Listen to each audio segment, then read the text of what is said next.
not just a symbol or a target sign. A spell that attracts all who spit facts online all the time.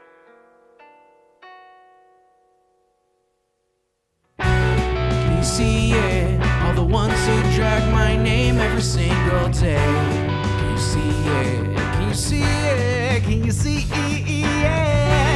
They keep saying you don't have what it takes to carve out your own name underneath the shadows of gods. And I keep waiting for the day disbelievers say I flew way too close to the sun. I wait, but it never really comes. The answer to my name is not just a symbol or a target sign. A spell that attracts all who spit facts online all the time. The answer to my name is not just a symbol or a target sign. A voice that compels all to rebel from all right shackled minds. Why do they just stand there against when they fall from the battles I have overcome?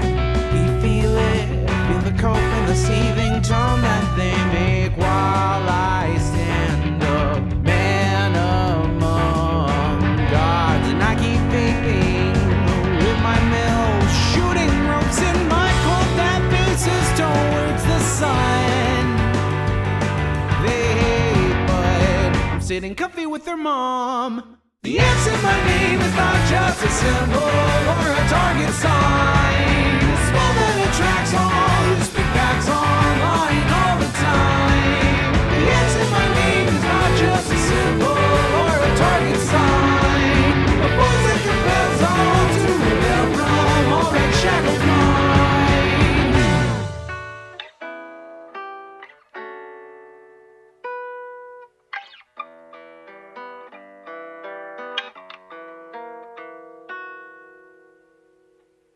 The answer to my name is not just a symbol or a target sign. A spell that attracts all who spit facts online all the time. The answer to my name is not just a symbol or a target sign. A voice that compels all to rebel from all right shackled minds. It's you and me, your mom, it's me. I'll take another hit from my name. You'll see now, watch me right now, punch your face now. Show you how.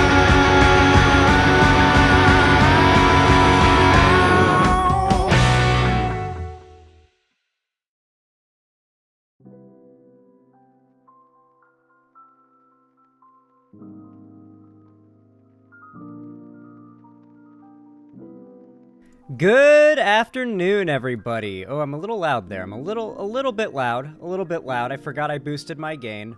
Oops. There we go. That's better. Hello, everybody. It's so good to see all of you. I'm sorry I took yesterday off unscheduled. I wasn't feeling too well, so I hope you guys understand, but we're here now.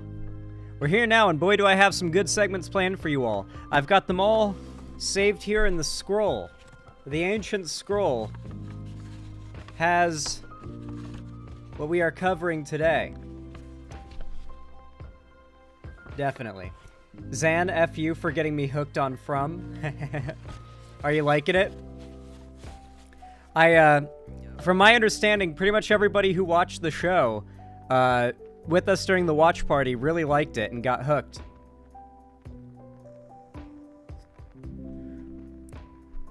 Hello there. Good to see everybody. Avalon of Babylon, what's up? Water, good to see you. Lucky Otter, how are you? Lefty Jenna, what's up? Lord Rose 97, good to see you again. Heavy Gretel, what's going on? Bazooka Horse, good to see you. Lucky Otter, I already said hi to you. Perry Icefire, how are you? Trans Daughter of Water, good to see ya. I've got like a weird itch in my shoulder. Are we doing another watch party after stream? Watch party today? I don't know. Maybe? I don't know, though. I kind of like doing watch parties on my second stream in a row when I've got the next day off, so I can go a lot later without feeling guilty. Hey, Cherry, what's up? Oh. Hey, Balth, good to see ya. Yo, Xanderhall, I think it's time to show the viewers the visionary Royce DuPont. What is this? Oh, yeah, I've seen this, yeah.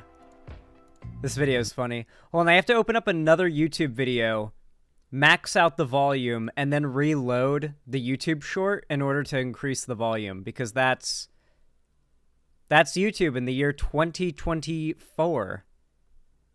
In the year of our Lord, 20,024. That's what we're forced to do. Okay, let's see if this I'm works. now going to say a phrase that is probably going to trigger a couple of you. This guy's Post amazing. not clarity. Nope, sit down. It is no secret that I jerk off 8 or 9 times a day. And I do this because it allows me to be in a constant state of clarity. Okay, someone asked me a business-related question. How much of my portfolio should be in crypto? Let me go to the bathroom and get back to you on that. All of it from this guy would be the answer. 64%. When do you think the next recession is going to hit? Uno momento, por favor. 2026 in America, next year in Europe. Does all your money make you happy? Come on. Come on. I said business questions only. If you're not... Imagine if this is how I operated on my stream. Like, it was like, okay, guys, I gotta do a segment. I'll be right back. Dude, imagine. Not in a constant state of post-nut clarity, you're in a constant state of pre-nut delusion.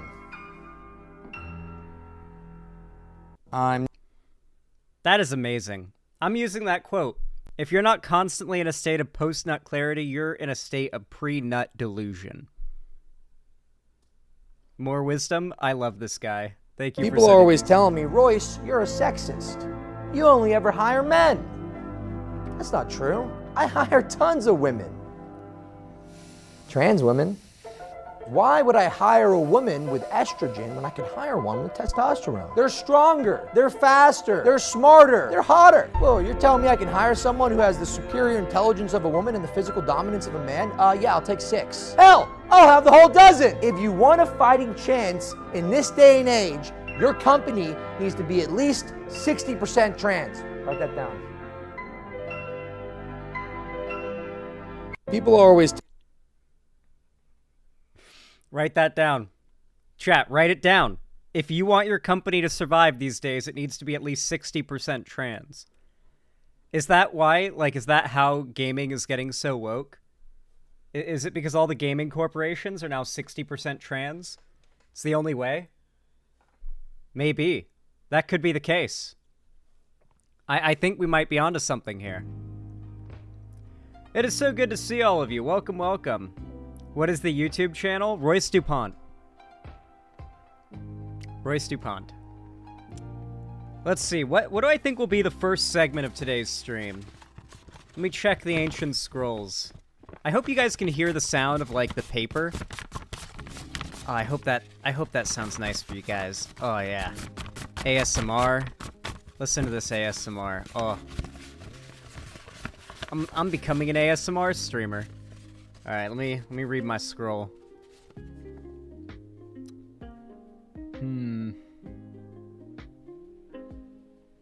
Oh, I know what we should start off with. Oh boy, this one's not in the title.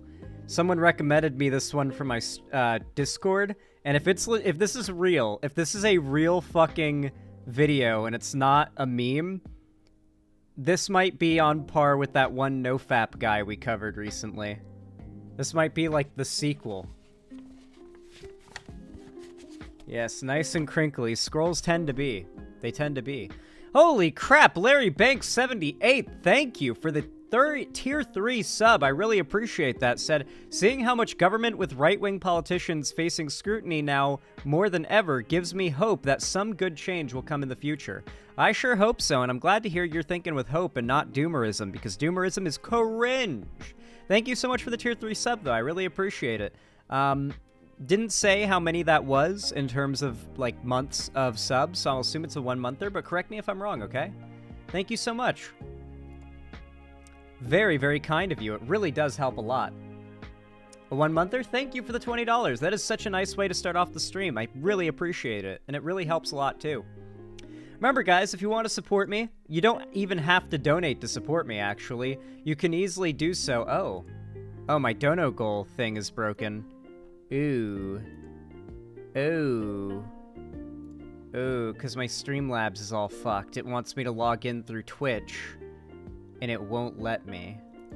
Maybe if I log in through YouTube, will it let me do that?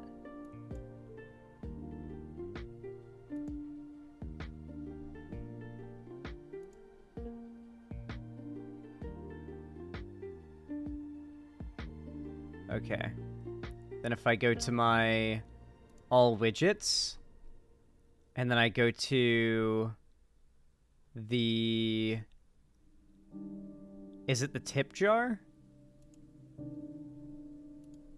No, that's a completely new thing. Tip goal. That's what it's called. Alright. One sec. One sec, chat. Streamlabs logged me out automatically because it does that like every month or something, and I forgot to log in before stream. Woe is me, first world problems, yada yada. Yes, I like the tip. Yes, when you guys give me the tip, I appreciate it.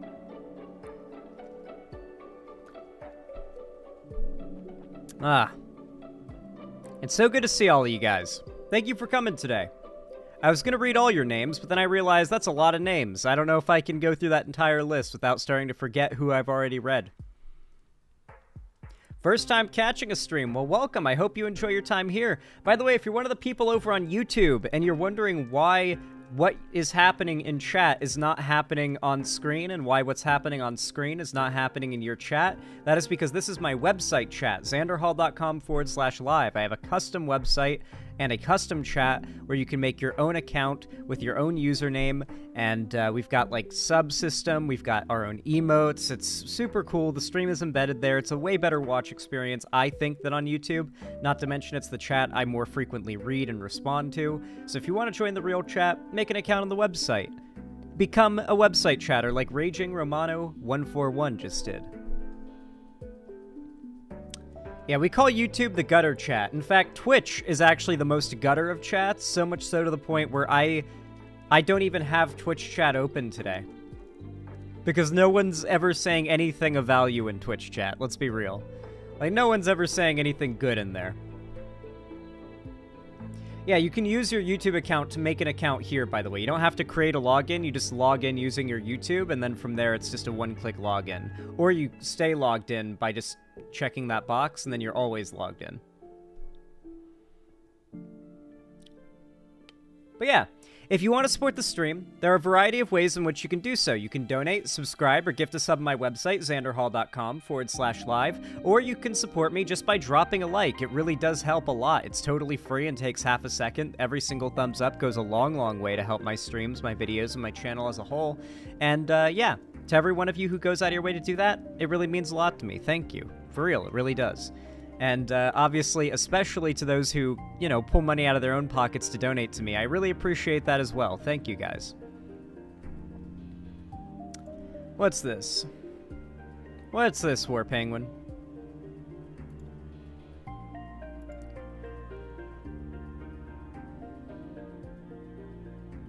Oh, boy.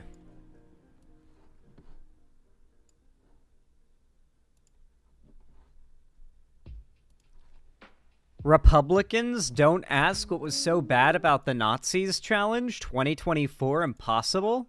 About the Nazis. Let's talk about the Nazis. Let's talk about the Nazis.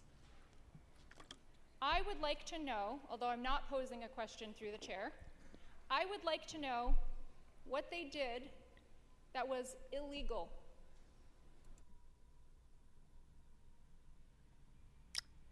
The funny thing is, this could literally fork into either a based argument or the most cringe argument feasibly imaginable. Like it could like fork into an argument of, here is how the Nazis utilized the system in order to gain power and implement great human suffering, and at no point did they break the law enough for there to be, you know, justice brought about and for this tragedy to be prevented. She could go down that route. I have a feeling she's going to go down the route of saying, what did they do that was illegal, though? and leaving it at that, as if that is an argument that somehow properly and adequately defends the honor of the Third Reich. I would like to know what they did in detail, if folks would like to share, that was wrong, that infringed on another person's right. Jesus. Holding a rally, and even holding a rally with guns, is not illegal. Let's talk about the Nazis. I have a feeling she's not talking about the 1930s and 40s Germany Nazis. I think she's referring to the Nazis marching in, like, a demonstration somewhere in America. Like, putting the context together, I'm guessing she's trying to defend an armed Nazi march, like Charlottesville style. And so when she says, let's talk about the Nazis, she's probably referring to the fact that others in this room had been referring to them as neo-Nazis, that group as neo-Nazis before. Then she should say neo-Nazis. I mean, I'm not defending her. I'm literally just kind of clarifying, yeah, she's stupid here, but she's not defending the 1930s Nazis. She's defending today Nazis. Like, by saying, like, what did they do that was illegal? They're allowed to armed protest in the street, and I mean, technically they are, I guess, but I'm pretty sure if she's referring to Charlottesville, then there were multiple deaths at Charlottesville. One of them was a woman that got ran over by a neo-Nazi. So, yeah. Yeah.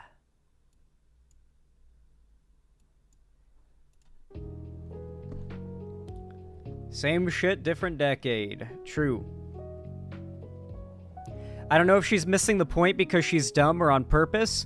I mean, with these Republican figures, it's hard to tell which ones of them are grifters and are just pretending to be stupid, and which ones of them are truly just problematically dumb, you know? Like, Marjorie Taylor Greene might actually just be stupid and insane, you know? Like, I don't know if Marjorie Taylor Greene is faking everything about her. Like, I think everything about her is legit, and she's just like that.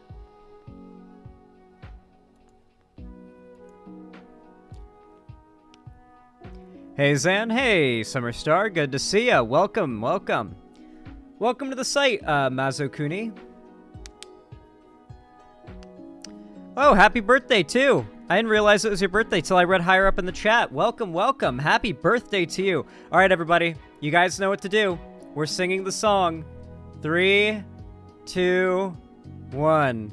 Happy birthday to you. I'm making you live through the awkwardness with an entire stream doing this, Mazokuni.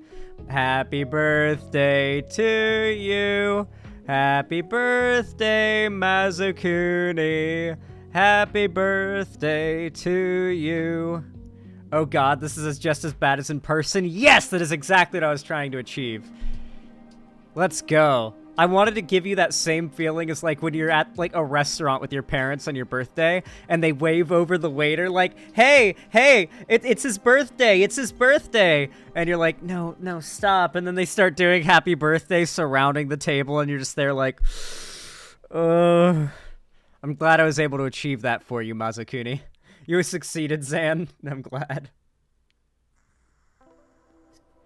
Breaking Bad reference? That was a real life reference, Water. Nazis will never be able to build a society. They will always find any excuse to hate one another, even if they looked the same. Yeah, probably. Brusana, thank you for the $5. I really appreciate it. Very kind of you. Thank you for the $5 Redinos. Said, Zan, are you covering Ian Miles Chung fucking up PEMDAS? He fucked up PEMDAS? I mean, to be fair, the last 3 letters of PEMDAS are kind of, like, PEMDAS is easy to mess up because there's one point in it that's easy to fuck up. And that's the, like, what's the... I just know how to do PEMDAS, so it's hard to remember, like, the easy mistake. Yeah, a lot of people do the division first, instead of the multiplication. which is a pretty simple mistake, but you know. And then obviously the addition subtraction part can be a little confusing for you, but you just do it in whatever order it is in the equation. If there's an addition first, you do that. If it's in a subtraction first, you do that. Once you get to the addition subtraction part of PEMDAS. He did addition before multiplication. Oh, that's real retard shit. Okay. All right then.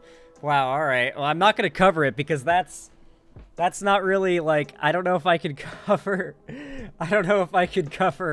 like something like that like thoroughly, but damn. I think middle school me might have laughed at him for that.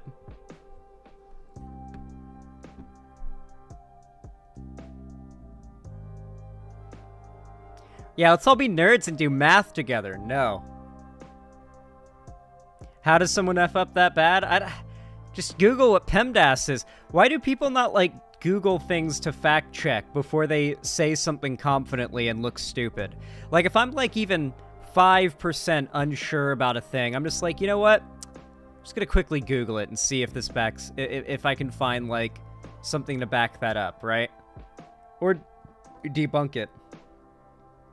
You guys see me do it all the time, I would hope. Like, maybe I'm deluded, but you guys probably watch a lot of other streamers than me. Do you guys feel like I less often, as often, or more often tend to Google stuff that I, like, come across that I don't understand and then go on, like, a Google spree learning about it right there on the spot? I feel like I do that more often. More often by far. I'm glad you guys think so, because you do that more than Vosh. I do think that's something that Vosh should do more of, because I've found that the amount of random tidbits of info I've sucked up into my brain through doing that has led me to being a lot more prepared for certain conversations, just in any context. And I feel like once you've done enough of that, just kind of absently, you kind of don't need to do as much debate prep and research, you know?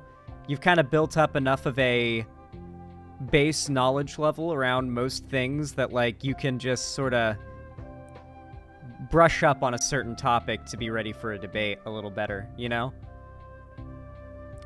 Yeah, I think everybody could do a little more with doing that. It's just, you'd be surprised at how easy it is usually to fact check something the right will claim very strongly and confidently. You know, sometimes they'll just claim, like, this company had this many employees that were men. And then you can Google it and find out, oh, that's just a blatant lie. They had this many employees that were men. And there's just, like, you look for where did they get that number from, and you can find the only place it's been spread around. It's very far-right media outlets as well. Like, that is something you can figure out in 30 seconds of Googling. Even now, with Google being as shitty as it is, like, today, with how fucked its search algorithm is. You see Vosh had a very cringe fashion debate against Durando earlier in the week? Listen, I am boycotting Vosh until the fashion arc ends, okay? Look at how I dress. Do I look like I give a fuck about fashion? Do I look like I care about fashion? I don't care. He's got to stop with the fashion content. We get it. He has drip. He's got to make, like, an entire separate channel for fashion content. I swear to God. He really does.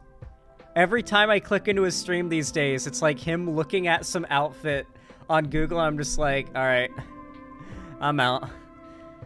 Like, no hate, but fuck, I'm not a fashion guy, okay?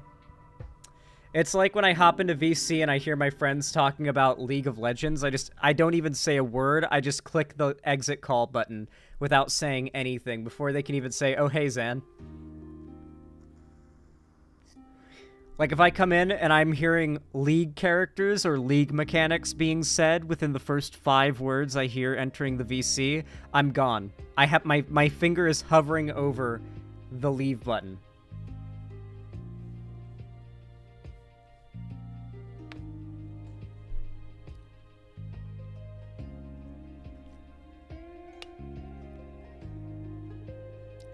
Lol, is that bad for you? I don't really like League of Legends, like, but it's not like a bad game for me. I don't get addicted to it. I just don't like it, and I find it uninteresting. So when I hop in to hear my friends talking about it, I'm like, they're going to be playing League and talking about League for a while. I'm just going to go do something else. I don't even want to be like a fly on the wall for this conversation about League.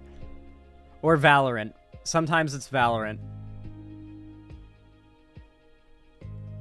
What did you think of the April Fool's Minecraft update?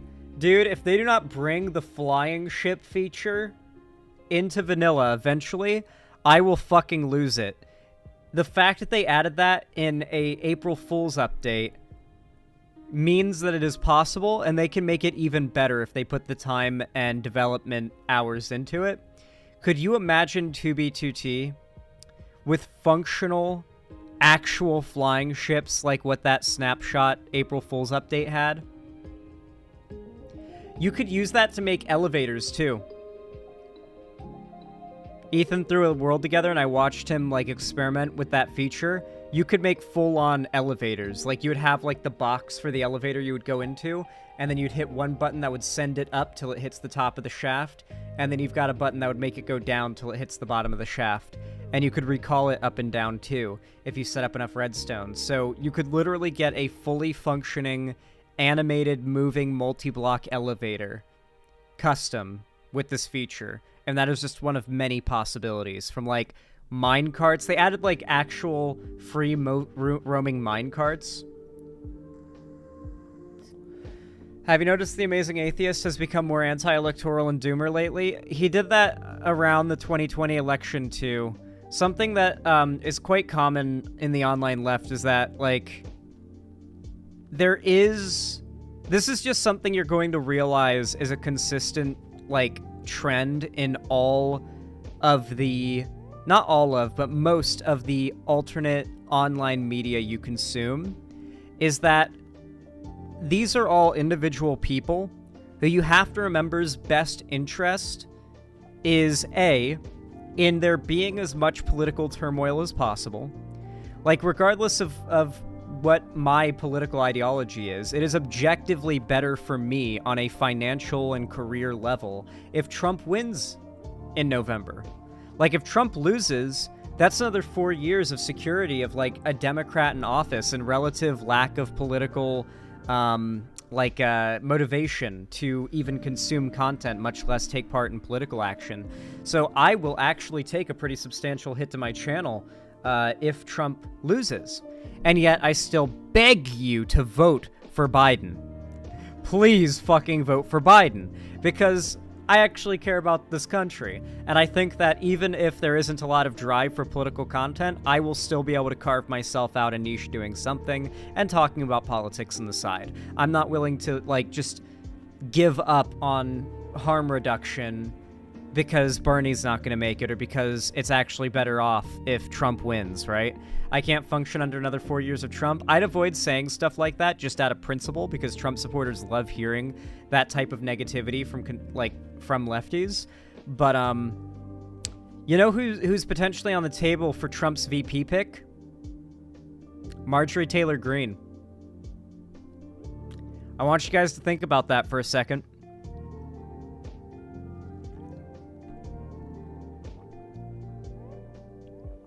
Marjorie Taylor Greene. Think about that. Vice President Marjorie Taylor Greene. I want you to think about that potential future that we have in front of us right now.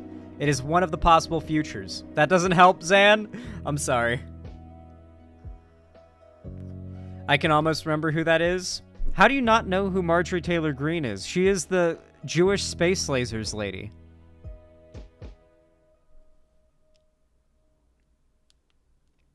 Bernie pushes for harm reduction. It's so crazy, too, because all these people want Bernie so bad, but then if you say, yeah, but Bernie says vote for Biden, they say, well, Bernie's not perfect. It's like, okay. Cool. Yeah, like, how do you not remember her? She ate Aaron Yeager's mom? Like, come on. Slashy, thank you so much for the tier 1 gift sub to Periwinkle. I really appreciate that. Thank you so much for the $5 reduce. Says, how woke skulled slacktivists view morality. The Tale of James SMBC Theater. What is this? This is a long video, guys. Ah, there is James, my greatest believer. He does not work on the Sabbath. He never feels wrath. And he has never touched the flesh of a woman. But he's doing sloth right now. Yes! But he is only good because you have made his life easy. $5 says suffering will turn him Oh, they're doing Job. They're doing Job, aren't they? from you. Do your worst. James will not lose faith. First, all his children destroyed.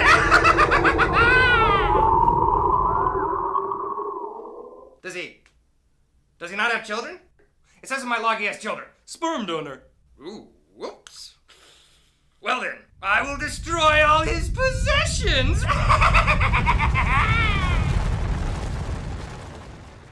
What the? Yeah, that setup's all his roommates and, stuff he borrowed. I think that porno's rented.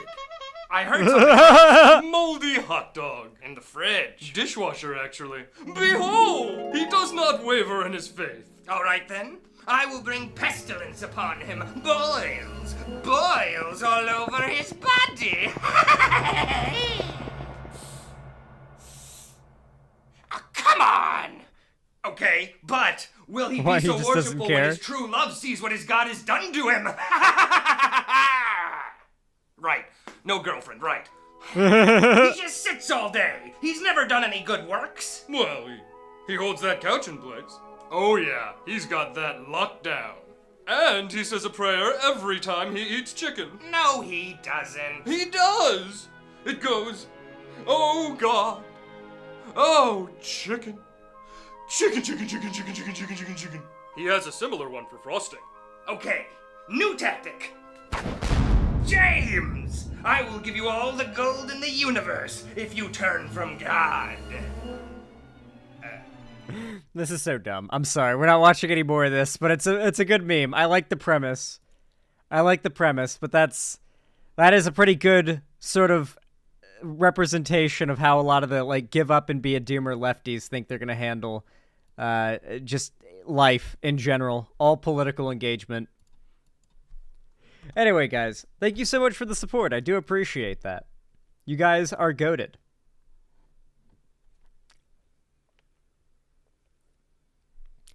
Smiling Friends Season 2 is out now, Xander Hall. Yeah, I watched the first episode. It's really fucking funny. I've been regularly quoting whenever, like, a friend says something dumb, I'll just randomly yell, well, if I had my Quibbly gun right now... It just goes so fucking hard. I hate this red thing. I spit on you. I'm pretty sure that character was originally supposed to be voiced by Chris Chan, but then the thing happened with Chris Chan, and that very quickly became not the plan. Isn't Friends from like 25 years ago? No, Smiling Friends. Different show. It was actually, yeah, like that character, Gwimbly, was supposed to be voiced by Chris Chan originally, and you can really hear it in the voice too. That would have been amazing. Didn't get into the show because of rights issues, not the incident? Wait, rights issues? That's weird. Did Chris Chan want rights to the character or something? Xander talking about that puddle character from season 1? Oh, huh. I don't know, I thought it was Gwimbly. Mostly because Gwimbly sounds like Chris Chan. Like, amazingly so. The grease puddle in season 1 was also supposed to be? Okay.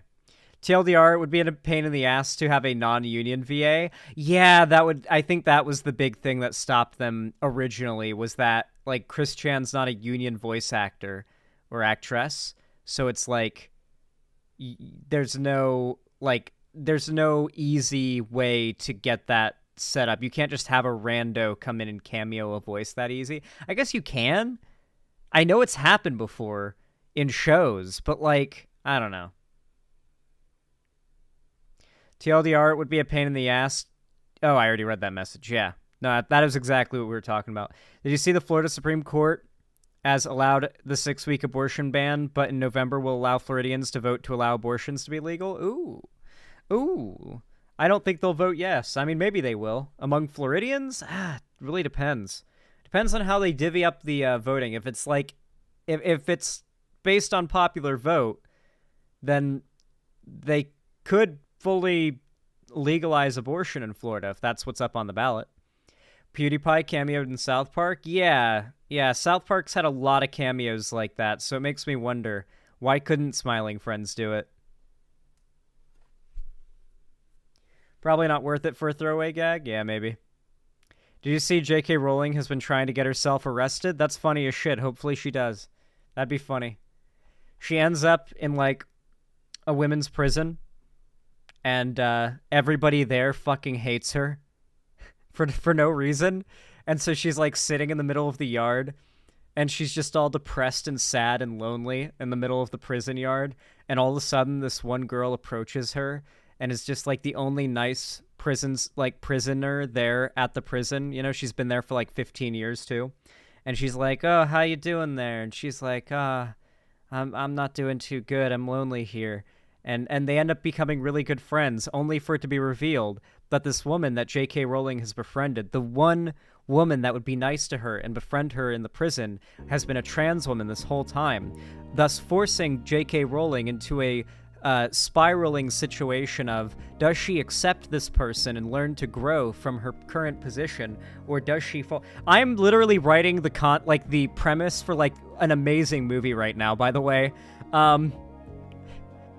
Like, she goes to prison and she ends up becoming friends with a trans woman that she doesn't know, and then it's revealed, and this is the only person she's made friends with in this, you know, in prison. She's got like a year to go, so she can either push this person away, begrudgingly continue being friends but still hate her deep down, or slowly learn to accept trans identities and you know, come out of prison a better person and redeem herself in the cultural limelight. There could be a sequel movie.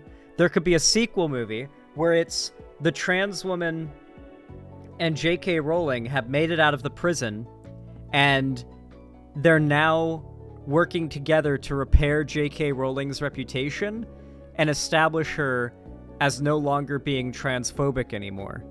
I'm writing, like, we're so far on, like, banger sequel, like a banger sequel to my movie idea. Oh yeah, and the finale, it's their love story. Perfect, Perry Icefire. The finale movie, the end of the trilogy, is when they finally, like, accept that they have loved each other this whole time, and they fall in love, and they become roommates. And then there could be, like, a fourth non-canon movie where they then be gay and do crimes together, and it's like sort of like a crime thriller, and they're out there, like, it's a spin-off. It's a reboot. We have to recast the original actresses who played the trans woman and J.K. Rowling, and yeah, they Thelma and Louise themselves at the end of the third movie. And then there's like a reboot with the fourth movie where it's a semi-reboot where it's revealed they survived, but they do a rehash of the first because they get sent back to prison and they have to rekindle their relationship. Okay, we're getting too lost. We're getting too lost in this fucking idea. We're like, it is too insane that this is actually an amazing idea for a story.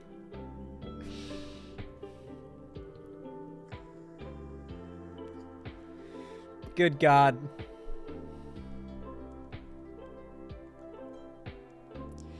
Zan's gonna become the filmmaking rivals of the Daily Wire. Yeah, I just end up making really woke movies. Do it, Zan. Make the story. Any script writers in chat? You guys are insane. You guys are insane. You guys are crazy. That would be an interesting idea, though. A disgraced author gets arrested, befriends, like, someone who's part of the minority group that they disparaged in their public life in the prison because they're like their only friend. They become really good friends over the years, and like the famous author, celebrity or whatever, changes as a person, and then like they become friends even outside of prison and try to like rebuild the reputation of the... That would actually be a cool premise for a movie. I'd be surprised if it's not already taken.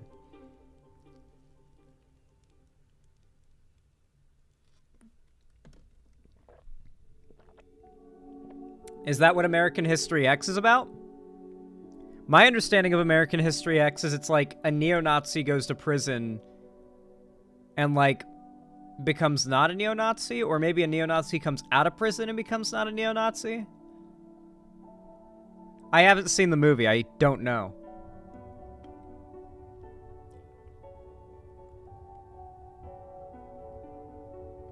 IDK, why I can't write about crimes is so funny to me. That does sound funny, yeah. I can't, sorry. It is against my moral code to write about criminals in a positive way. They cannot be protagonists in my story. J.K. Rowling redemption arc? True. Lily the Gaylord, PhD, thank you so much for the $5. I really appreciate it. Thank you, thank you, thank you. It helps a lot and means a lot. Says, I'm an Israeli citizen. Do I have permission to be Doomer? I mean, in a certain kind of way, I guess. I mean, I mean, you're probably okay. Like, if you're an Israeli citizen living in Israel. I mean, at the same time, this is gonna get some people in chat upset. At the same time, there is a reason for why, more recently, the IDF has ramped up their attacks on the Gaza Strip and on Hamas, like, generally. Like really saying, oh, we gotta go after Hamas now, especially. Like, Hamas is getting better and better equipment as time goes on. And the Iron Dome, which is the, like, protective system that is built over most of the populated areas of Israel. Mind you, it's just the more populated areas. It's not like all of it, you know? There are tons of people who live in Israel who can be hit by oncoming missiles. But the hardware that Hamas has is getting better. And it's actually starting to be able to bypass the Iron Dome more often than ever. And that is a genuine concern if you are a, like, Israeli citizen living in Israel and you're not like a rah-rah, kill all the Palestinians type, but you're also not like a rah-rah, death to Israel type, you know? Like, you're kind of in between a rock and a hard place there, so I can really see why you might have a bit of a doomer perspective.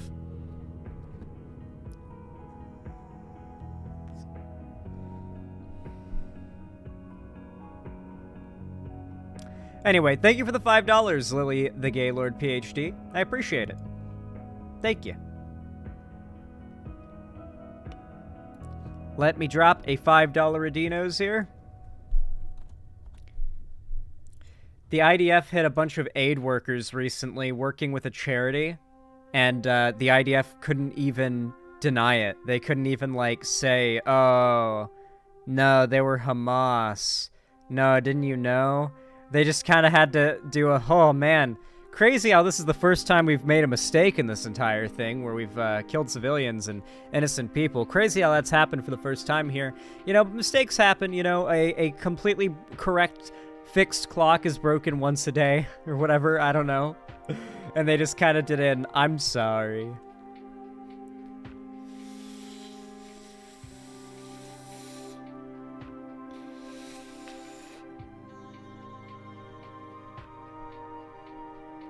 Alright.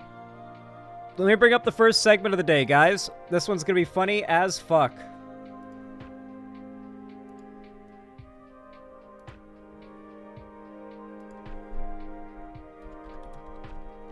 Guys, my mom just sent me a pen that would not be capable of holding quail. And it's not made for holding quail, so I can only assume she's suggesting I get it and the thing it is made to hold, which are mini pigs. It is an outdoor space for mini pigs. I am not going to raise pigs if you're watching the stream, Mom, because there's literally nothing I can get from pigs that is useful without slaughtering them. And I don't want to slaughter pigs because they're adorable, cute, and smart. Arguably smarter than dogs. I want to raise quail because quail lay eggs, which is a source of food, a valuable resource I can get from them without killing them. You know, it's kind of, yeah. I mean, she probably just wanted me to raise pigs or was just suggesting it as a quail coop, but it wouldn't work as a quail coop. It's not secure enough. I don't think I can raise pigs in my backyard here. Yeah, also, yeah, I was gonna say this, but there is no such thing as a mini pig. They all get big. Like, they all get big. You wanna know what's crazy? There is no biological difference whatsoever between, like, wild feral pigs and domestic pigs that look cute and, like, they don't have horns or tusks or anything.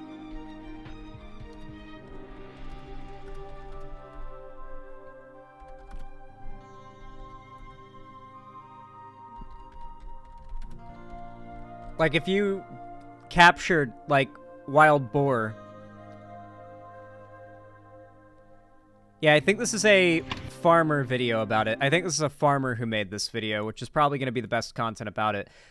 Basically, I'm pretty sure most of the insane invasive boar populations we have all across America are due to imported pig species that were domesticated, got loose, and then once going like into the wild, they become feral and they literally physically transform. If you take a wild one and like try to domesticate it, it'll physically change and it'll reverse if it goes back into the wild and becomes feral again. It's really crazy how much they physically transform. It's unlike many other animals.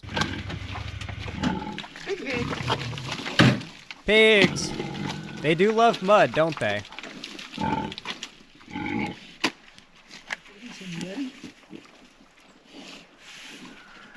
Yeah, ain't no way I'm raising pigs. Look at this Hello shit. everybody, welcome to Red Tool House. Today we're going to kick the old hornet's nest and talk about our pastured pigs causing the feral hog problem. So come along. Well, stop. So last month I introduced a video where I approached the subject of how you could use pigs to clear off some rough land that's grown over, and how pastured pigs could take care of that. Oh, and yeah. I think in the They'll rip process everything I up. ticked off most of Texas. So that video really It's a tusk there. blew up. In fact, I think we're at the point of recording this video, I think we're over 400,000 views on that, which is much, much more than this channel normally gets. So it got a lot of people that aren't familiar. All right. He's not really getting to the point here, but basically, these guys will transform into the crazy tusked, insane, rip your guts out if you look at them the wrong way, and travel in like packs of 100 in the woods and in the fields across Texas, Florida, Alabama, Arkansas, anywhere where it is rural. These guys will transform into the feral hogs that will gut you in the woods.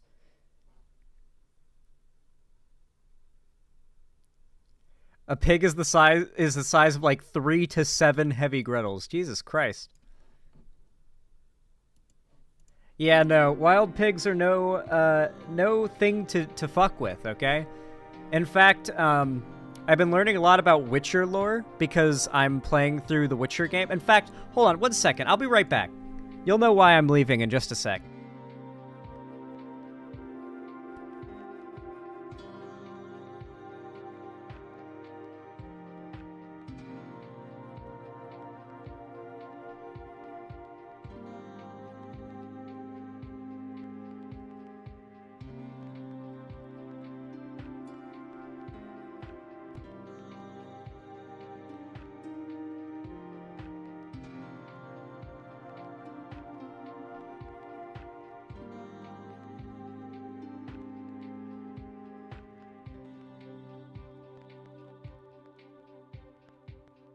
I just zoomed off.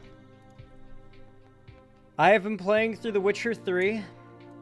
Now, I've attempted to play all the way through it many times, but I always end up getting sidetracked by side quests that end up getting me locked up in a loop, and I end up forgetting what I was doing and not... Yeah, post-nut clarity. I had to go get that post-nut clarity. So real. I had lost this for so long, guys, and I finally found it while I was moving. I was unpacking my stuff, and I found it. It made it to Seattle. Yeah, post-Witcher clarity. Post-Trial of the Grasses clarity. Come on, you... Motherfucker. These clasps have always fucked my head. I've never been good at attaching the clasps behind my back. You can probably guess how good I am at undoing a bra, based on how bad I am at doing this. Women like it when you're goofy though, so they don't mind. Okay. Did I put it on right? Mostly right.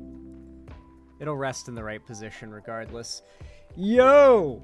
I'm rocking the Witcher medallion. Let's go! I've had this for years, and I finally dug it back up. It's also got, like, glowing red eyes, if you can't tell. Not glowing, but, like, you can see the eyes are red. Very cool. I'm playing through The Witcher, and, I've been reading about the lore, and it turns out, in the Witcher universe, were-pigs are a thing, and they're far more dangerous than werewolves. They're also were-whales, which are exactly what they sound like. Were-whales are exactly what they sound like, but they're, like, calm and peaceful and chill. And were-pigs are far more dangerous than werewolves. Because, like, honestly, I'd take on 2 wolves before I'd take on 1 wild pig. You know, it makes sense. I might be able to befriend some wild wolves if I play my cards right. Dogs do tend to like me after all. Pigs? Don't know. I don't know. I don't know if I've ever befriended a pig before in real life. Aren't most whales chill anyway? Yeah, that's kind of the point. I'd want to be a were-rat? Yeah. You have rat in your name, so I imagine so, Dizzy Rat. Alright. Let's get the first segment of the day up, huh? The Witcher lore comes from Slavic lore. It's Polish. It's Polish. The only good thing to come out of Poland.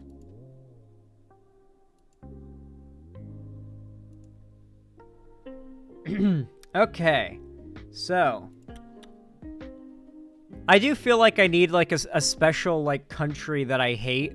You know, and I think I've kind of just settled on Poland. I really don't like Polish last names, especially. They piss me off. I've never not gotten angry upon seeing a Polish last name.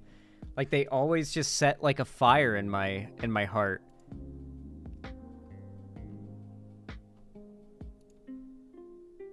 Sounds racist? Yeah. Every day. Always. My middle name is practically racist.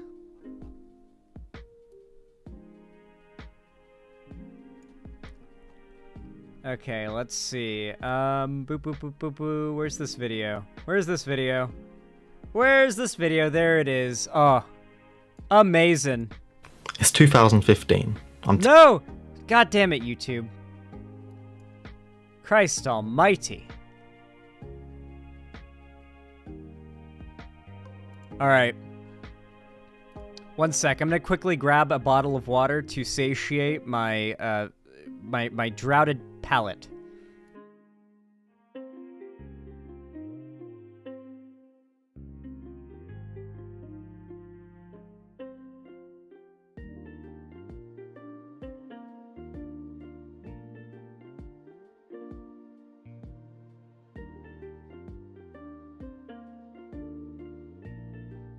Yeah, I needed more post-nut clarity, you're right. Completely true. Listen, if you're not experiencing post-nut clarity, then you are currently experiencing pre-nut delusion.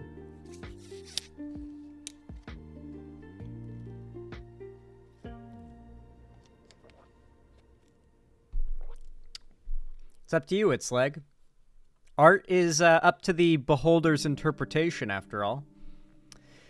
Defecakes, thank you so much for the tier 1 sub. I really appreciate that. Very kind of you. Very based. Very pog. Thank you for the $5. Says, hey, Zan. Been watching you on YouTube for a while. Decided to join. Hell yeah. Welcome. So glad to have you here. Thank you so much.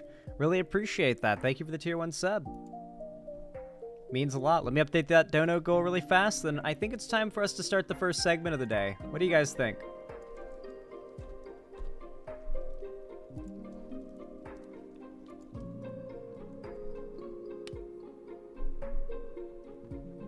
Okay. Oh, my eyes are all, like, glazed over because of tiredness today. Ooh. This is what I get for waking up early. You all know what to do when I say action, right? 3, 2, 1, action. All right, everybody. You guys know how much fun we've always had when we cover no-fap YouTubers, right? Well, I've kind of sent out a lot of you guys, kind of inadvertently it seems, to find random videos posted by small channels that are like no-fap diary journals that for some reason these young men decide to record and post publicly onto YouTube, where they just admit to and say some of the darndest things to a very small audience, an audience so small it is hard to believe they're trolling. And so I've had this video sent to me by a viewer in my Discord, a channel called Den and Dan. And the video is titled, How Roblox Made Me a Porn Addict, ... parentheses, nofap. The thumbnail is quite phenomenal as well. It is basically just a bunch of, like, Roblox thoughts, I guess, in the thumbnail. A picture of him looking stoic, and the text says, I was down bad. This is supposedly not trolling. This video is supposedly a legitimate, sincere, no-fap diary video. This is what the incels are doing, guys. We have to engage. It's 2015. I'm 10 years old, and I'm at my parents' house, and I'm playing a game on Roblox. The game is called Roblox High School, and I'm playing on a phone call with... Good God. Oh, good God. I feel like Roblox had to have been just this massive, like, ground of what's the term for it, of like grooming. Like, there's got to be so much grooming going down on Roblox. Whenever I was like a little kid, when Roblox was like initially starting to gain its first like wave of popularity, I had 2 friends, and like one of my friends was my age, and one of those friends was like that friend's younger brother, right? And so he just kind of followed us around everywhere. We weren't really as close as I was with his older brother because we were best friends. We'd gone to the same jiu-jitsu gym, all that stuff. Cool. One thing we all enjoyed was playing Roblox, and eventually I grew out of it. After like a year, I eventually fell into Minecraft, as did my friend, and the little brother, though, stuck primarily with Roblox. And one day, they came over to my house for a sleepover, and we were all set up in the living room with our, like, my PC, their laptops, having, like, a bit of, like, a gaming circle at the table, you know? Like, I was sitting on one side of the table, my friend was sitting across from me, and then his little brother was sitting to my left. And, like, if we had a fourth person, we could have them, like, in the fourth side or whatever. But, you know, we could have fit, like, 3 more people, theoretically, but that would have been cool. Anyway, we're playing the game, and the little brother was, like, tippity-tapping away on the keyboard. We couldn't see his screen. We didn't care about what was on his screen. But my mom came out, right? She came out, and she looked over at the screen of my friend's little brother, only to see that he's talking to somebody in like a little chat pop-up, which Roblox has. For those of you guys that don't know, Roblox has for a very long time had like a DM system, right? Like you could DM people on it. And so he was DMing with somebody, and you guys are going to laugh your fucking asses off. You are not going to believe what he said when my mom asked, "Who are you messaging?" He replies, "My Roblox girlfriend." Let me tell you how that pretty much went down. Like, here is a comedic version of how that went down.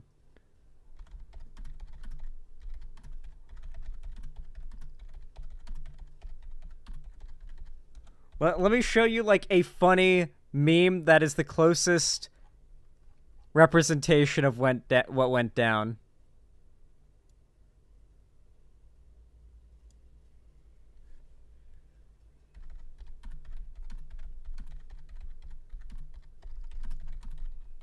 Here, is this what the video is called? Yeah, here it is. You cheating on? Yeah, here it is. This is not too far off from like almost exactly how that went. Oh shit. Okay, that was just an unbanning. Cool. This isn't too far off from how that interaction went. I'm not! Were your Roblox girlfriend and your girlfriend in real life? I'm not! Yeah, you are. No, I'm... Well, the evidence is right here. You already... See, oh, wait, no, there's another one. Who is this female? This chick just came up to you. It's You got in my Roblox house. pussy, my guy. You got so much. No! What are you talking to some other girl about? No, about my house. sex. Wait, that's not the right one. I can't... Hold on. I'll find it in a second. Oh, you got 2 bitches in your house. Holy shit! So, my friend must have opened the door! No, you got mad Roblox puss, my No. guy. Dead ass. No! When someone leaves their door open, guests come in your house and then just invade. Why is there bitches in your house? I don't know! Because they want that fire cock. No, ew! What is wrong with... This really does make me wish that like, for a moment, it makes me wish I'd grown up with a sibling so that, like, we could have bullied the shit out of each other.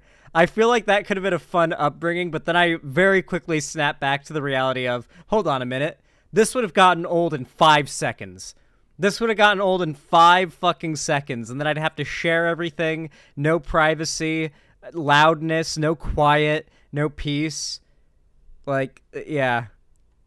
That's so fucking funny. It is quite funny. But, that wasn't obviously exactly how it went down. My mom was quite concerned that my friend's little brother was potentially being groomed or, like, reeled in by some adult predator somewhere.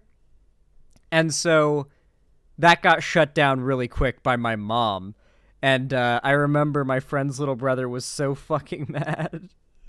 So fucking mad at my mom and was like, just like angrily telling me about how much he hates my mom. And I was like, yeah, at the time I was like, yeah, me too. I mean, you're preaching to the choir, brother. You're preaching to the choir. And so, yeah, it was pretty funny. It was a pretty hilarious interaction. But yeah, there are a lot of little kids who are given completely unrestricted internet access that are like going on these kids games, quote unquote, like Roblox, where you think, parents would think, there is a relatively strong moderation system or just mechanisms put in place to protect kids because these games are highly marketed to kids, but in reality, there's not. And you're basically trusting your kid when you put them online, just trusting the systems that they tell you exist to keep them from being predated on. You're basically trusting those systems as much as you would be trusting, like, one of those cages they would build for putting your baby outside the window.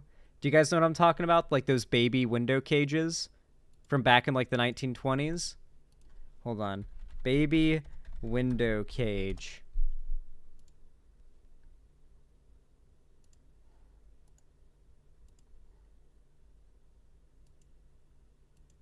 Apparently this was real. In America. Like, if you trust this is the equivalent of what you are doing when you let your kids go on the internet unsupervised and without knowing what they're saying and doing. Especially when they're in online games, which is like most games these days. Like, you might as well just do this. You're basically this good of a parent.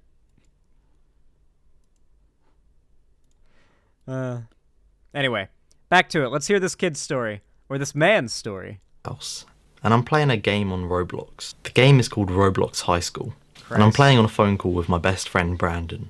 We're kids, so we've just been spending the last few hours of our time playing this game, role-playing with other people, completing the homework, and just having the best time of our lives at that point. But suddenly something happens. As I'm standing with Brandon at the Roblox High School entrance, Brandon suddenly needs to leave. It's his bedtime in real life. Brandon always had to leave earlier than me because his parents were stricter than mine. As we say goodbye on the call, I only get one thought inside my head. Now's my chance. The chance to do it again.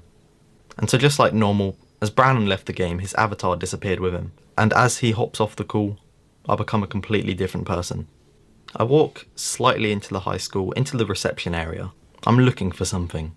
I'm looking for the first attractive female player I can find.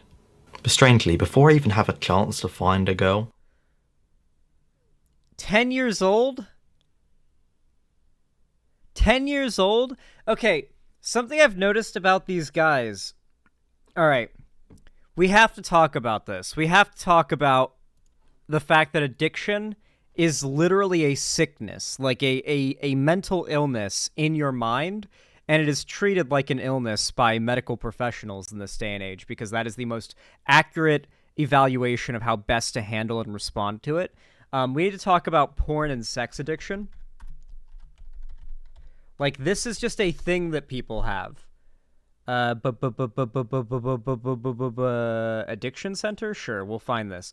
Top 10 signs of porn addiction. In the world of behavioral addictions, porn addiction tends to be misunderstood. This not only continues to stigmatize this addiction, but also makes it difficult to spot. Whether or not behavioral addictions, such as porn addiction, are actual addictions is highly debated in the psychiatric and treatment communities, while some of these addictions, like gambling addiction, are much more accepted than others, such as sex addiction, for example. There is still a great deal of controversy from medical professionals on where addictions end and compulsions begin. Regardless, there are people suffering, so whether it is an addiction or compulsion, you should still seek help. These are things that, like, people develop at a pretty early age by the looks of things. This is not a healthy engagement with sex. Like, if you're like the instant you have the opportunity to jack off or watch porn or like role play like some Roblox sex shit in Roblox high school game when you're 10 or whatever, like if that's what you immediately jump to, there's very clearly some underlying problems here. And I've said this a million times before. I apologize if it starts to sound a little ad nauseum at this point, but these guys almost always seem like they're just projecting their own problems onto everybody else. Like they can't accept and internalize the fact that they, while not unique, are certainly not the norm insofar as the problems they face when it comes to moderating their like engagement with like porn, masturbation, sex, etc. They can't like moderate themselves. Hell, they can't. It's moderating themselves is a thing they have to try to do. For most people, moderating yourself isn't really even hard, right? Like, I mean, maybe this is like a low libido thing, but even as a guy, I'm not constantly thinking about sex. Like, even if I see like a hot lady, I'll be like, ooh, hot lady. And then like 5 seconds later, I see an ice cream and it's like, ooh, ice cream. You know, I want to get some ice cream. And the last thing on my mind is sex. So if, like, seeing something like that, or even just being in that, like, in a neutral mind state, your mind immediately jumps to that. That's not healthy mentally, nor is it normal. It's not normal. Hungry. Or even look for one. A girl approaches me as I stand in one of the Roblox high school classrooms. She's a default skin, and her username is Smile for the Camera. But that didn't matter because she started flirting with me straight away. Where is this going? Normally I would push away the default skins because they look ugly, but she was flirting with me, so she was complimenting me on my in-game character's looks. I knew this was my chance to do it. I asked her a question. A simple question. A question that I'd asked at least a dozen girls before that day. I asked her, do you want to come to my Roblox high school house? She agreed.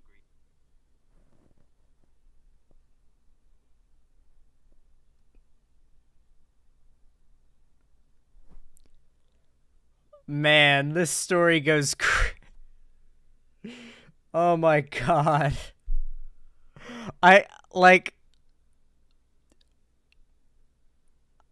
This is so funny, I can't laugh. Like, there's a level of funny where you're just sort of sitting back mesmerized at how funny something is. You can't even laugh. I said something that I had said to many girls before. Wanna come to my Roblox high school house? Dog. Not a hint of irony either. That's what really brings it all together as well. And I quickly spawn in my Roblox high school car. I'm a gentleman, you see, so I get out of my car and I drive Oh her my there. God. As we arrive at the house, which is among other He's a many gentleman. different houses on the street, and so as we enter the front door and we sit down on the couch to watch some Roblox TV, it was just roleplay, we didn't actually watch TV. It isn't possible. As we watch that TV, I decide it's time to make my move. I begin complimenting her on her big, juicy ass. There's no way this guy isn't trolling, right? He looks like he's grinning a little bit. It looks like he's trying to keep his shit together and not come off like he's trolling. I will always give guys like this an out to say they were trolling all along and like to just be normal, okay? If this is real, I'm giving you an out to say, yeah, I was just joking all along, and just come out of this looking like a really funny troll, all right? Elliot Rodger vibes. There are definitely some of those, but if it's trolling, then, you know, that's good acting. God, my nose is itchy again. Maybe that's my incel sensor. Like I'm like my nose itches in the presence of incels. And I instantly start feeling my 10-year-old boner activate. Chill, bro. I would appreciate if you'd leave that wording out of your story, my friend. Thank you very much. Thank you. Please don't. It gets even harder as she compliments me back. As I'm so excited, I ask her another question. Why do people do this? Why do people go on the internet and do this? I'm asking in full sincerity right now. This is not a rhetorical question. Why do people go on the internet and do this? The only answer that comes to my mind is mental illness.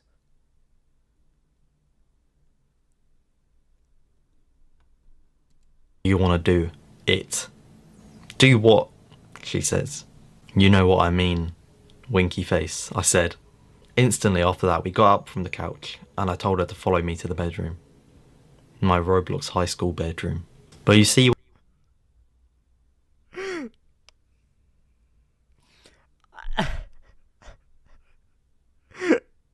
Why are there bedrooms and houses and, like, the ability to pick up women and take them back home in the Roblox high school game?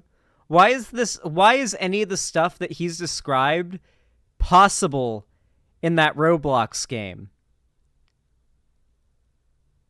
Like, when I played Roblox, it was all, like, obbies, like, obstacle courses and, like, survival minigames where it's, like, survive the disasters, or my favorite, Attack of the Slimes, literally the OG GOAT. Was, like, the rest of the Roblox community playing shit like this? Is this what, like, kids were doing on Roblox that weren't me? Because I was playing Attack of the Slimes. Apparently other kids at 10 were, like, trying to hook up with Roblox, presumably women, in their Roblox high school house. The fuck? Roblox adopted the VR chat meta? Roblox was VR chat before VR chat, apparently. We wanted to make things special. Roblox obviously doesn't let your character become naked, because it's a kid's game, right? But I had a trick that other players knew, just like her. We both knew how to become naked by leaving the game and changing our characters' clothes. A little You know, maybe Omni-Man was right about humanity. Like, do you think if Omni-Man, like, took over the planet and, like, the Viltrumites ruled Earth, this would, like, happen? This would be a thing?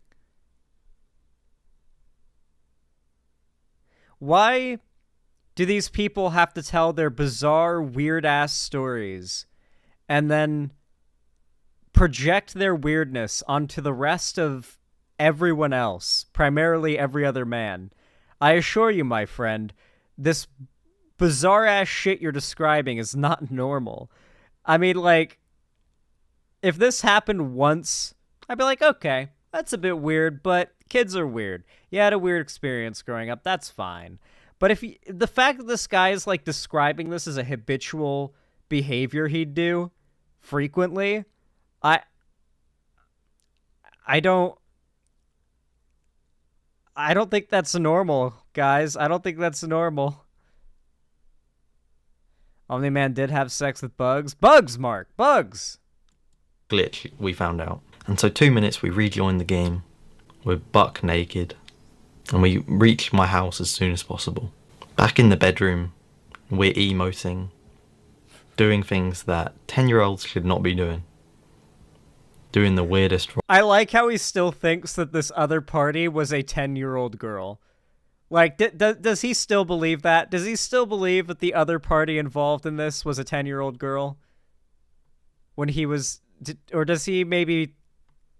Does he maybe have, like, enough knowledge to know that's not what went down there? God. Roleplay I've ever done in my life. The roleplay that I've been doing for countless days up until then. And so a few days later, I'm back with Brandon. We're on Roblox High School again because it's our favourite game. And so we're back at the end. Oh no, is she gonna confront him when his friend is online and his friend's gonna find out what he gets up to? Oh no. Entrance of the high school. But this time, something was different. A look of horror came across my face as I saw something I never could have believed. As I'm standing at the Roblox High School entrance with Brandon, smile for the camera, the girl from a few days ago is standing right next to us. Just then, the worst thing imaginable happens. As I try to run away from Smile for the camera, she starts telling me, "Do you want to do it again?" Dog. Is his friend gonna call him a gooner? It. And you see, Brandon knew exactly what that meant. I was praying that he didn't know what that meant, but he did. I'm just imagining Brandon as just this, like... I don't know why, but when he describes Brandon sounds like the smartest, most, like, normal person in this entire party involved in this story. And so he's like, Brandon knew exactly what that meant. Like, just sees, do you want to do it again? Brandon sees that and knew immediately what that meant and was like, bro, what the fuck? And I'm assuming his friend was 10 years old, so I'm just imagining this 10-year-old sees one player approach his friend in the game, says, do you want to do it again? Immediately knows what it means and says, bro, really? This is what you're getting up to when I'm offline? Jesus Christ. Is this what is going on in Roblox these days? We gotta do something about this. This video has less than 100 views? Yeah, but one of my fans fucking found it and sent it to me. Everyone knows what that means. She's telling me how much fun it was a few days ago. She's saying all the things that would tell Brandon exactly what we did a few days ago. I'm 10 years old, you see, and if Brandon finds out, my whole world is ruined. He's going to tell everyone in my primary school. I thought it couldn't get worse when Brandon started asking me why this girl is talking about me. Like I've done stuff with her. Why the girl was saying all these random things. But it got worse. She said something that confused both me and Brandon down to the fucking core. Smile from the camera said, "Hey Dennis, I never told you this, but I'm actually Sophie from school."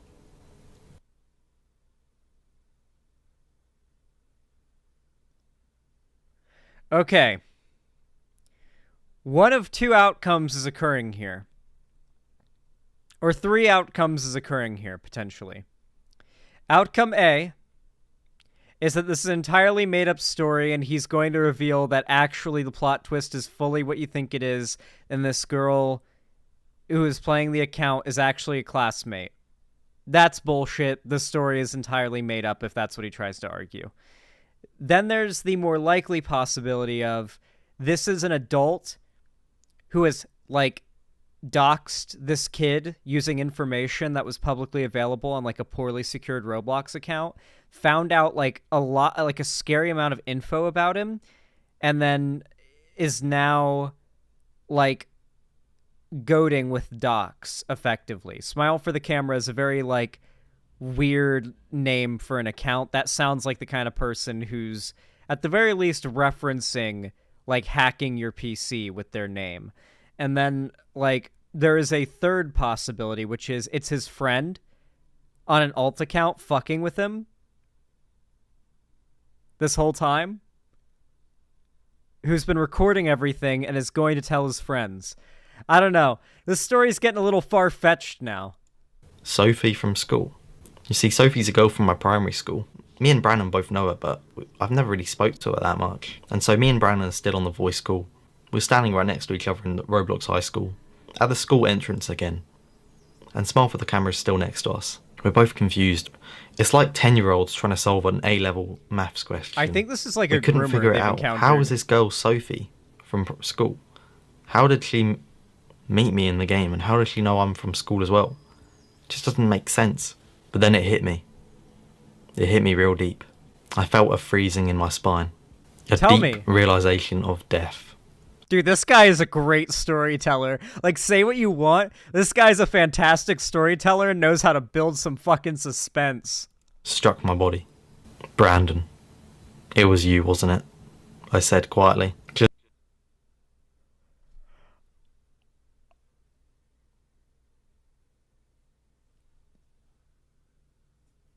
I fucking called it. I fucking called it. I fucking called it. I called the twist. Dude. Pre-watched? No, I did not pre-watch. I actually have not even seen a second of this video. I only saw the title and thumbnail and knew immediately, covering this. Didn't even watch any of it to check if it would be good. This is literally... I hadn't even heard the guy's voice before when I, like, started this segment now. Holy shit.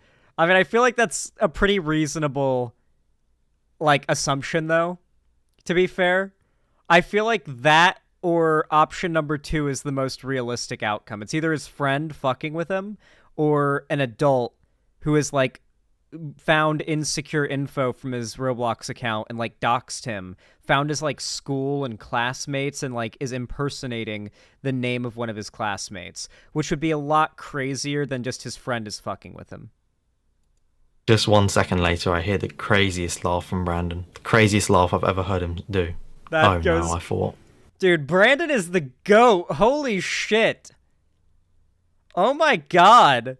Brandon played the long con, too. Can we get a round of applause for Brandon? Let's go, Brandon. I'm fucked. Brandon played a trick on me. Pretending to be a girl, just to have sex with me in the game. Because he knew that I was that kind of guy to do that kind of weird stuff. Just then on that call, something changed within me. I began thinking... I would love if Brandon said, "You had cyber sex with me. That makes you gay now." That would have been the perfect cherry on top. About all these times I've had sex with girls on Roblox. What have I been doing? How is that a normal thing to do? Is this something that a 10-year-old should be doing? I'd never seen porn before, so that wasn't the reason for me having sex in Roblox. But that day, I didn't just... Yes, mental illness is why. Yes, like, you have an addiction that, like, sprouted up at a young age due to, like, a mental disorder. That is what porn and sex addiction is. You need, like, actual mental health treatment to deal with it. It's not just a compulsion or, like, a habit. It is, like, an actual... mental illness that you have, and you're projecting it onto other people because you can't imagine a world, supposedly. I mean, to be fair, for all I know, this guy doesn't project this on other people, but a lot of these channels do. I'm kind of making some assumptions here, to be fair. But yeah, generally speaking, these channels are all about saying, like, here's my story, this could happen to you, and it's like, no, at 10 years old, I wasn't doing this shit. No, I don't think most people were. I think the fact you were doing this at 10 years old was a precursor to where you're at now. Learn how messed up I was in the head. It made me realise that everyone my age is doing messed up things like this, all around the world. Yeah, never mind. He projects it onto everybody. I stand corrected. Things we should never do as kids, all because of an internet connection. Thank you for listening to this story. Subscribe for more videos from me and also my twin brother. But yeah, pretty much. His twin brother? Does he actually have a twin brother that, like... Does his twin brother know about this? This has got to be a troll. When I was a kid, I thought I met Avril Lavigne on RuneScape. No, to be fair, I met Gustavo Fring in Fortnite once, so, you know, it's understandable. It's understandable. God, listen, do not get caught up in this no-fap movement, okay? If you are seriously having, like, life-debilitating problems when it comes to pornography, sex, or masturbation, this is not a problem that, like, internet culture war, no-fap, incel gurus are going to be able to help you with. You need actual psychological help, because this is a fundamental mismatch of wiring in your brain that needs to be, like, helped with a professional. It's not normal. Other people are not experiencing the same desires and compulsions that you feel on a nonstop basis. If this is truly how you're experiencing life, you need to have help, or get help if that is the case for you.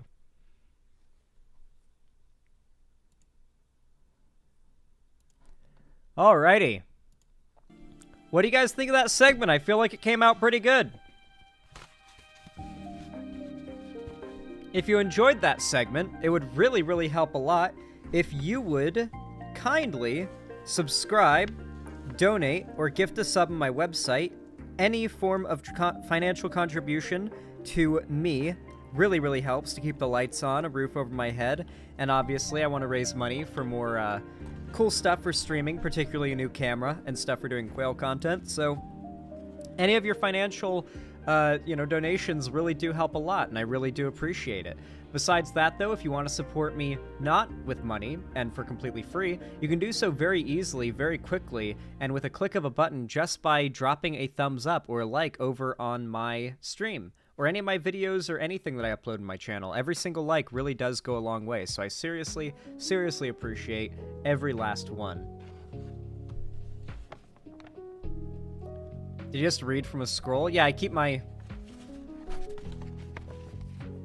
segments are all written down in a scroll. I don't have very good handwriting, and also I'm writing, like, in the worst positions possible, and with, like, a weird-ass pen that isn't very good, but it has, like, a feather on it. But it gets the job done. I can read what it says. It's inverted, so you probably can't, but yeah, I got my scroll.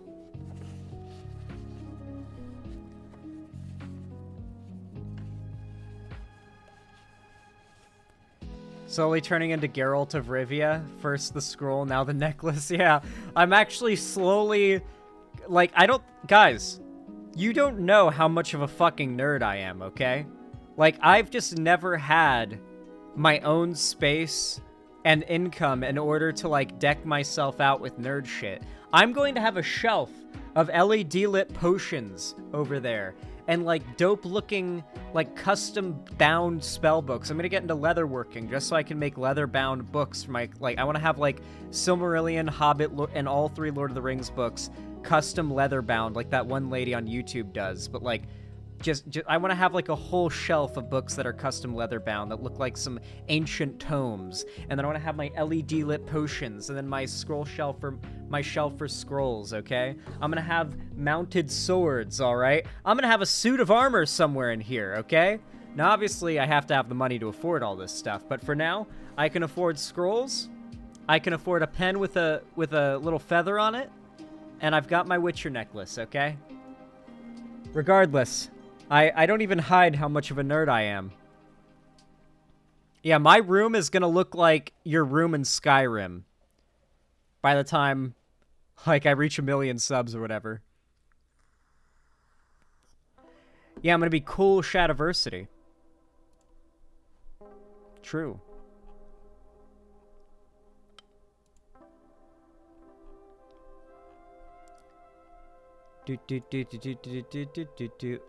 Oh, okay, really quick. You guys will appreciate this. What?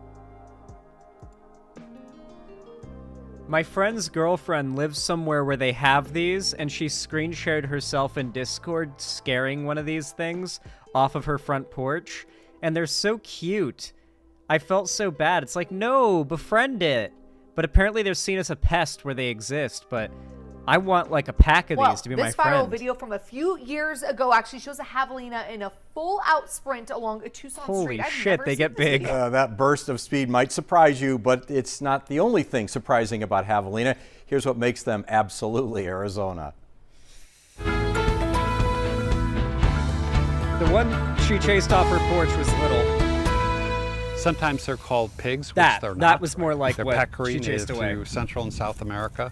There's a population in Arizona, New Mexico, and Texas. Mark Hart with Arizona Game and Fish is very familiar with javelina. He understands our fascination with them here pigs. in southern Arizona, but he reminds us to keep our distance. Yes, I think a lot of people do get excited about seeing them, but bear in mind they have very sharp canine teeth, tusks as they're known. They can cause serious puncture wounds. Usually slow-moving javelina can run up to 25 miles per hour for short bursts. They live 10 to 20 years. Javelina are mostly herbivores and love prickly pear fruit and pads. They're known for their distinct odor produced by a musk gland on their back. It helps them identify each other, and it helps them mark their territory, usually an area of 1 to 3 miles. And yes, javelina cannot see well. Oh, they definitely have poor eyesight. You could be out walking one evening and see a group of javelina that start moving closer to you, and you think, oh, I'm about to be charged. Probably not. They smell you, but they can't see you. And they're trying to get closer so they can see. A group of javelina. Well, what if you you probably don't want to feed them. Feeding wild animals is pretty bad unless you're like, I mean, I feed birds, you know? I think that's pretty much an exception, especially when you consider that we're kind of needing to feed birds in order to bounce them back population-wise from the outdoor cat stuff. Okay, hot take. Hot take, guys.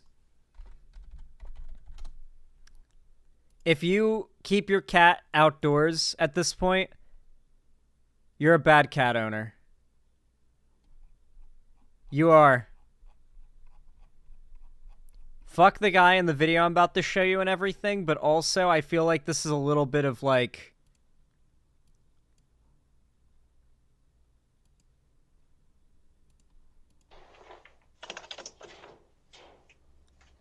This person said that this Uber driver stole their cat. It's like, then don't have an outdoor cat, bro. Outdoor cats are like constantly in danger for their lives, at risk of being stolen.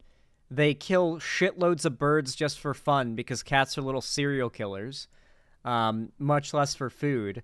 Like, it's just, yeah, don't have outdoor cats, guys. I don't recommend it. I don't recommend it. Who the fuck steals a cat? True, it's like stealing an elephant, you know? It's like why? Yeah, it's like stealing a white elephant. Why give yourself such a burden? Why steal a burden from someone, you know? Steal someone's cat. It's like, okay, well, now you have a creature that despises you and shits in your house. Congratulations. Great theft. You really got them. Because it's free? Cool.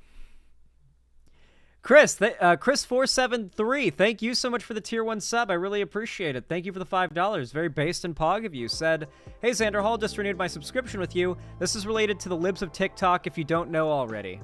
Alright, everyone. Ooh. Okay, we'll watch this, sure. This could be an interesting video to add into the Libs of Tik Tok segment. PepperT21, thank you for the $5 donation. I really appreciate that. Very based and pog of you. Said Xander Hall in the Elder Scrolls, there were wolves, were-pigs, or werewolves, were-pigs, were-boars, were-tigers, were-lions, were-crocodiles, were-bats, were-vultures, and possibly there might be an urban legend were-sharks. God, were-sharks would be scary. Well, thank you for the $5, PepperT21. I appreciate it. I see I've discovered... I've hit a nerve. You are one of those people that will go on for hours about Elder Scrolls lore, I can already tell. I've called you out. I've got you made.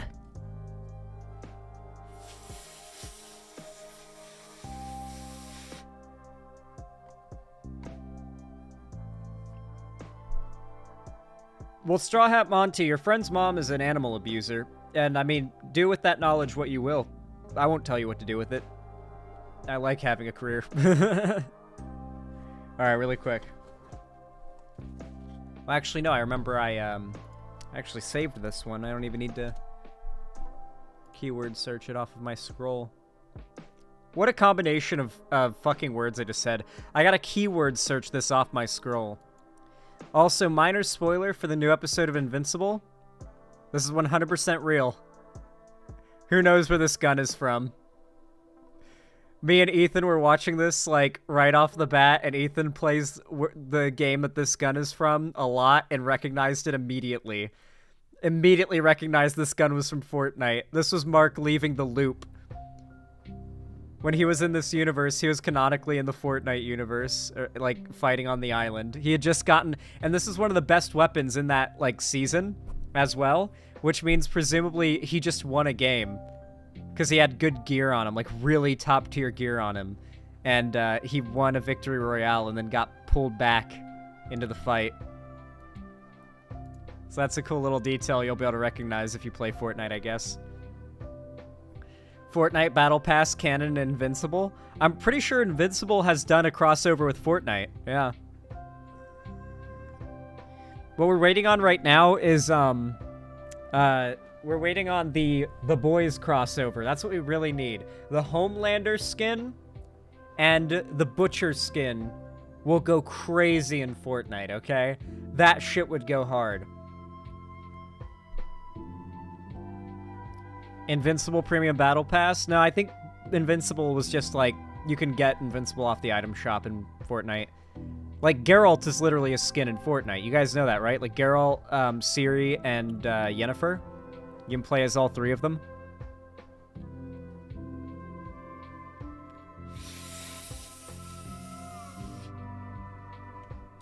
The Boys is in COD, so I doubt it would be added. That is not how crossovers work.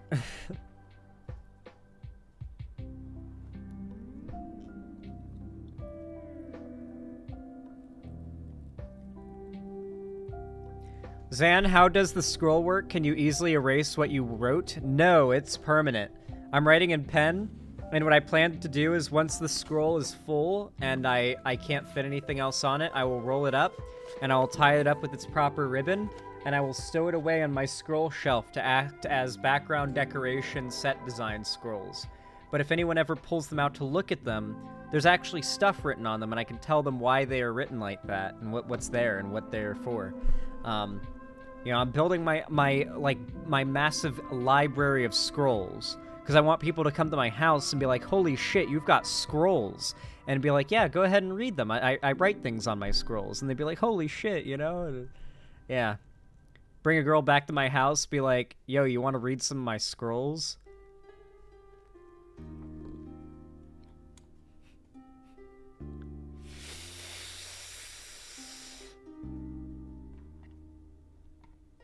I like this idea. Exactly. See? Women love a guy who writes his things down in scrolls.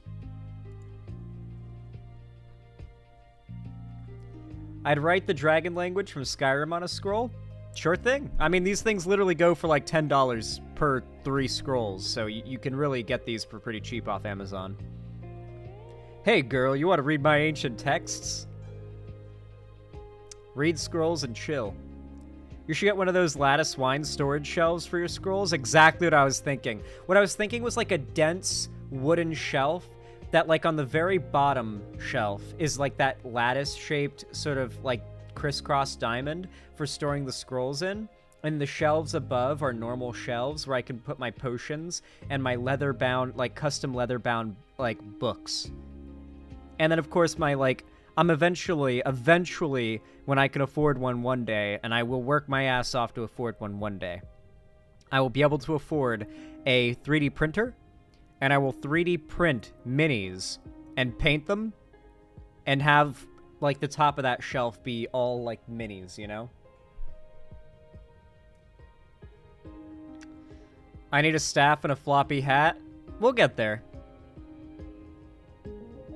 You're gonna have to learn runes. Oh, yeah, I'm gonna have runes, too. I'm gonna get, like, stones. I'm gonna find, like, really nice stones by the river near my house. That kind of helps you to narrow down where I live, doxers out there.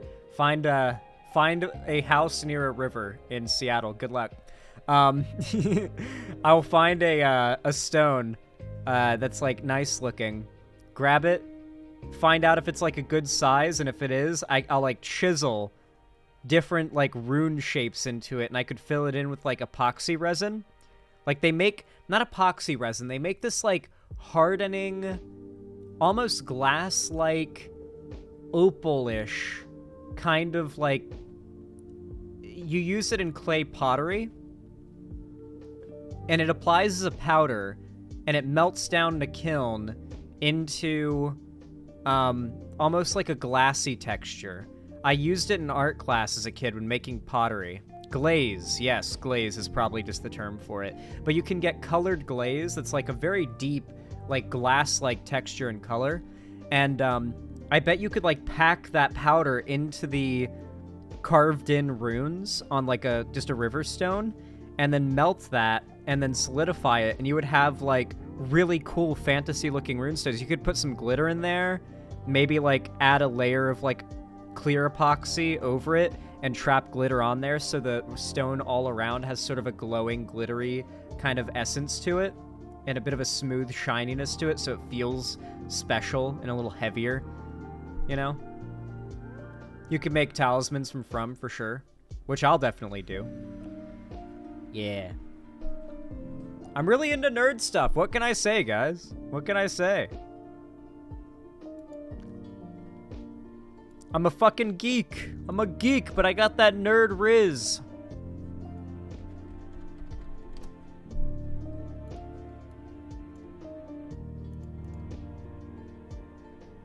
All right, let me bring up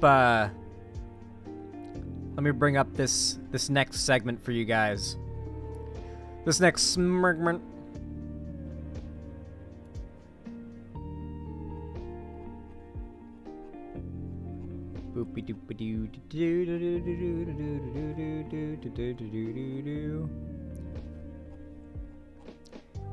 You ever click on someone's account and just go, wow, this motherfucker tweets a lot?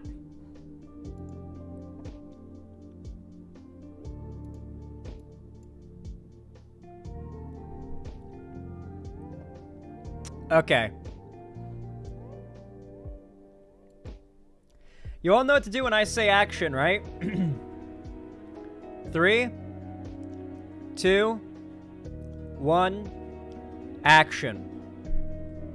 Man, it really seems like Libs of Tik Tok, or Chaya Rychik, can never forget to use her full name, you know, is kind of fallen off lately, right? Ever since her debate with Taylor Lorenz, where she got, like, pretty utterly embarrassed. Like, if you don't think she did, you're huffing copium big time. She couldn't even, like, hold down a single position she supposedly believes in. Like, she wouldn't stand by anything. She just kept walking things back. It was really funny to watch, especially as she started to stammer and almost, like, her voice started to sound on the verge of tears for a little bit. It was very funny. I did a whole segment reacting to that whole debate. If you want to go and watch it, it's on my channel. It went out a couple weeks ago, so you can just scroll back a bit or search Xander Hall and then, like, Libs of Tik Tok debate or something. But it seems we're kind of continuing the pattern now, as recently Libs of Tik Tok did some sort of speaking engagement where people could show up and ask questions and, like, even do a little bit of heckling, I suppose. And this account called Bryce Green tweeted an interaction in text that they had and then attached a video.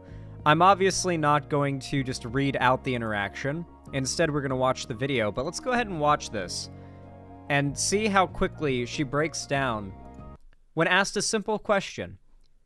Can you define wokeness? This thing that you have based your entire political identity around being against.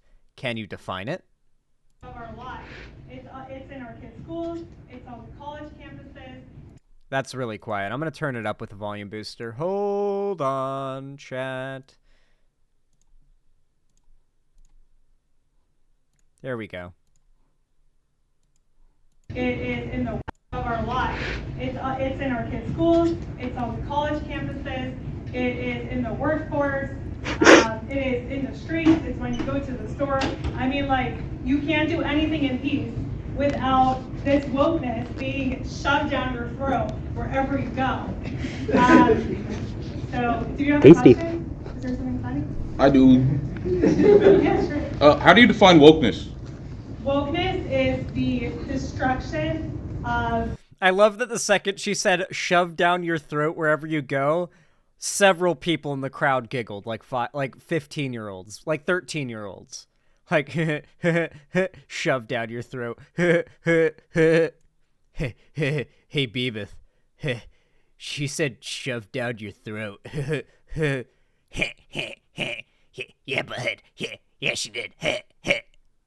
Wokeness is the destruction of normalcy and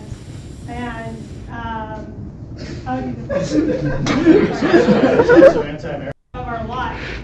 Wait, did she just say the destruction of normalcy?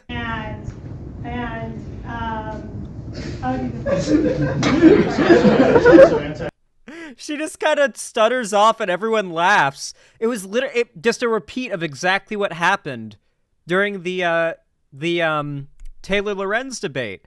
She gets challenged and she's like, uh-oh, my dialogue tree did not account for this. Uh-oh. And she starts bugging out like a broken AI and starts spitting out random words like bridged by and Literal broken NPC. I swear to God, she was made in a factory and she's bugging. Like, she hasn't had a software update in a while and she's starting to break down. Funny enough, though, she started, like, another big crusade, but this time against the, like, BDSM community, apparently.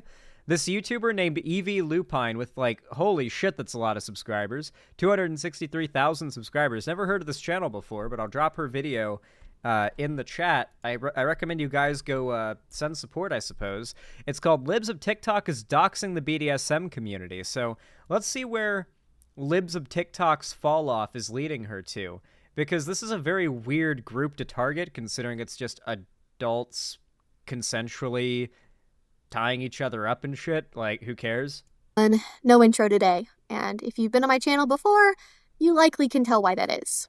We just have some stuff that is very serious, and I wanted to cover it as soon as possible because I didn't know who else on YouTube was going to be covering it. So please forgive me for once again talking about a serious topic. I promise I'm trying to get away from stuff like this. But I'll go ahead and say it. The reason why I'm making this video is because Libs of Tik Tok is now directly attacking the BDSM community. If you've been living under a rock and you have a blessed ignorance of who Libs of Tik Tok is, please turn back now, preserve your sanity. But for those of you who maybe kind of recognize the name and are like, oh, I don't quite know who that is though, let me go ahead and give you a quick refresher. Libs of Tik Tok is a social media handle used by I like to lead with domestic terrorists, okay? Listen. Libs of Tik Tok, for everything that she does, we cannot ever let her live down the fact that after falsely reporting that Boston's Children's Hospital was providing sex reassignment surgeries to minors, it was forced to shut down for multiple days due to constant bomb threats. Thankfully, none were determined to be legitimate bomb threats with any real danger behind them. But the fact that the bomb threats were called in anyway is a form of intimidation and a way to shut down the children's hospital. I mean, that's just a nightmarish thing. I mean, how can anybody say that, knowing that is the outcome of her covering falsely something like that in such a way, how can she go on talking about this if she's not just a demonically evil person? Like, she has to know that that was wrong by this point. She has to know the outcomes that action had. Like, there's no getting around that. That is truly one of the worst, if not the worst thing she has done. Game Master 19 seems to have some problems with their stream, but if anyone else is having that problem, let me know, because obviously, you know, if stream's fucking up, I need to know that. By a Rychik. Rychik, who used to work in the real estate industry, started posting under this account name in early 2021. A little over a year later, journalist Taylor Lorenz was the first to reveal that Rychik was behind the account, who up to this point had been posting anonymously. The outrage this sparked is an entirely... Dude, the doxing of Chaya Rychik was essentially on par with, like, how much of an outrage there was over the doxing of Stone Toss. Like, it's not even a fucking joke. It's pretty analogous, pretty much. And the funny thing as well is I feel like the doxing of Stone Toss is arguably less defensible than the doxing of Libs of Tik Tok. For as bad as Stone Toss is, as far as I know, there's no politicians directly referencing him as an inspiration for any of their policies or political decisions. Libs of TikTok, on the other hand, has been credited countless times as the inspiration for countless bills that have been made to crack down on the rights of LGBT people. So I think that Libs of TikTok being so influential in American politics while remaining anonymous was just like an untenable thing, like on its own, just not a thing that should principally happen, left or right, I don't care. Like you shouldn't be this like anonymous, faceless, like political pundit that's like affecting real world politics and no one knows what your real name is or what your face looks like. That just sounds really shady and not democratic to me. That doesn't sound very democracy to me personally. But with, like, Stone Toss, I would argue that's less defensible because he was just a dumbass comic artist that made Nazi comics.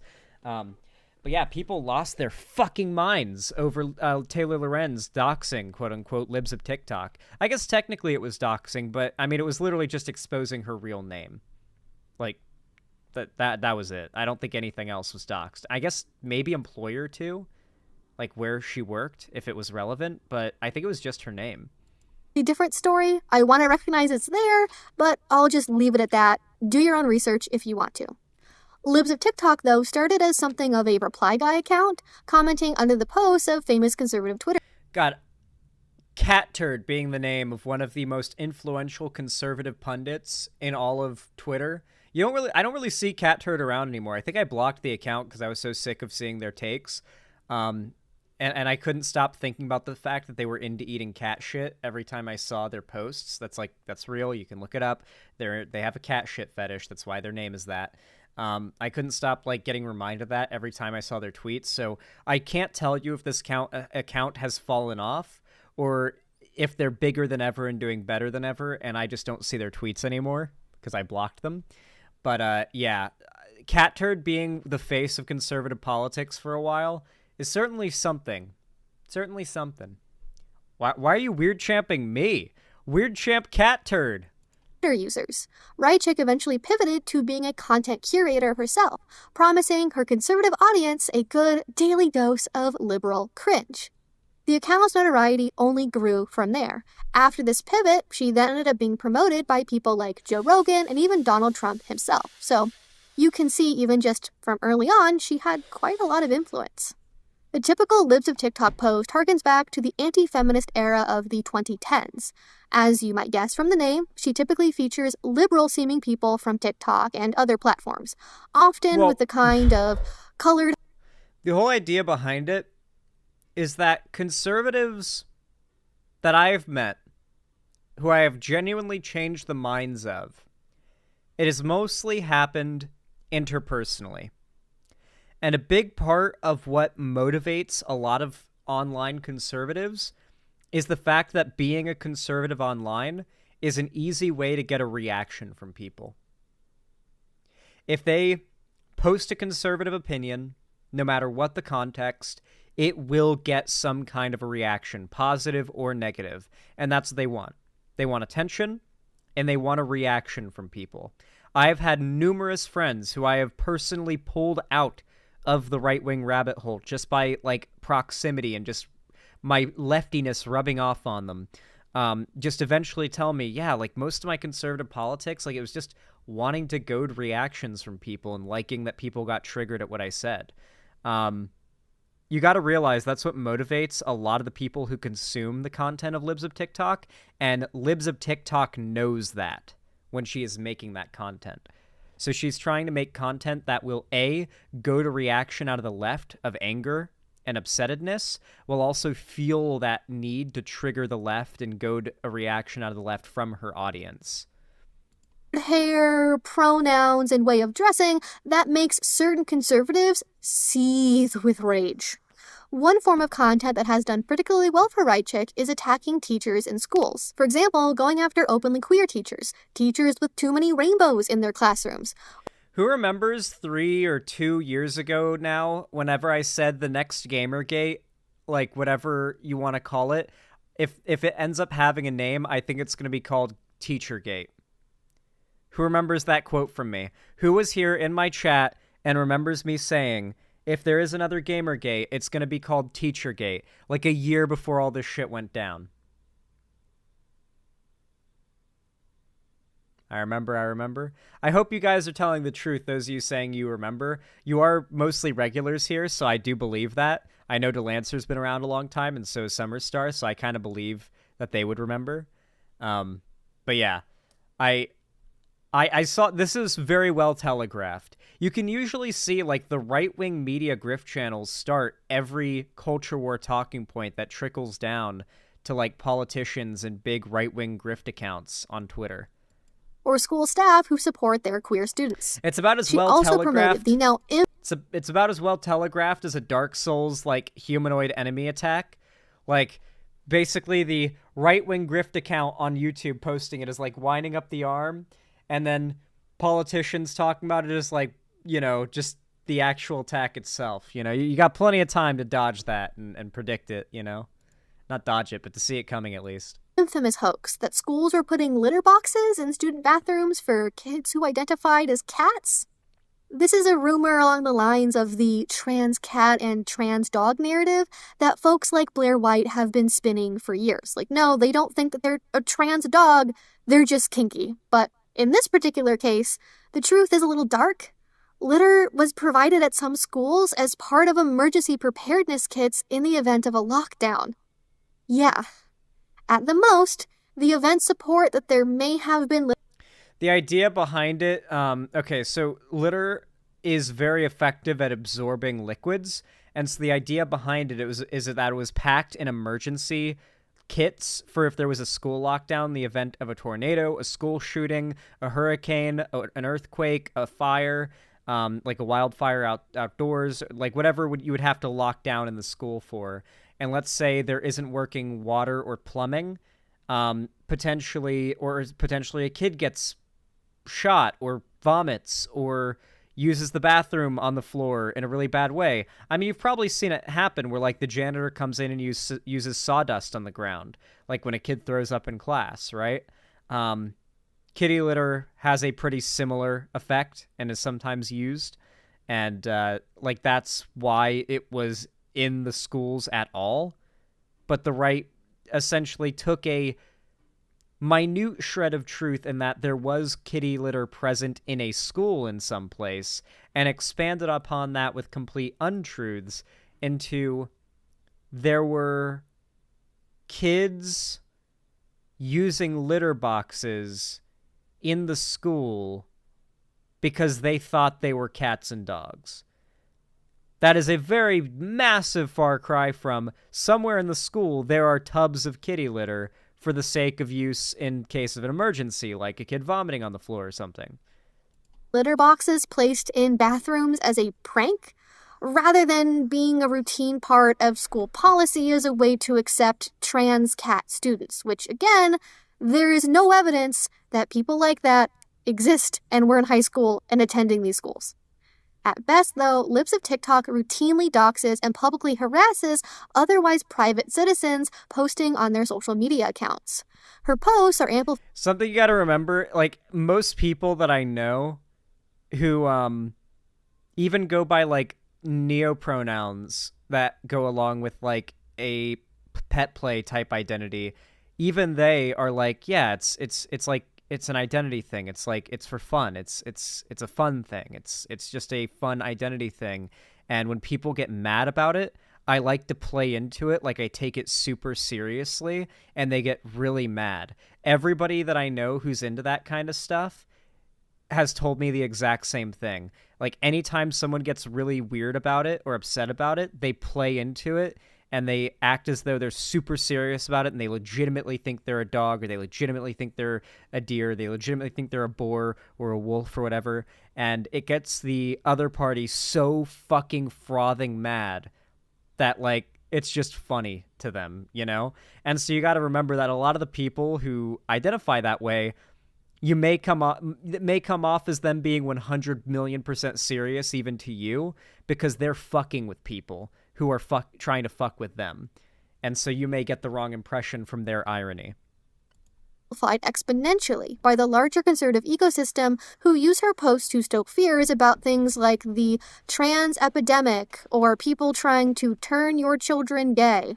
They encourage parents to distrust schools, request that books be removed from classrooms and libraries, and in particular, they seem hell-bent on removing any and all sex ed from schools. This is especially concerning since we know that comprehensive, science-based sex ed not only lowers teen pregnancy and STI rates, but also reduces the rates of sexual violence. It's also something that helps many children every year realize that they are being violated by trusted adults or older children. All that was absolutely true. I was going to pause and say it, but then I realized she's probably going to say it herself, and I was like, you know what? Just going to let her go. One well-known tactic of abusers is to limit a child's access to information, and they often try to prevent teaching the child about what sex is. This is the reason why the right across all these red states are passing the social media ban bills and the porn ban bills to try to keep kids from accessing any form of sexual content, not just porn, but like sex education materials. That is also included, as well as preventing them from accessing social media, where the right has found young LGBT people have found the most support. They are doing everything possible to isolate LGBT kids that live in red states, so they will have no access to support outside of their own states.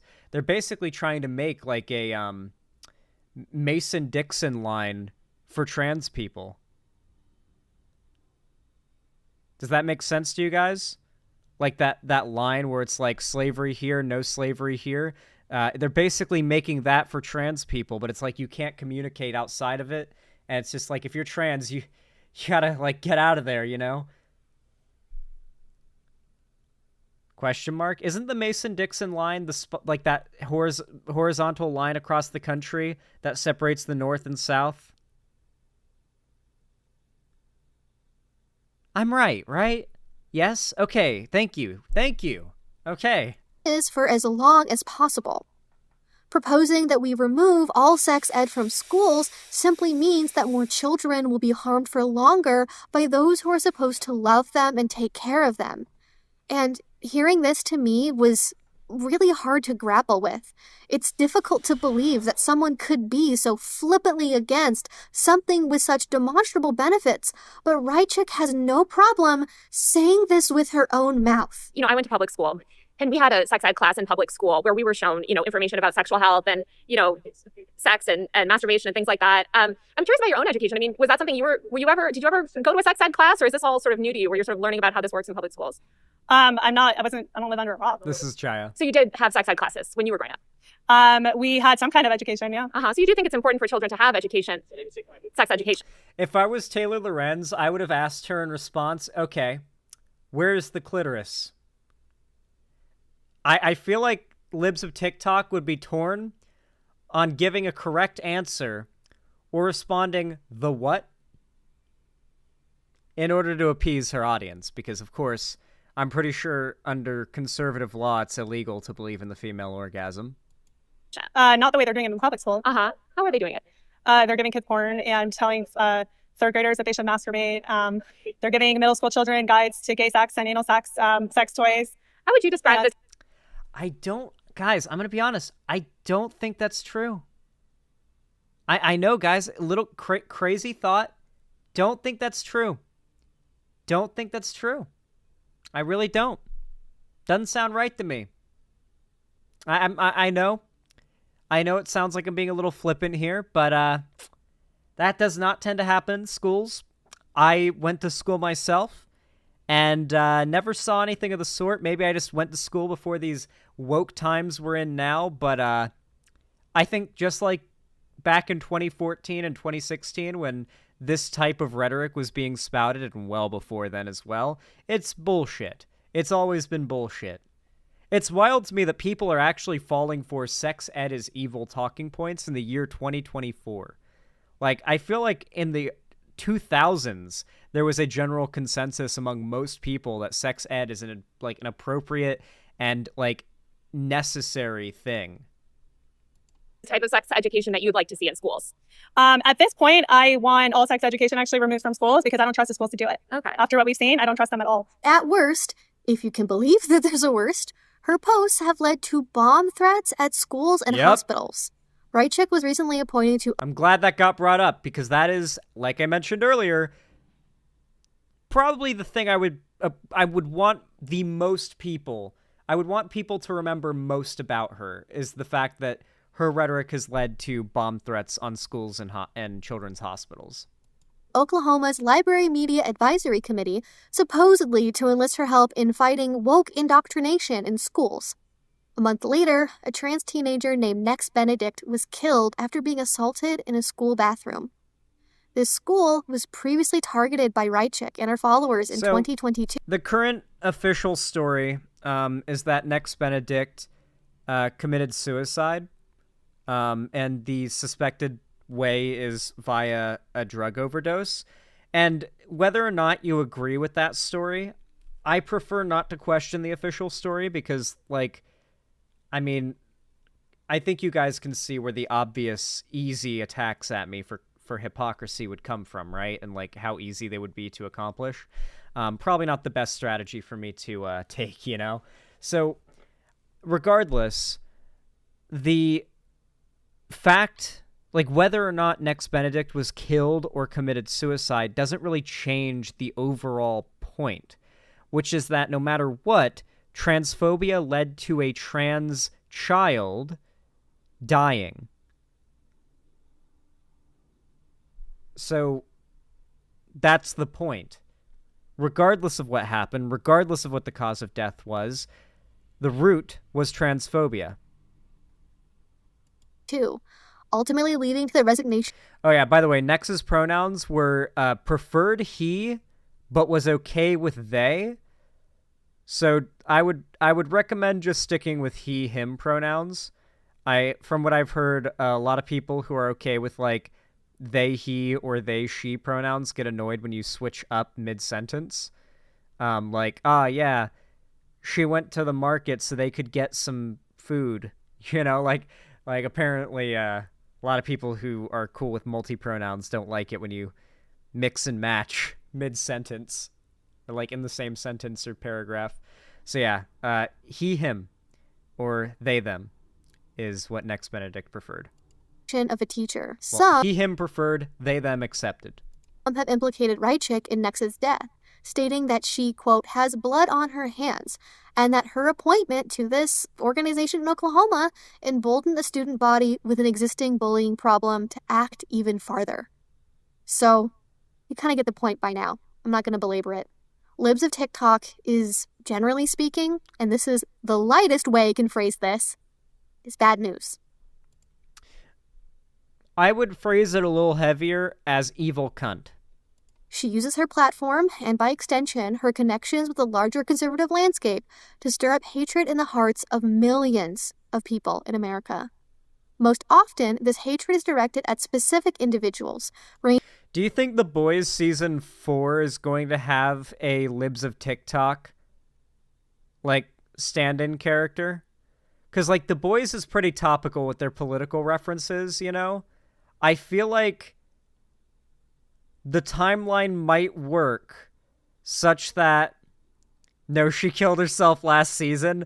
Honestly, yeah, Stormfront's the closest to Libs of Tik Tok we've gotten so far. But I do feel like they could totally pull off a Libs of Tik Tok reference character. It would be so funny to see Libs of Tik Tok freak out on Twitter, yeah. Yeah.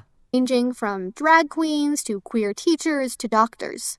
She's more than happy to spread misinformation so long as it supports her narrative. The ultimate purpose of this is to stop sex ed in schools, stop young queer people from discovering what their identities are, and to counteract public acceptance of so-called deviant behavior at large, even when the people doing this so-called deviant behavior are adults. Now, I don't want to sound conspiratorial, but I had a sneaking feeling that eventually Libs of Tik Tok, being the shark that she is, would move closer to our waters in the kink community. The writing has been on the wall for a long time. Tim Pool and Blair White have had open disdain for kinky queer folk for years. I mean, kink has always been like the primary source of tapping into a group of people who have like a relatively insular community that a lot of people outside of it are going to immediately make the worst possible assumptions about, and have the least possible knowledge about generally. So it's very easy to just fish for ammo to use against an entire community via small clips and anecdotes. So yeah, I've seen a lot of these videos. We've covered a lot of these videos where it's just kink bad, and it's like, kink cringe, sure, but cringe doesn't mean bad, doesn't mean morally reprehensible. It just means, I cringe. But me cringing doesn't mean I hate. They use each to paint the other with tar. They imply that openly queer sexuality is implicitly kinky and thus deviant and perverse. And this is also true. They love to try to associate kink and being gay or trans in a very in a way that is dishonest. Well, yes, there's an association because obviously kink and the LGBT community, these are both groups that have there's some crossover, and there's also a fair amount of the fact that the same groups are kind of against the same groups, right? So there's a fair amount of your enemy is my enemy, the enemy of my enemy is my friend, right? But from the right-wing perspective, it's like, let's lump in all these people we don't like that we can frame as looking weird and create a monolith of quote-unquote freaks we can point and laugh at derisively and advocate for the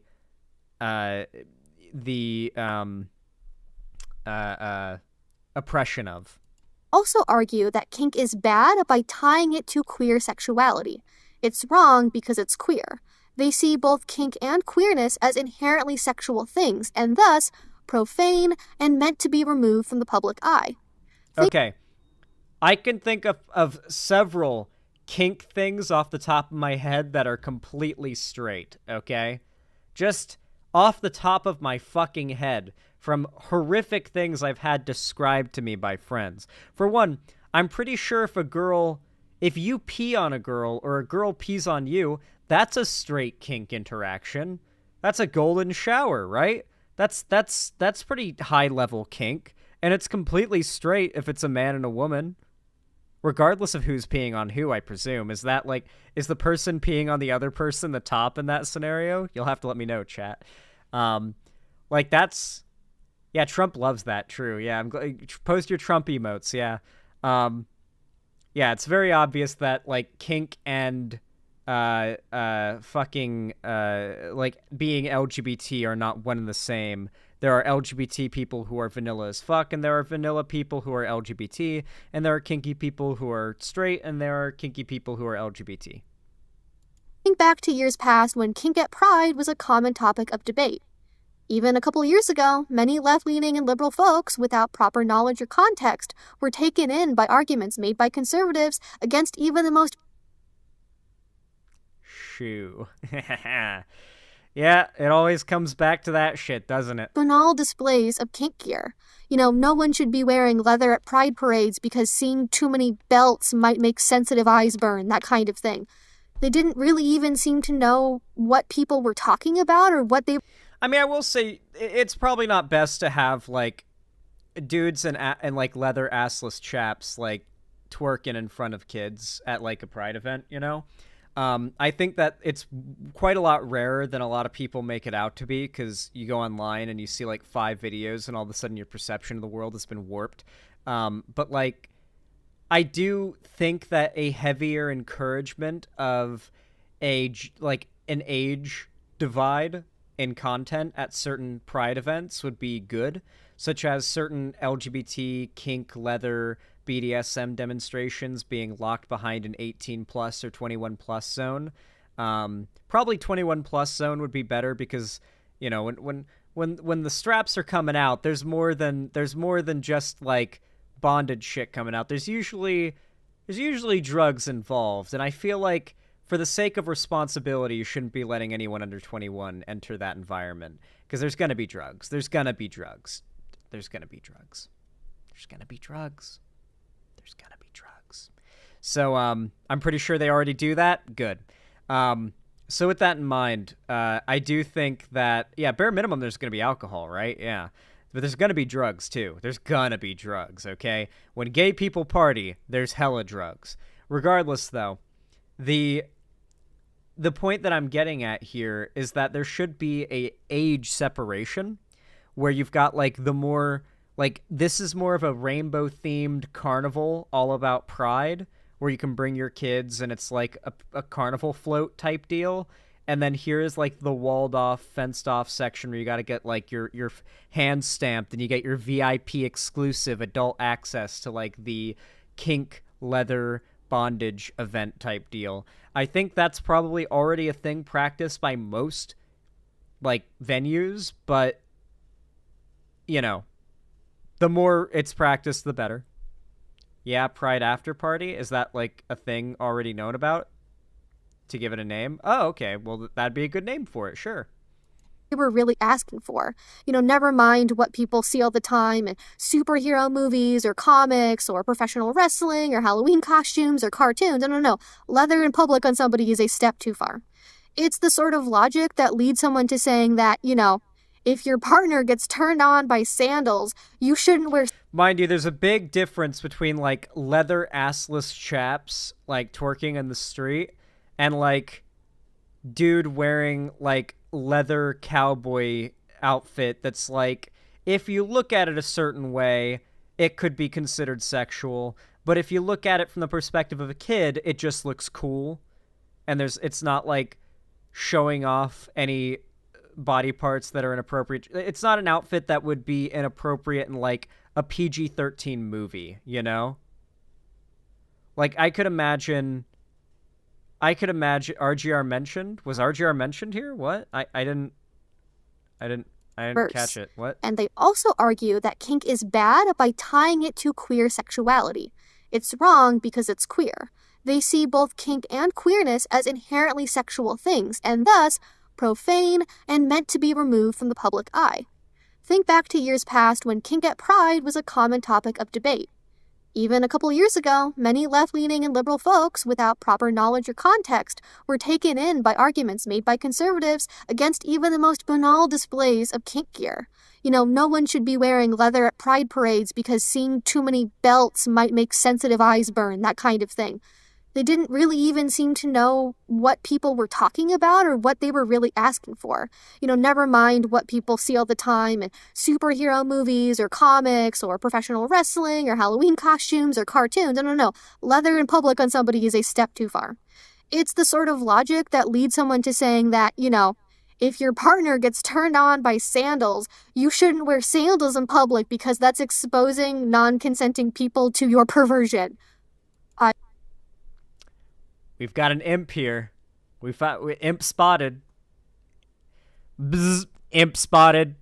I swear to Christ, I see you. This was an actual debate that happened. I was there, I heard it. And for if no one else besides myself, I am going to avoid rehashing. True people are everywhere. No, imps are Demon Mama's fans. That's the name of Demon Mama's fans. Because that was Demon Mama's debate with RGR, I believe, was the sandals foot fetish at like a Pride event that or in public thing.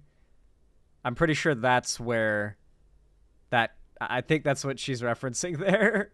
Yeah, I think I know now why you're talking about the RGR thing. Those arguments for a 23rd time. They come up every year and they have for decades. So I'm going to go ahead and just link to some previous videos and some articles down below if you want to go into the subject in further detail. But the point is that the groundwork that led to the events I'm going to talk about today have been in place for a long time. So, what exactly happened? Why am I making this video? Well, Libs of Tik Tok doxed a BDSM event. I'm going to try to be really careful about this. I'm going to be blacking out the names of everyone involved. I'm going to be using a pseudonym. Yeah.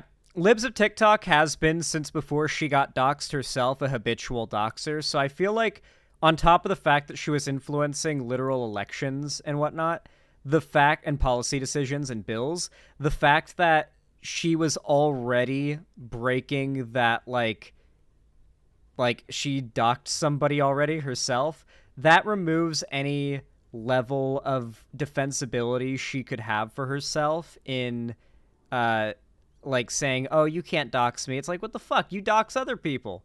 It's like, no, it's your free game. To refer to the events and also the venue. You never know who's going to see a YouTube video, and the last thing I want to do is contribute to more harassment or harm. A courtesy that Libs of Tik Tok has no problem ignoring for themselves. So, I'm going to be calling the event in question the Birdhouse. Though, if you are in the city where this event takes place, you no doubt know what this event is. You might... I'm going to guess Portland. Obviously, I don't want to dox this place. My wildest guess would be Portland. Be wondering what prompted Libs of Tik Tok to notice such an event. As it turns out, the Birdhouse was using a local LGBT community center for its events. And this community center was due to get 7 figures of government funding to help with the renovation. So naturally, Rychik had to butt in and try to stop this from happening.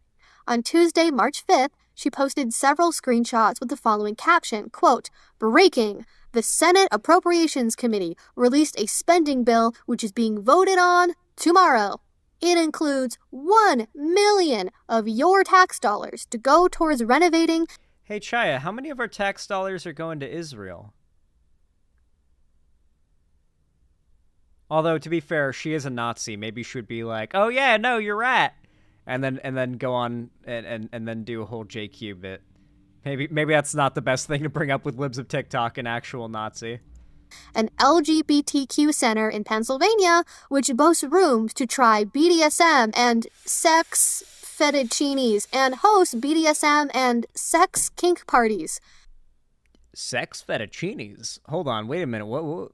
Oh, fetishes. Okay, I thought I was about to say sex fettuccinis. I love fettuccine Alfredo. There's even a kink party happening there this weekend. You telling me I can fuck bitches and eat fettuccine Alfredo? That's where I want to be. Senator Bob Casey and at Senator Fetterman, PA, are the ones who requested this funding. Absolutely sick that our tax dollars would fund this. Horrifyingly, the screenshots showed the location of the event clearly, along with a date for an upcoming party.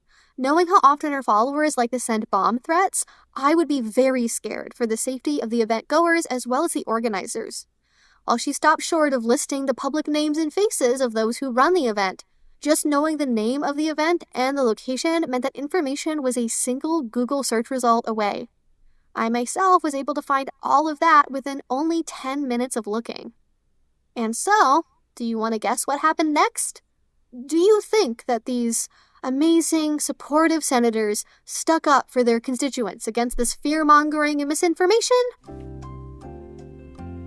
No, they folded like lawn chairs. The same day, Fetterman's staff sent a letter, which was shared publicly, withdrawing support for the funds going to this. Fetterman really is the most, like, spineless, quote-unquote progressive ever. He really grifted off of progressive support and got into office and just dropped every pretense of progressive messaging. And now he didn't even just do that. He's also, like, very bitterly become a hater of progressives. Like, he goes to events and he's like one like insult from the crowd away from flipping off every person in the crowd and yelling the N-word. You know, like, he is like heavily following the leaving the left pipeline, I guess. He's following the grift. This project. It was a very diplomatic letter, and it didn't really give any clear answers as to why, but I think we can easily infer what was going on there. And then, to put icing on this crap sandwich, Elon freaking Musk, man who has cosplayed as Marquis de Sade, I am not kidding.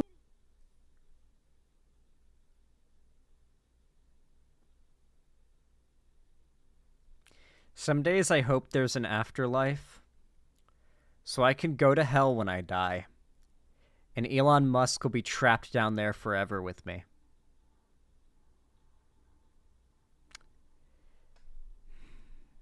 Please let there be afterlives. You tweeted out in support of Right Chick's actions, saying, quote, "Reality is getting crazy fast. Like, thanks for your contribution to this dialogue, you absolute freak." I have to make sure he's down there and stays down there, Dizzy Rat. Lemon of a man. And I have to make sure his time down there is as miserable as possible forever. However, I'm sad to say that this was about as pleasant of a response as could be seen to this post.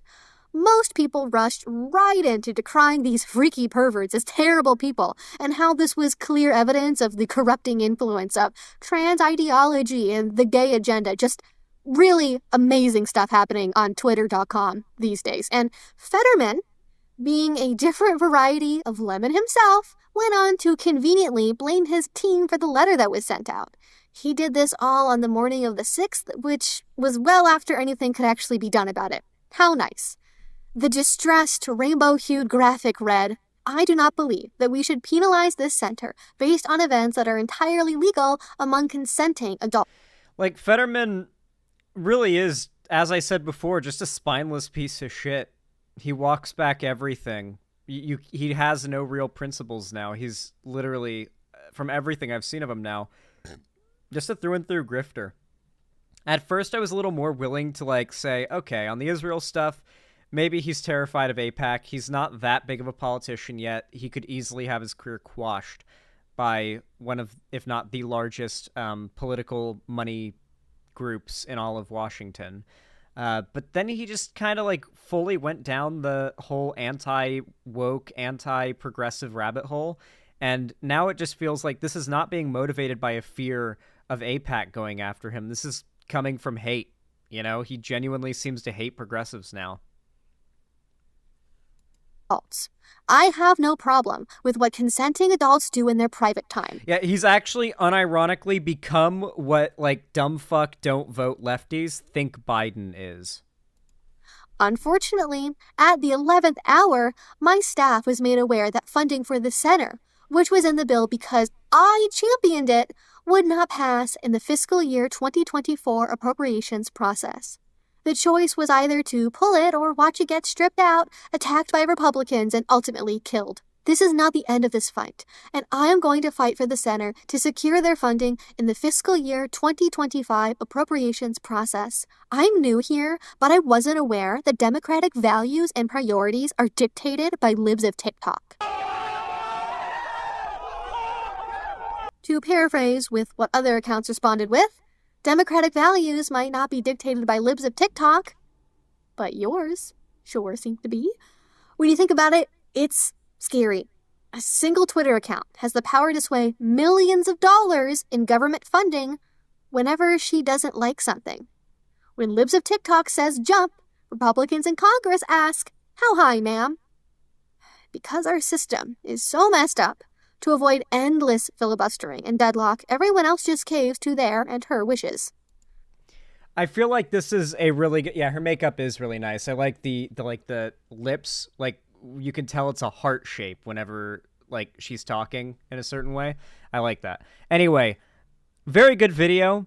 I think that if you're interested in finding out how Libs of Tik Tok is targeting and attacking just normal people, just trying to do their own thing, have fun, live their lives, and framing them as predators and trying to destroy them in their lives, doxing events, trying to get their funding pulled from community centers, etc., highly recommend you go and watch more of her content. It will obviously be linked down below, and I'll go ahead and drop the link again in chat for you guys if you want to go subscribe and send support.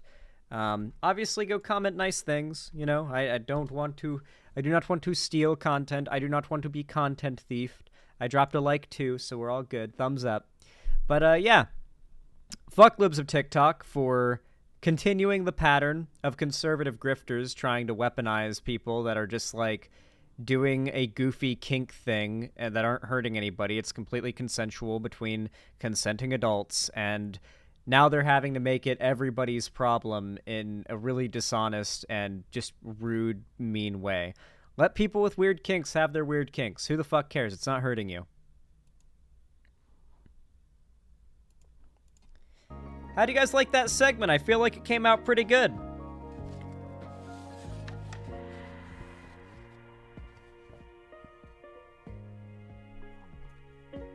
Very good segment. I'm glad you guys think so. One moment, guys.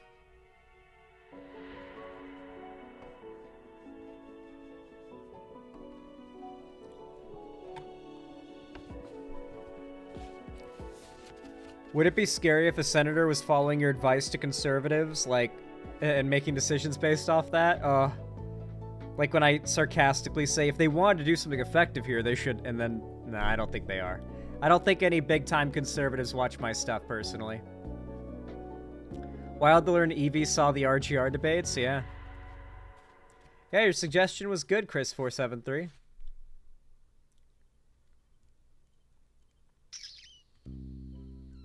Okay. I know what we'll cover next.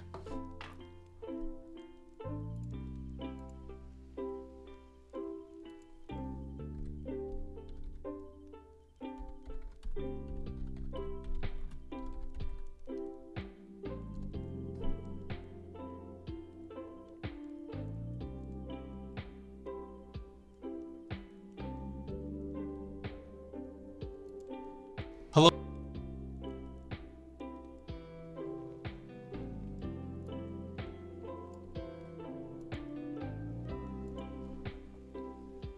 All right.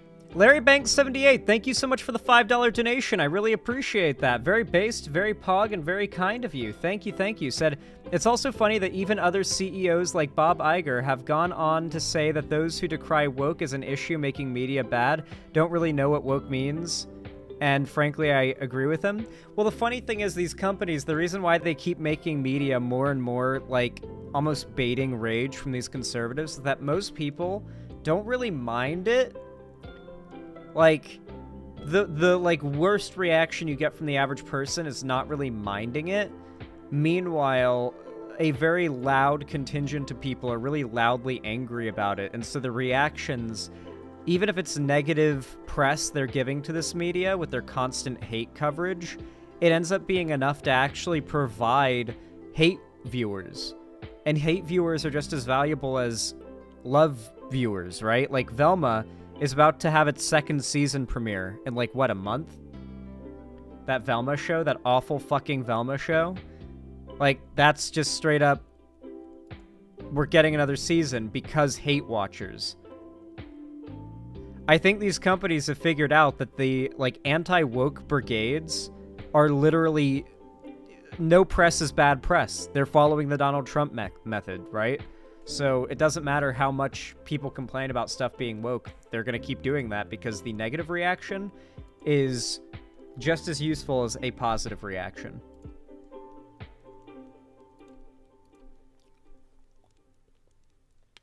Yeah, learn from your mistakes, Velma hate watchers.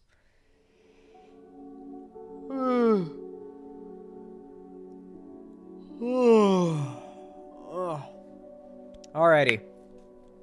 Before I start our next segment, I'm going to go use the restroom and grab a Monster Energy so I can perk myself up a little bit.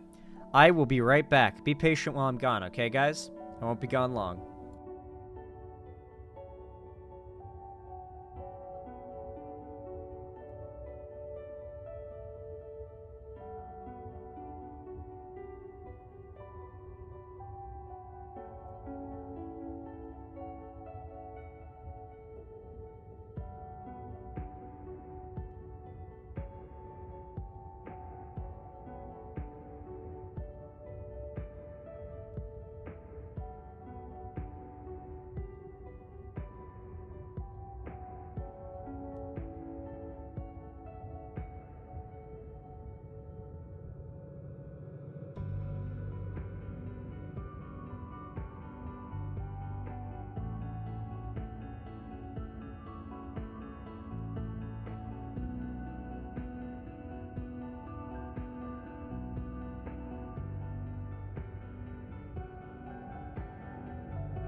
Chat is borking. Who else is high right now? I'm actually about to kill my being stoned because I'm going to drink Monster and it's going to wake me up and kill the THC in my blood. My hair is unkempt today, guys. I think it's just getting to be to the point where there's not going to be any controlling my hair anymore. It's getting too long. I'm really considering taking like a shaver to it, like a buzz razor thing, and just going bzzz till it's all like an inch long, you know? Because I've been getting like there's so much hair getting in my eyes now. It's getting really bad.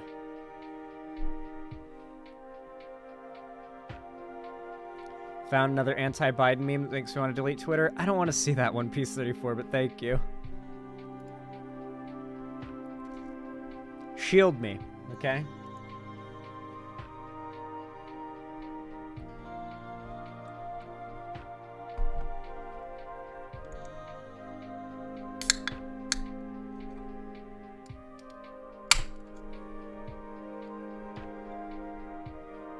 Monster.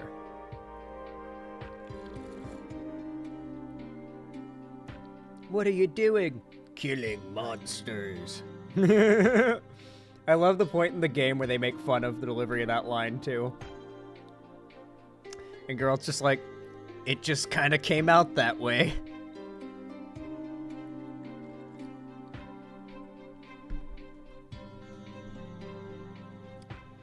God, what a good game.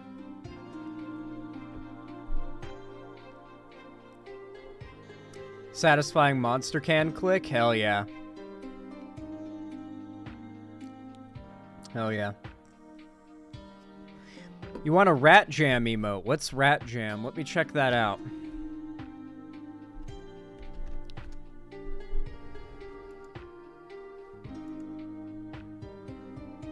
Okay. Okay, I could, you know what? You know what? You know what?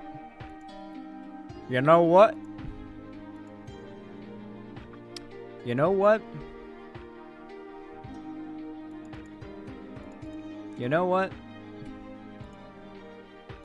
Okay. I'll add Rat Jam. I'll add Rat Jam, but it'll be a sub-only emote. That's the trade-off for getting it added right now. Is it'll be a sub-only emote. Let's see. I hope this doesn't break all the emotes. I've had some bad experiences adding and removing emotes from chat. Well, I guess I just have to...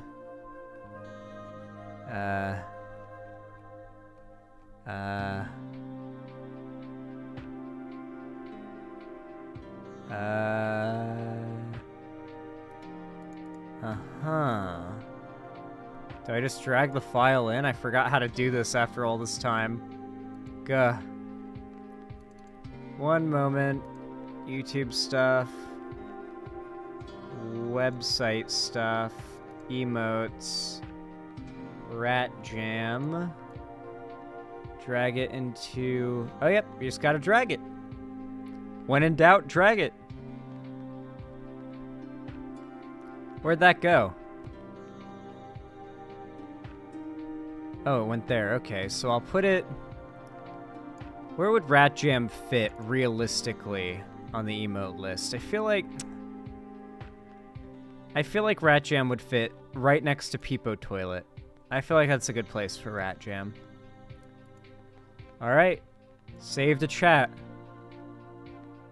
Your chat has been updated. Now right-click your chat, everybody, and click refresh or reload frame or reload page. Whichever option, or just reload. F5 works too if you just want to reload. You should now have Rat Jam if you're a sub. That should be available now, I think. Right? Let me check. Yes! Yeah, it's there. It's super fast! Oh, I didn't calibrate the settings. Is it better that way, or should I calibrate it to be, like, the proper speed? Do you guys want it to be, like, vibrating intensely, or do you want it to be, like, a proper dance?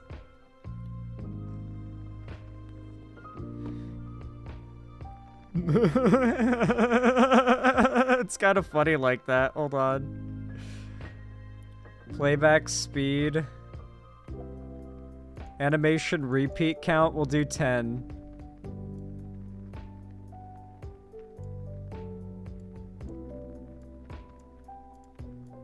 I'll get it to be like kind of fast, but also like slow enough that you can tell it's up.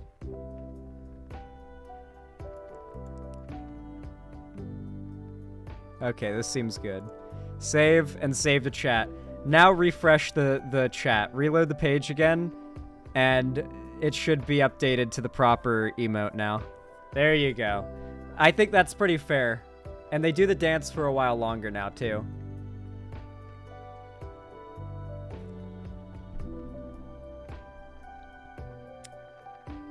Nice. The site didn't bug either. Nice, nice. Okay, you guys can use another emote besides Rat Jam. Now it's not as funny. Oh.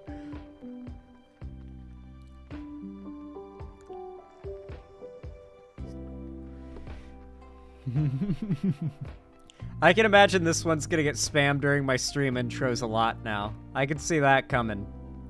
I can see that coming from a mile away. I guess I got a sub now. Real. True. True. Chris473, thank you so much for the $10 donation. I really appreciate that. It really helps a lot. Thank you, thank you. Said, how are your plans going with the quails, by the way? Well, currently I'm waiting until after, like, probably late May, early June to start with the quails, because that's when it'll be, like, properly spring, like, into spring.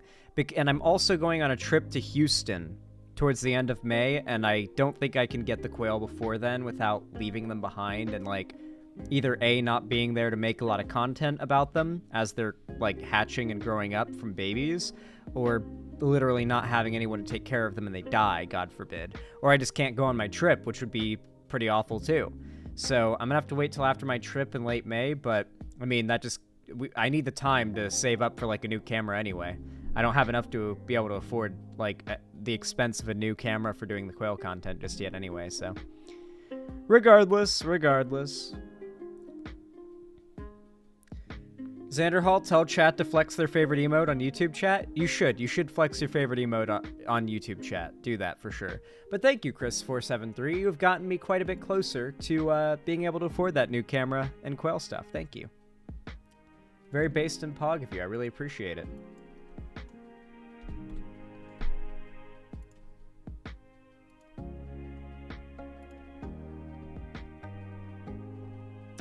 All right. With all that said, I think it's time for us to start our next segment. You all know what to do when I say action, right? 3, 2, 1, action. So as you guys know, I'm a fairly decent fan of the Fallout series. I certainly haven't played the first 2 games, which are like the classic sort of beloved Fallout games that are insanely hard and archaic, but, you know, cult classics to, you know, say the least. I would never shit talk them, though I haven't played them myself, and I don't know if they're really my cup of tea. However, what I am a big fan of, what I do think is probably my favorite Fallout game out of the 3 that I have played, or no, 4 that I've played, is Fallout New Vegas. I haven't played much of Fallout New Vegas, but I've watched a lot of Fallout New Vegas. I've seen how extensive the modding is, how the general game's way of running is, just how it is compared to the other Fallout games. And I think New Vegas is the best. I also really like its setting and vibe a lot. It's got the best setting and vibe of any Fallout game, in my opinion, and I see why it stood the test of time and retained such a wide fan base, you know? It's a very beloved series. And Fallout New Vegas has an extensive modding community on top of that, which has helped to keep the game alive. However, Fallout New Vegas's modding community is like a whole game community of itself. It is quite large, yet still somewhat insular. And recently, a big mod, like I guess it's an overhaul mod or a mod that takes place in like a Fallout nuclear Miami, or not Miami, Hawaii, which is super interesting sounding to me. It's called Ashfall. And apparently, there has been some scandal over it being woke within the Fallout New Vegas community. Doesn't really surprise me that a fair amount of Fallout New Vegas fans lean somewhat right, considering a lot of them stand the fuck out of Joshua Graham, who's this, like, Mormon religious fundamentalist killer who's, like, wrapped in bandages because he's burned across all of his body. Yeah, it's definitely a whole community of people. New Vegas was already woke, yeah, but they don't see it if they don't want to see it, you know what I mean? Regardless, I've been sent this video and asked to cover it. It's about 3 months old already. I'm kind of getting to this drama a bit late, but people have been begging me to cover it for months. So, I mean, if you guys still want me to cover this, then I will. The video's called The Mystery of Fallout Ashfall. Is this DLC-sized mod woke? Let's find out.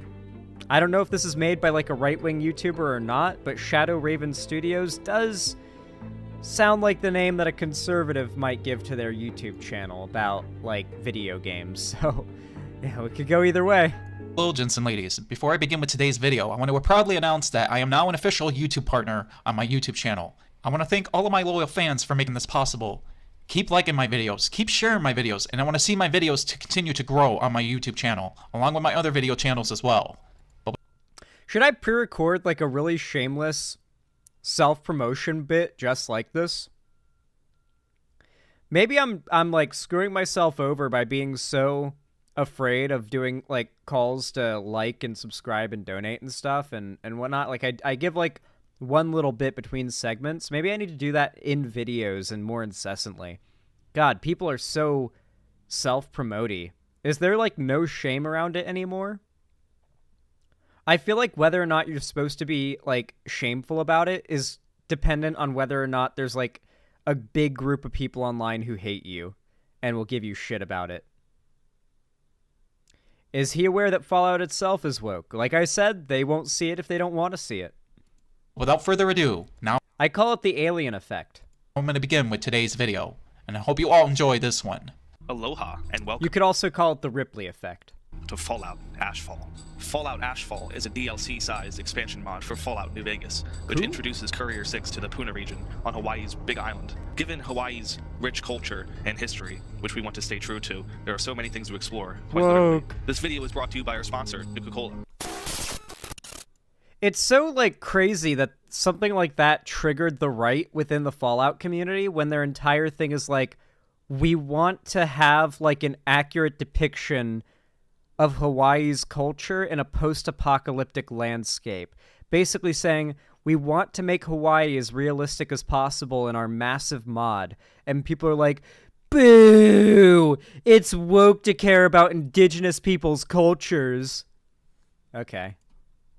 I am making this video by request, but there is a mysterious question going around regarding a mod called Fallout Ashfall. And the question is Fallout Ashfall a woke This guy is a fucking gooner. DLC mod? To give a brief explanation of what this is, Fallout Ashfall. This town is real, by the way. Like, the town, like, this is real. You can go there in real life. They do a yearly Fallout event. You can go up the hill, which is exactly where you see it there. That's the Good Springs Cemetery. It is called Good Springs. The guy who sits out front, Easy Pete, I think his name is.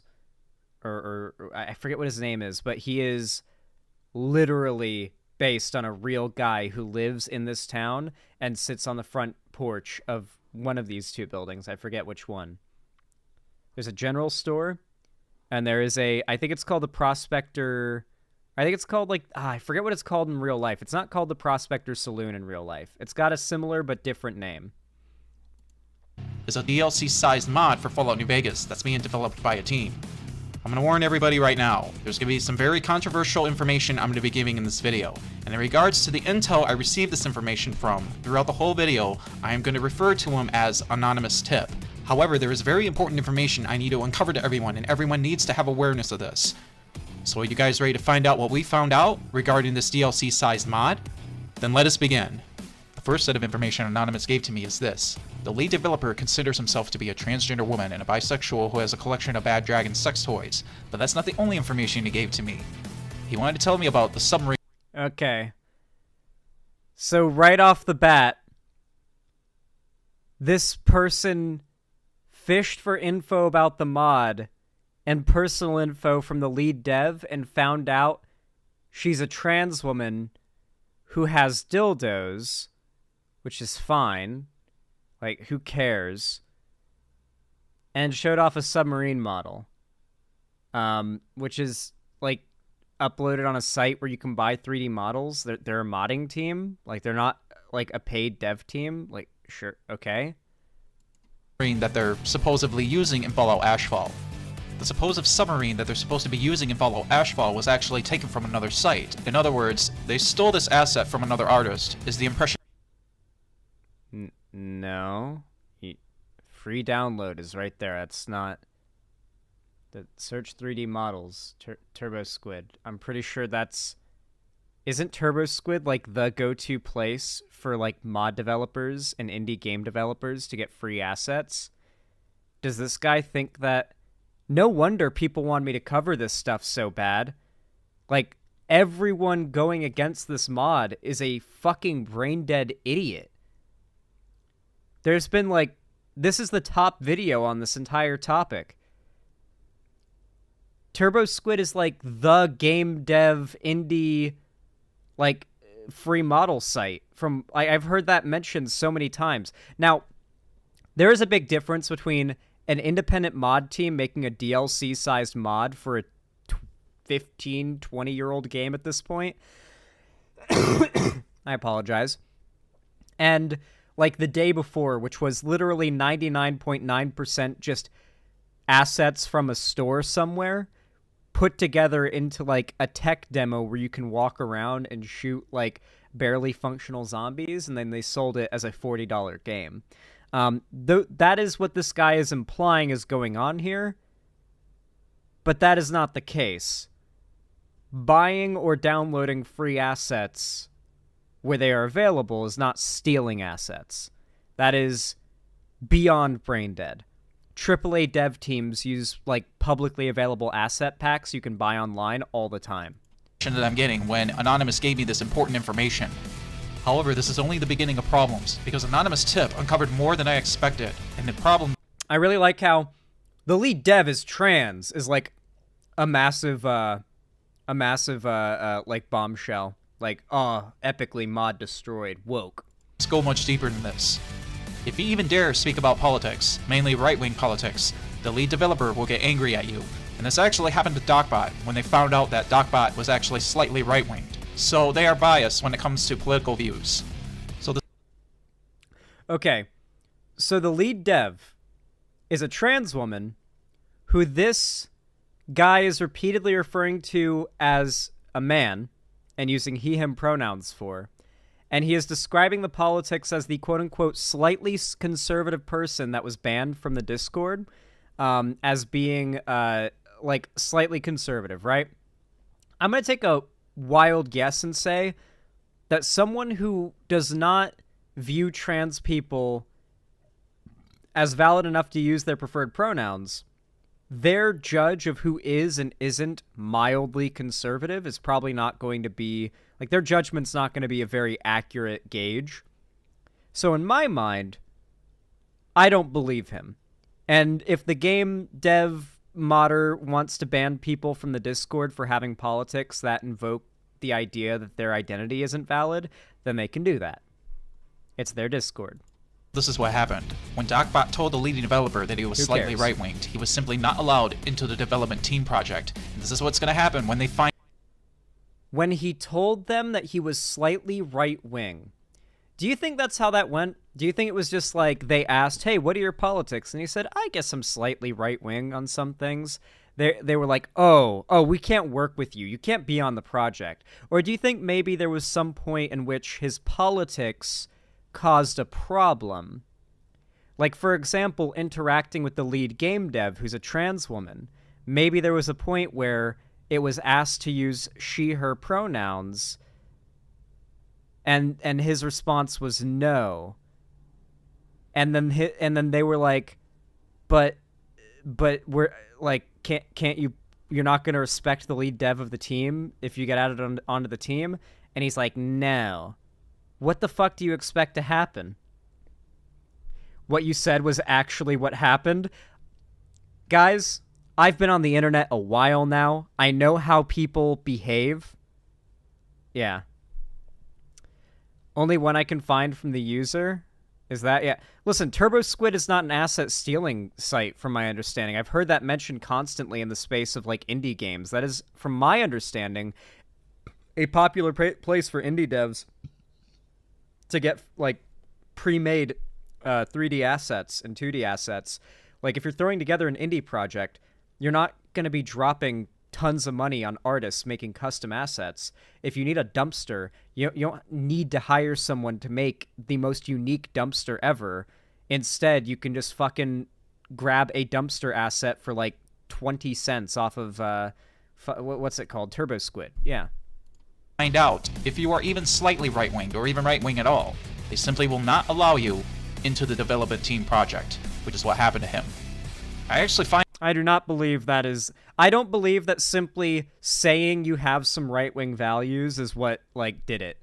In my experience with trans people, they're people, meaning, like, they tend to, like, think with some level of human cognitive thought. So it's generally, like, saying they align with a set of positions alone in a very neutral way like that is usually not enough to bring out outright condemnation. Now, don't get me wrong, I'm open to the possibility the lead dev could be like a really crazy woke scoldy type. I mean, that's a type of person I've encountered plenty of times on the left, you know? I would be lying if I said those types didn't exist, but there's been no evidence provided of that other than right-wingers will get banned. I promise, because they just have mildly right-wing politics. Trust me, bro. And also, look at this massive bombshell. The lead dev is a trans woman. And then follows it up with a bunch of misgendering. I don't really feel like this is a very trustworthy source of info on the topic, to be honest. I find this to be discriminating, and when you have a development team who is like this, something is definitely wrong with this picture. I feel that it's also important that I mention this as well. Anonymous Tip revealed to me the rules and regulations, and it clearly states that you are not allowed to discuss any form of politics into the server for Fallout Ash. Oh my god. I know what's about to happen. I know what's about to happen. The Discord doesn't just have a rule against being a bigot. The Discord has a rule against political discussion, but this guy considers validating the identity of a trans person politics. Like, if you refer to a trans woman by she, her pronouns, he thinks that's politics. And so he thinks that's a double standard. He's going to try to call out a double standard because he thinks that being willing to use a trans person's preferred pronouns is making a political argument. He is about to make that dumbass point. I guarantee it. Watch him. I find this to be hypocritical, and I'm going to mention the reason why I find it to be hypocritical. I can say the least, this is one of the reasons I find it to be hypocritical, but I will review more on why I find it to be hypocritical later. Yep. There are memes being posted that are pro-trans. What if we kissed by the trans-inclusive anti-homeless spikes? It's literally a meme, and it has some political pro-trans relation. The hypocrisy. In the video. An anonymous tip gave me this important information regarding a meme that was posted, which is a pro-left-wing slogan that was posted in the meme section of the Fallout Ashfall server. So basically... Wait, a pro-left-wing slogan. Looking at the memes page is interesting. They say that real-world politics are verboten, but people are apparently allowed to post memes about putting the transgender flags blue and pink on anti-homeless spikes. That was from days ago and hasn't been removed. Wait, they're actually just like brain dead. Like they're actually brain dead. I like how this is what they consider investigation too. We went into their Discord server on an alt account and looked at like their Discord channels and looked to find shit. It's like, look, someone posted a meme joking about how having anti-homeless spikes painted LGBT colors is not, like, that's not progressive and it's not conservative.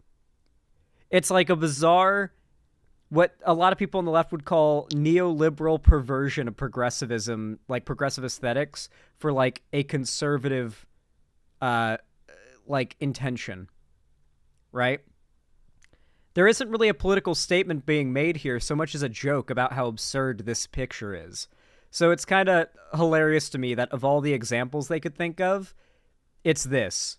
And they're mad that there is a trans flag in the image, and so that they consider political. Like a trans flag being contained in the image, the colors of the trans flag being in the image makes it a political statement and thus hypocritical to have been allowed to be posted in the Discord. Of the Fallout Ashfall server. So based on the information I've been uncovering already, so far we're not off to a very good start with the development team for Fallout Ashfall on the Discord server. I find it very strange that they do not allow right-wing identity politics of any sort, but they are allowing left-wing politics of any sort into their servers. This is very strange to me. They are allowing left-wing politics of any sort into their servers, has shown one meme that does not express any political opinion, only makes fun of the absurdity of an image. Like the what if we kissed by the insert ridiculous thing. You know that's like meant to make fun of the ridiculous thing, right? Like what if we kissed by the, I don't know, insert weird thing that exists, right? Like it's literally the joke of what the what if we kissed in front of or at meme is about. Is this guy meme illiterate now? Can the right not meme now? And I find this to be very suspicious already, but there is more important information I need to bring up. Ashfall Dude is not the only one who is calling the shots, and say what goes and what doesn't, but there is also another person who goes by the name of Luca Starflower, who is secretly dating Ashfall Dude and is using him like a puppet. She pretty much runs part of the New Vegas modding community like a crime lord. It is crucial. I'm going to assume that this, like, wording coming from this anonymous investigator is just basically like fluffing up of they have moderators and they'll ban you if you start shit. I mean, like, when you're making a YouTube video, it's very easy to frame mundane shit as a very, like, bizarre or insane thing that's, like, groundbreaking if you frame it the right way with the right wording and twisting. People are pretty effective at that in the right-wing spheres of the internet.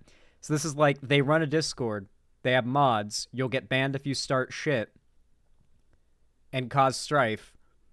What a fucking bombshell. Then I'm bringing up Luca's name alone. It's in regards to an incident that happened with the former writer of Fallout Ashfall, which is Alot Monty. What happened is, the development team was trying to stall him out. They were hoping that he would just leave, but what happened instead is, he got kicked out, with no warnings, with no heads up that he was about to get banned. And the reason he got banned is because Luca didn't like him. And I'm pretty sure the reason that he got banned is because if they allowed him to run the project, and if everything went according to plan with the former writer, this mod, Fallout Ashfall for Fallout New Vegas, would be less woke. So based on... Do you want to know what this video reminds me of? Both in voice, tone, and like how seriously you should take it. It reminds me of this.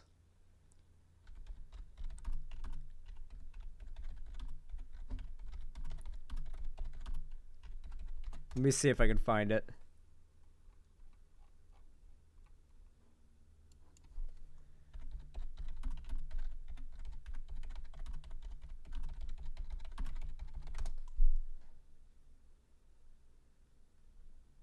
Here it is.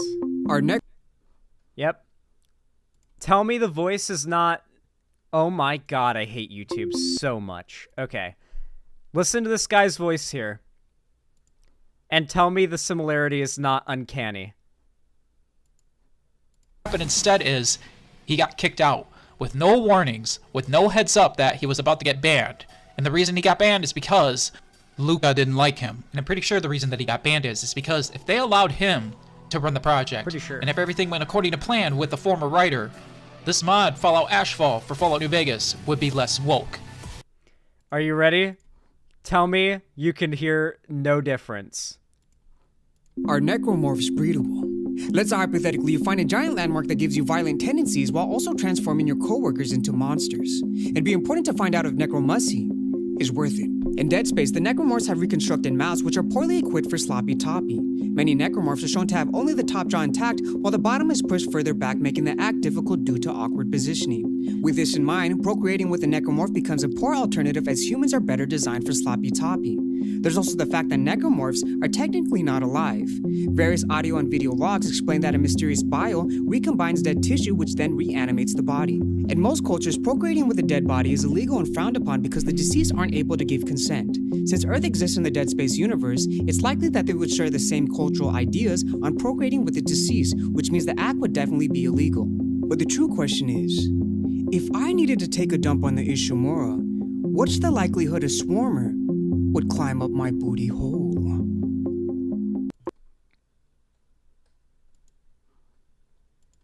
Tell me that didn't have the same tone to it. Tell me that didn't have the same tone to it, guys. Former writer, this mod, Fallout Ashfall for Fallout New Vegas, would be less woke.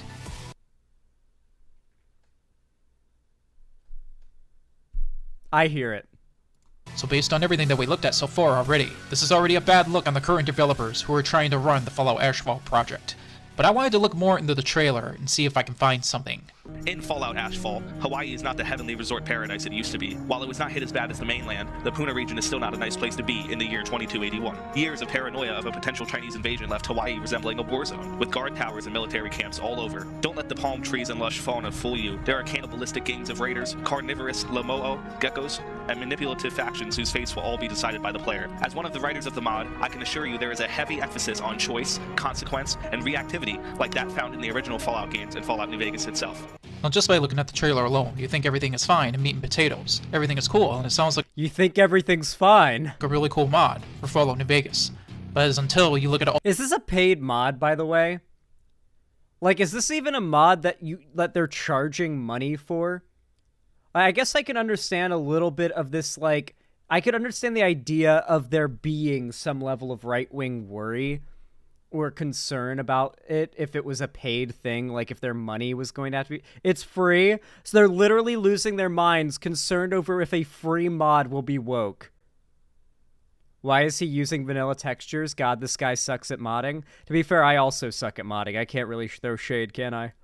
All the evidence I produce, thanks to Anonymous Tiff giving me all this information in regards to how the developers are. The developers who are working on— Like, Bouth, you spent like hours in Discord with me as I was screen sharing, helping me set up my Fallout New Vegas modded, like, visual setup so I could play through it. You can't, but I can. On this project, without the writer Alatmonte, they are definitely woke. So after looking at all this evidence, I came up with an idea. Woke. I wanted to go in myself and check out the Discord server alone. And I made a request to Anonymous Tip for the link, and sure enough, he did give me the link to the server. But to my surprise, I thought I was going to find more information, but instead what I found is this, when I entered the Fallout Ashfall Discord server. I was actually quite surprised to see only these two channels I could access, their rules and policies, and an unverified chat. I was actually quite disappointed because I actually thought I was going to go in to get more information, even to get more screenshots and more intel on what's going on in the server, as a means to prove otherwise how woke the developers are, but unfortunately that didn't happen. Yes, he went into this hoping to prove that the developers aren't woke. He actually went into this hoping they wouldn't be woke and that he could actually clear their names, believe it or not. That was his intention the whole time, and he's just been met with the unfortunate, undeniable conclusion that these devs are woke. And this free mod, don't buy this free DLC-sized mod because it's made by woke people and a trans person. But lucky for me, with the limited resources I could access, I was still able to leave without going empty-handed, because there is some information I found out. In the unverified chat itself, sure enough, the lead developer of Fallout Ashfall and leading the Discord server, it appears that he is interrogating somebody. And it looks like they're screening new people who come in. So when you first come in, you're not going to have full access. This is like... Are they serious? The idea of, like, a verify feature to get, like, access to the rest of the Discord? Do you think it's, like, weird that they have a verification system as you are actively trying to snoop around the Discord and collect non-existent dirt? Yeah, also the constant misgendering. I know. It's like, you have to remember, these people don't even engage with the idea that, like, trans people could be valid. Because it's a political statement. They don't like politics. But, yeah, like, they realize that they are the reason that this system exists, right?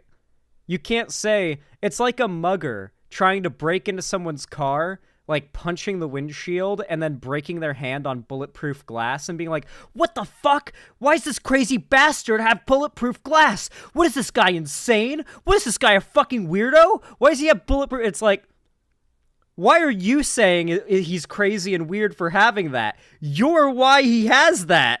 Like, yeah, I don't know. It's funny to me. It's a funny line of logic. Like, they have a verification system on this Discord. How scandalous. The Fallout Ashfall Discord server. When I showed Anonymous Tip the screenshots that I collected, he was totally unfamiliar to how the Discord server looks now, because this is not how it looked before, so I assumed that after he got caught and got banned, they did some changing around and decided to change their tactics. Now what they're doing, it appears that they are screening new people who come into the Discord server. Just based on what I witnessed with my own 2 eyes. I'm gonna take a wild guess it also has something to do with the fact that right-wingers are raiding the project. Like, we're not going to pretend like the right isn't rabidly antagonistic towards anybody they don't like, especially if they're part of a minority group, especially if they're trans. Like, are we going to pretend like this lead dev is getting... Well, yeah, they are going to pretend like this lead dev gets no harassment. Like, these are the types of people who during Gamergate swore up and down that none of those feminist figures who are getting nonstop harassment ever got a single death threat. There were like entire events that they were like forced to stop because of bomb threats. Like they rented a venue and the venue shut them down because they were getting bomb threats called just to shut down like feminist frequency speaking engagements.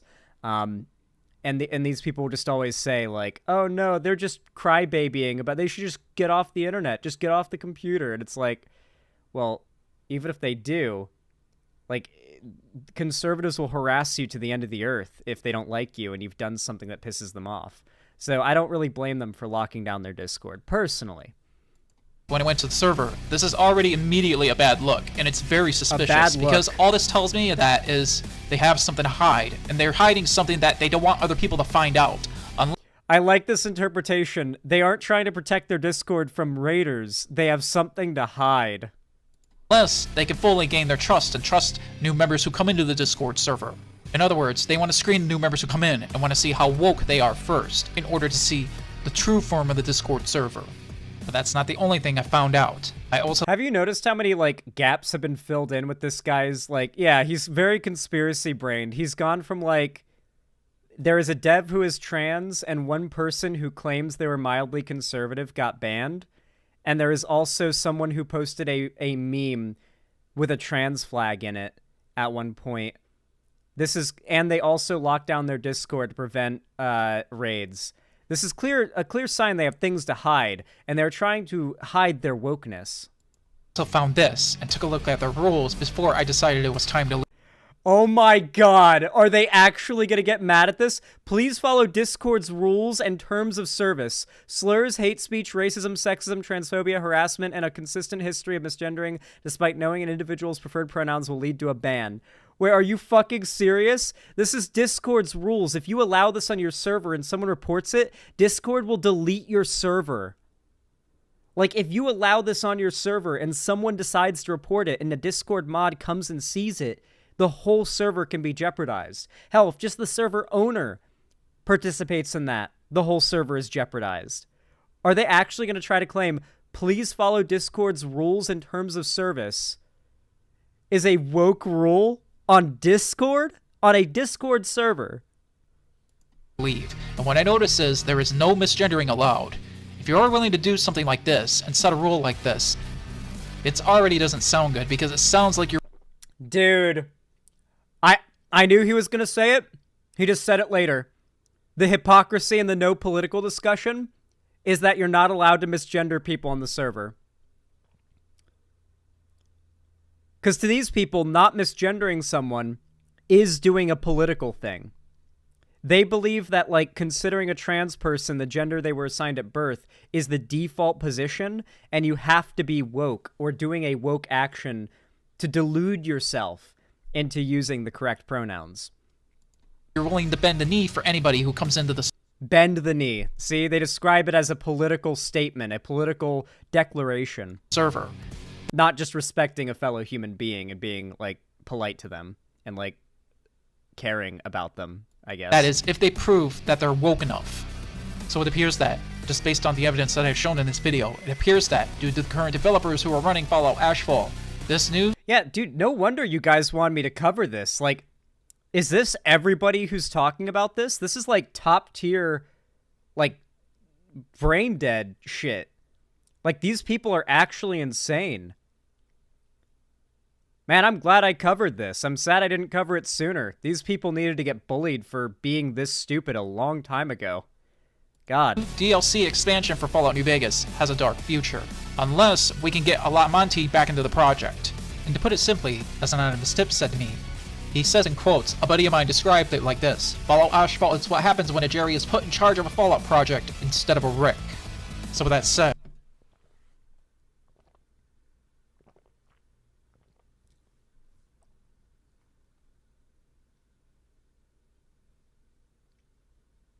that was the most Reddit sentence I've ever heard in my fucking life.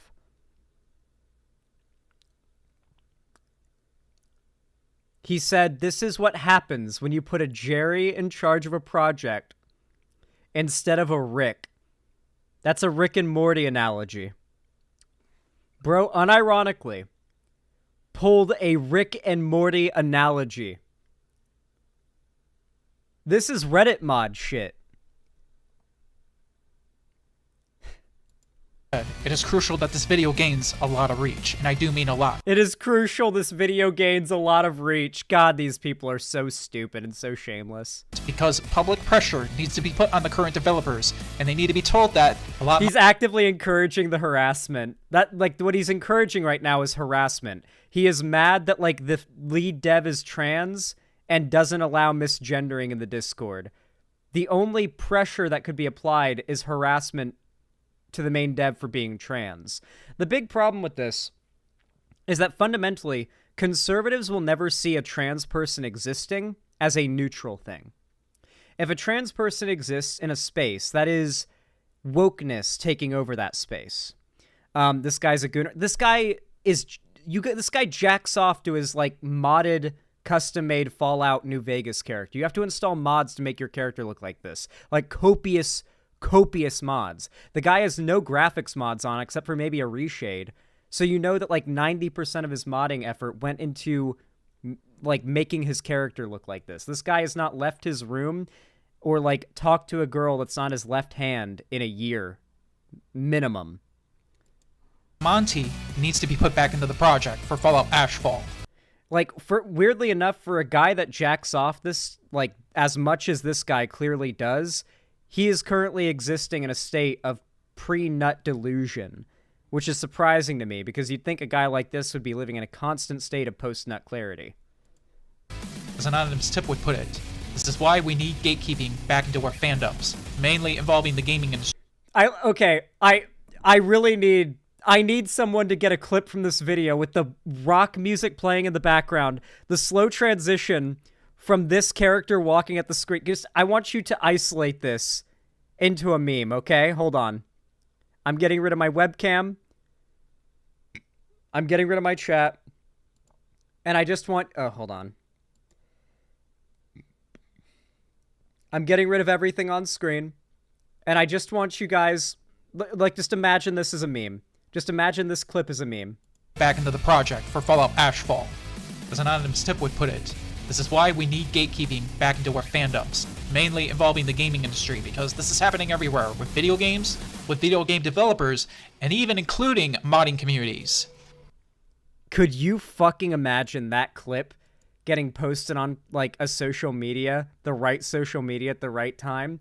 That clip could go viral as, like, the face of these right-wing grifters in, like, a funny fucking way.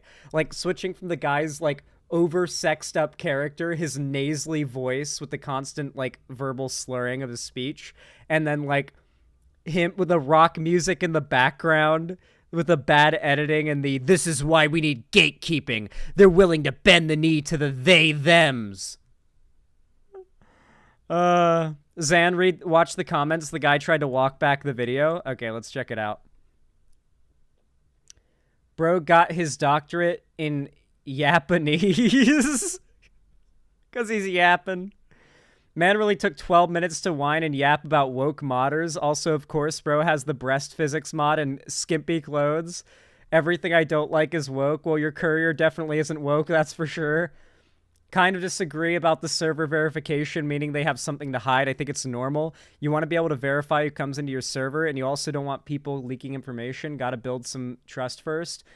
Even if you don't get beat over the head with the wokeness, they refuse to answer your questions. At least it's what happened with me when I joined the Elder Kings Discord server. They stole the asset. Huh? Dude, it's Turbo Squid. The asset is royalty-free. This is a common and widely accepted industry practice. He replied, did you watch the second video? I take it most people don't pay attention to video descriptions anymore. Did he make a second video where he walks everything back? The Mystery of Ashfall Part 2. This video is actually going to be a follow-up video that I did regarding the Fallout Ashfall video that I created. Dog, I've already been covering this nasally fuck for 37 minutes. Ugh. We're skimming this one, boys. And the reason that I'm doing this is because I believe there was some misinformation I gave to my viewers, and I feel I need to clarify all of that in this video. Yeah, the fact that, like, I knew what Turbo Squid was and this guy didn't is, like, a pretty good, like, exhibition of the fact that he has no fucking, no idea about anything having to do with game development whatsoever. It's so funny watching right-wingers try to claim certain projects, particularly, Helldivers. Helldivers 2. I know one of the devs, or one of the ex-devs of Helldivers 2, who worked on UI and was behind the decision to categorize gender or sex in Helldivers as body type. When you select your body type in Helldivers, the lean and brawny, that's, like, it was originally male-female or woman-man or like, whatever. And, like, yeah, that was a progressive decision that was made behind the scenes to be inclusive, and also because it works in lore as well, because like Super Earth doesn't care if you're a man or a woman. You're just a soldier. You're a Helldiver. Doesn't matter. You're a Helldiver. Who cares? You're either a brawny or a lean Helldiver. You're wearing a suit all the time. No one can tell. You don't have a name anymore. And so, yeah. Like, the right will try to claim these things and say, yeah, the Helldivers devs, they've taken the side of the right. They're anti-woke. And it's like, I know for a fact they're not anti-woke. Alone. If you want to know the video that I'm talking about, it's this one. I'll link it in the descriptions, but in that video also, I'm going to link this video in the descriptions, so that way I can clear the air and clear things up in this video. I'm just going to be honest with everyone here. I wasn't too impressed with the outcome of this video, and overall, due to the performance of the video itself containing misinformation, that also does not make me happy as well. However, to say the... Dude, I know what he's going to try to do is maintain the same position that the dev team is woke, the project is woke, and you should be concerned, while walking back all the misinfo he used to make the point, and he's going to try to yap on more. I wonder what the comments replies to this one are.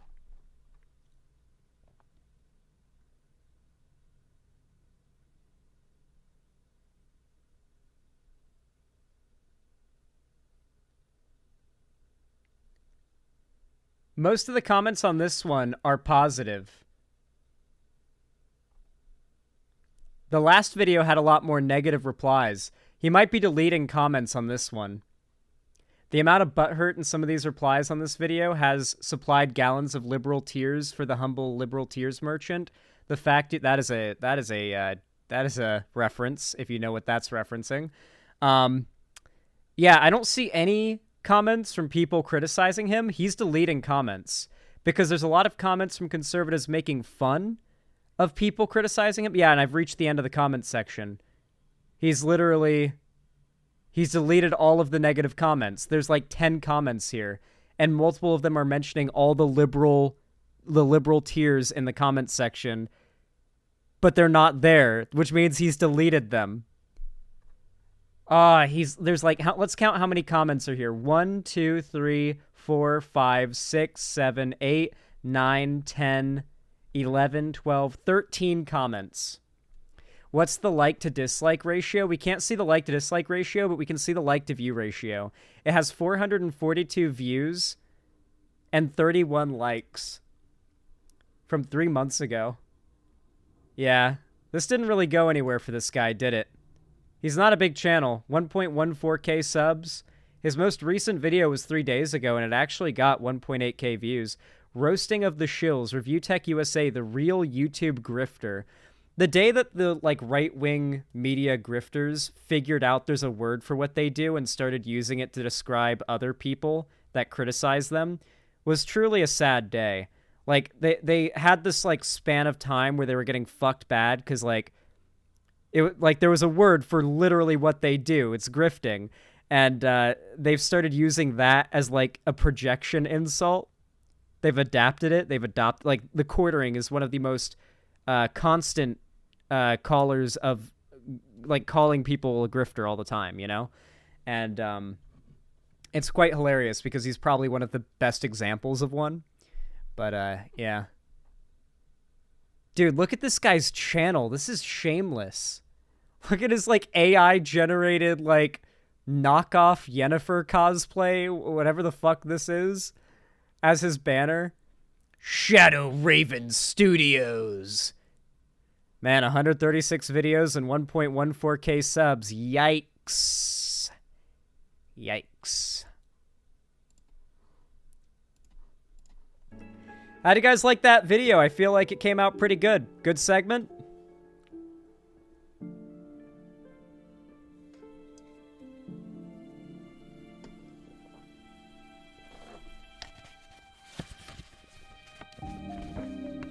Cool, cool. Glad you guys think so. Let's see.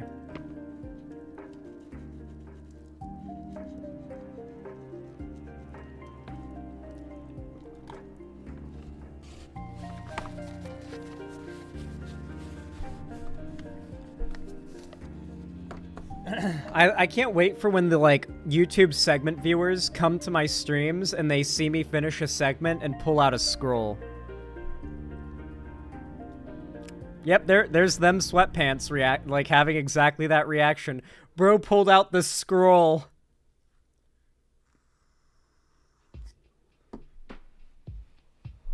I'm never gonna like grow tired of people's reactions to the fact that like all my topic ideas are stored on scrolls.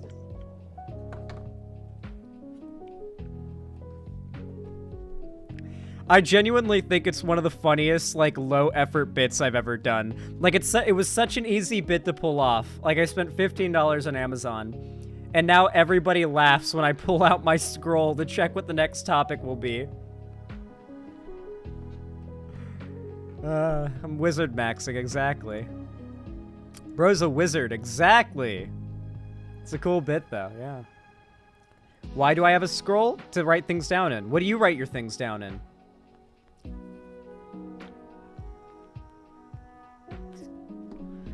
Where do you write your shit?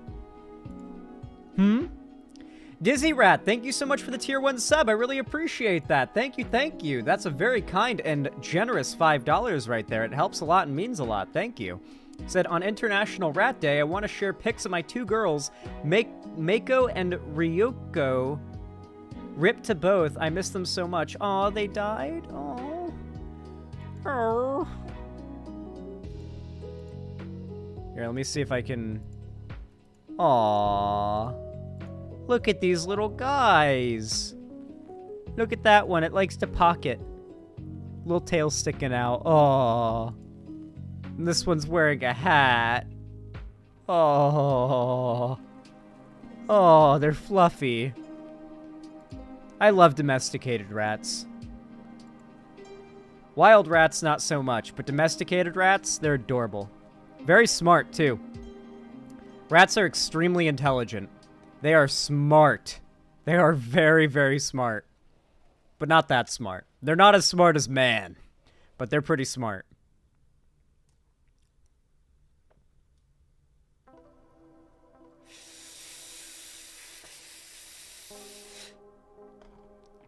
Xanderhall, you can get a vape that looks like a wizard pipe.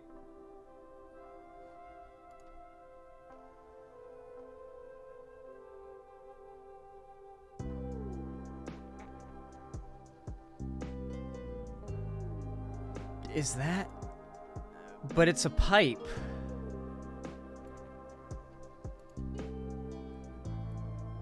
Can I see it in use?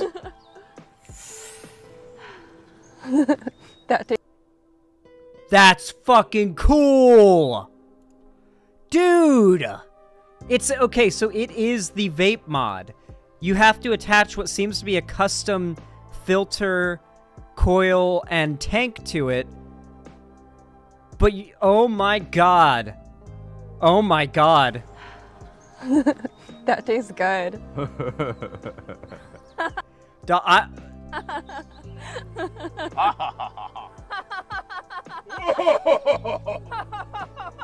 Yeah. Yeah. Hey, is that the new proxy wizard? Yes, Glory indeed, be, fan the lady. magnificent Splendid day for a voyage. Golden treasure. Advertising works on me. Fuck. Advertising does, in fact, work on me. Holy shit, smoking has never looked so appealing. I like how the new version of smoking will make you look cool to Gen Z is smoking will make you look like a wizard. And Gen Z's like, fuck! I'm gonna look like a fucking wizard! Yes! Zan could really go all the way with the Lord of the Rings aesthetic. I literally live underground. Well, half my day I live underground when I'm down here during the day, but unfortunately my entire house is not underground, just my streaming room. But right now I'm underground, and it's... I feel like I kind of have the Hobbit whole aesthetic in here, don't I? Like, I feel like the like, wooden trim with white plaster walls is not too far off from the general color palette and aesthetic of a Hobbit hole, and like red carpet. Pretty Hobbit holy, you know, that's part of the color palette. Dark red. You know, I feel like I could really get sort of a Hobbit hole vibe going on down here, you know? I just need like a pantry full of like meats and dried, like preserved fruits and nuts and berries and like cheeses and breads and meats and spreads and jams and butters and links of sausages. Sorry, I'm getting hungry, guys. Dude, reading The Hobbit. If you need to build up an appetite for bulking, read The Hobbit. That is, like, Tolkien, his writing makes you fucking hungry, dude.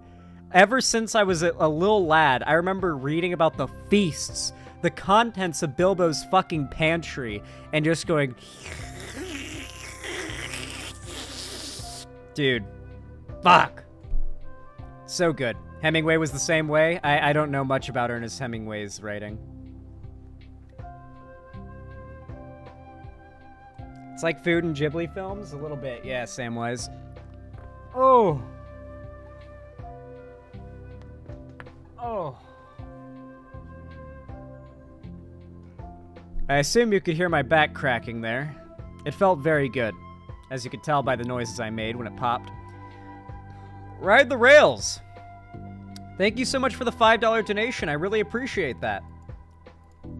Very kind of you. Very pog. Thank you so much. Said, on the topic of Fallout mods, the Fallout London mod is coming out this month. Ooh, let's see the trailer for that. I remember I saw the trailer for this initially, but it's been a while.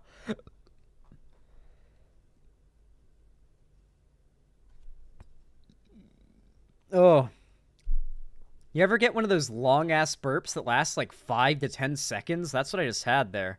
Zan, hearing your back crack makes me want to cry. It feels amazing. Don't cry. Don't cry for me. Be joyous for me. That felt great. Like, my back went from, like, hurting and being, like, stiff and tight to, like, loosened and soft and warm you know? Like a nice warm feeling spreading through my back, you know? Anyway, yeah, no, I've been in this new place for a while now. It's been like since October, I think, like last day of October. I think it was literally Halloween when I moved in. So I haven't been here super long, but you know, it's been like 6 months now almost. Yeah. Been vibing. Still not fully moved in. It takes like a year to fully move into a place, to be completely honest with you. Anyway, here's the release announcement. We're not going to watch the whole thing because it's long, but we'll watch this. Now it's a high frame rate. Greetings and welcome to the latest update for Fallout London. This will be our most significant update to date, revealing more than ever before about what we have been working hard on for the past few years, laying out the path to release, and announcing our official release date. Over the past 3 years, a core team of at least 50 people spread over each core department have spent tens of thousands of hours on the hard graft and development of the game-sized mod Fallout London, with over 200 individuals contributing in some way to its completion. After all this hard work, the game is now at a functional content-complete stage. However, due to some unforeseen delays, we have not completed the polish and testing we want to do before release. This is gonna feel like the Daryl Dixon show. Like it's gonna feel like through some crazy ass circumstances, you've wound up across the Atlantic Ocean, and now you've got to deal with a very different like place and culture in the apocalypse, as like a foreigner in a very different land. Fuck, that's gonna be good. This mod's definitely gonna be good, but the Daryl Dixon show is great. The first season already came out. Season 2 is about to premiere. Is that what happened? Yes. And so, we will be pushing back the release to a few months later than originally planned. Ooh. We'll explain more about this and the road to release later in the video. With these unforeseen changes, we wish to give you a taste of everything that is upcoming to show you all the hard work we've been doing. We're obviously not going to watch the full video, but that's pretty neat. That's pretty neat. I like to see that the modding community is still alive for these games. And thriving, it would seem. Thank you so much, Ride the Rails. I appreciate it. And Bango the Buck, thank you for the $5 donation. I really appreciate that as well. It means a lot and helps a lot. Said, I'm very happy to be able to send support. I sadly won't make call-ins tomorrow because I'm going to a concert in Milwaukee. Have a Prageru meme. We probably won't do call-ins tomorrow, but instead a watch party after stream. I know, but I gotta have more segments done. But you know, we're still doing a Discord event, so you guys will still have, you know, something to do, and you'll be in there with me. So it's like you're there in a call-in, but you're not talking directly to me. You're talking through the chat. But yeah, we're gonna watch more from. We're gonna watch more from tomorrow night. It's gonna be dope, and hopefully, we will be able to get like a good chunk of episodes watched. We watched the first 3 episodes with like a big group. Again, we rewatched the first 3 episodes, but we had a big group that time, so it was justifiable. And so now we've got to go through at least 4, 5, and 6. But if we could get 7 done too, that'd go pretty hard. Because 8, 9, and especially the first episode of Season 10, or Season 2, they flow together really well. Like the episode has like, the show has like 3 episode chunks that flow together super well.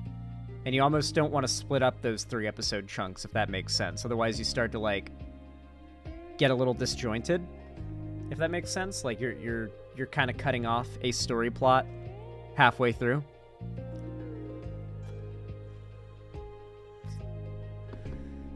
Well, that'll be tomorrow night, Perry Icefire, don't you worry. Those first 3 episodes of From is literally all I've been thinking about since Monday. It really is a great show, isn't it? I'm very excited for chat to see Season 2, Episode 6. Yeah, Ride the Rails. I really hope we have like 60 to 100 people in VC when we watch that episode, because man, the show's so good. Oh, trust me, the characters have good development in the show, Ashroom.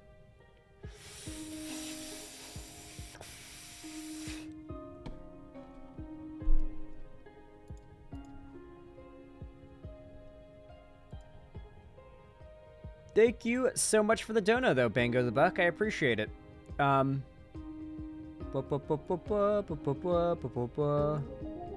right, let me update the dono goal.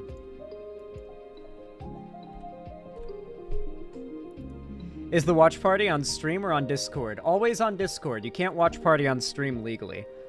So we always do our watch parties in my Discord server. Make sure you are part of my Discord if you're not already. I don't use Discord. You'll have to change that, them sweatpants. Trust me, it's worth making a Discord account for these watch parties. Trust me.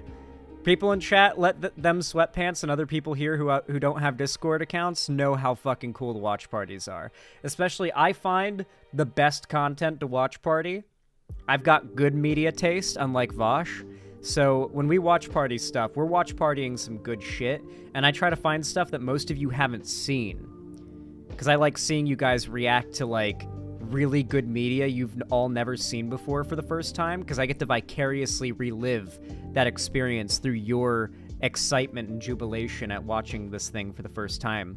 It's the closest I can get to reliving that, you know?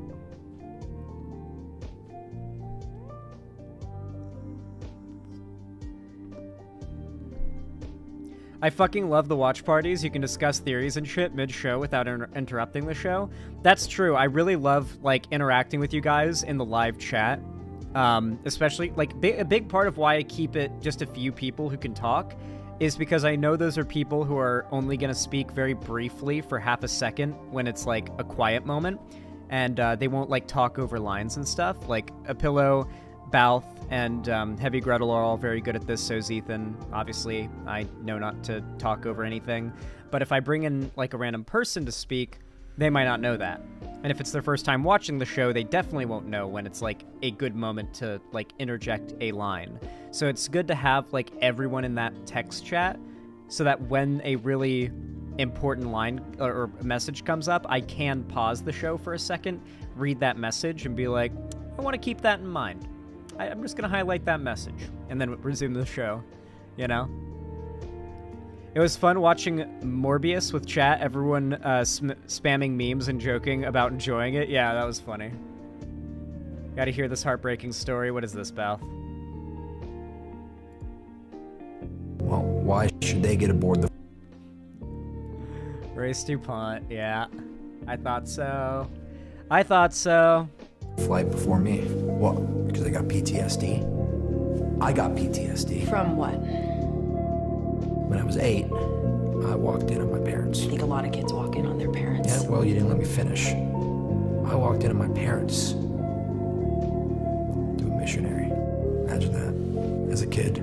Knowing that you were probably conceived in the most vanilla sex position possible. What's more traumatic, Brittany? Watching your best friend blown to smithereens on a battlefield? Or watching your dad lay pipe to your mom like he's some loser theater kid? I wanted to get in there and show him how it's done myself. You wanted to have sex with your mother. Oh, God, you journalists are all the same. No! You journalists are all the same. I want to have sex with my mother. I wanted to fuck her so I could show my dad how it's done. Well... What a fucking horrific line. Jesus Christ. This dude is a comedic genius, though. He perfectly encapsulates everything about those fucking Sigma male, like, advice bro, crypto bro, like, you need to listen to me, you fucking losers. I know how to improve your life. I know what you need to do. I became a self-started millionaire at 18 years old. I created a nuclear reactor in my garage at 14. I resurrected Jesus Christ when I was 10.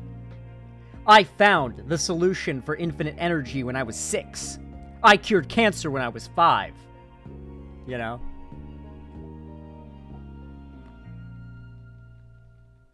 I am a surgeon. Yeah, young Sheldon moment.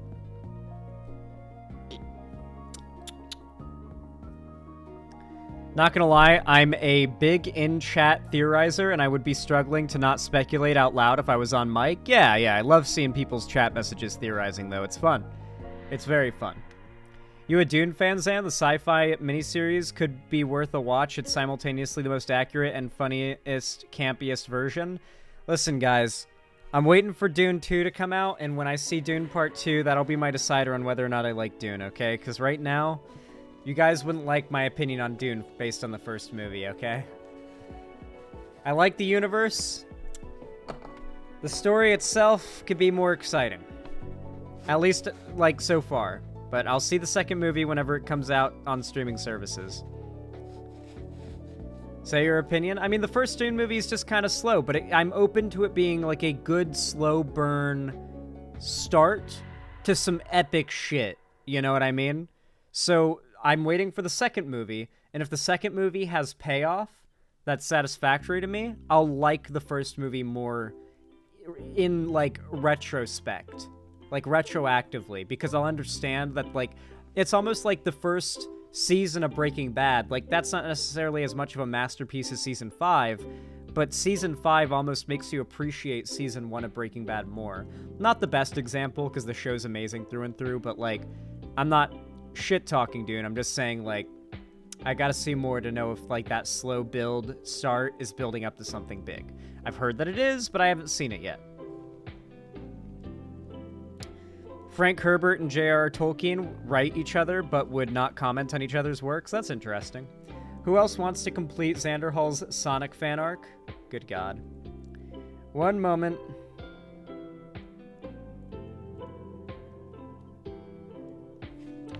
Alright, I know what we cover next. Listen, if you guys want to support the channel and help me buy more scrolls, as well as, you know, maybe afford a new camera and stuff for Quail content, consider donating, subscribing, or gifting a sub on my website, xanderhall.com/live, or maybe just supporting me for free through a like on my channel, my streams, my videos, etc. Every single thumbs up really does go a long way. In fact, I haven't checked this whole stream. How many people are watching and how many likes do we have? 250 people watching now, but only 189 likes. Come on, I know you guys can do better than that. Drop those likes. Smash that like button. Smash that motherfucking like button. All that is missing is a magical wand to wish all the Republicans away? True. What's your honest opinion on Skibbity Toilet? Ohio Riz.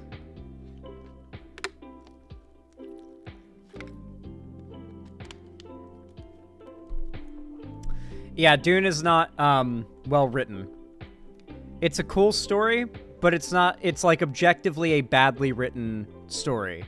Like writing experts and like famous authors have like pointed this out for a very long time. It's not a well-written story, but it is still nonetheless an impressive story that is enjoyable and cool. But on like a very fundamental nitty-gritty storytelling level, it's very, very flawed. Like, horrendously flawed the longer you look into it. Dune is more appreciated on like a very, ooh, wow, cool stuff kind of level from my understanding. And this is coming from even like very hardcore Dune fans. Zan, is it we got to support trans women? We've got to support them. We gotta. Zan, is it bad? I think Hazbin Hotel is kind of badly written when it comes to pacing. I think it's a kind of like a subjective opinion, so I wouldn't say it's like a bad thing, but I'd agree with it, I think. I think that Hazbin Hotel could have like sped up a lot of things and then slowed down in a lot of other places, personally. But I'm not really one to give it a lot of shit, you know? I like that a YouTube animated indie project got to the level of like where it is. And I'm not really much of a nitpicker. It's better than like a lot of shit out there. Like, it held my attention. It was entertaining enough that I was like amused and interested in new episodes when they were coming out. So I can't really complain. Like, it held my attention. It dulled the noise. It muffled the voices, you know, for some time. The voices became muffled.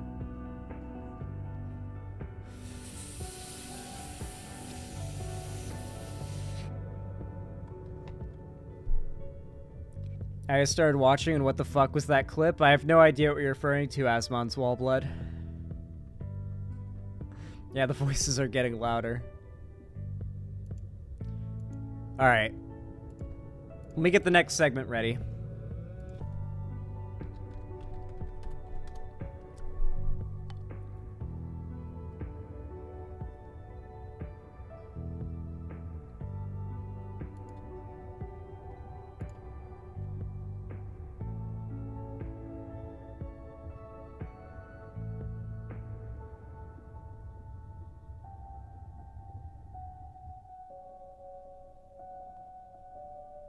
Okay.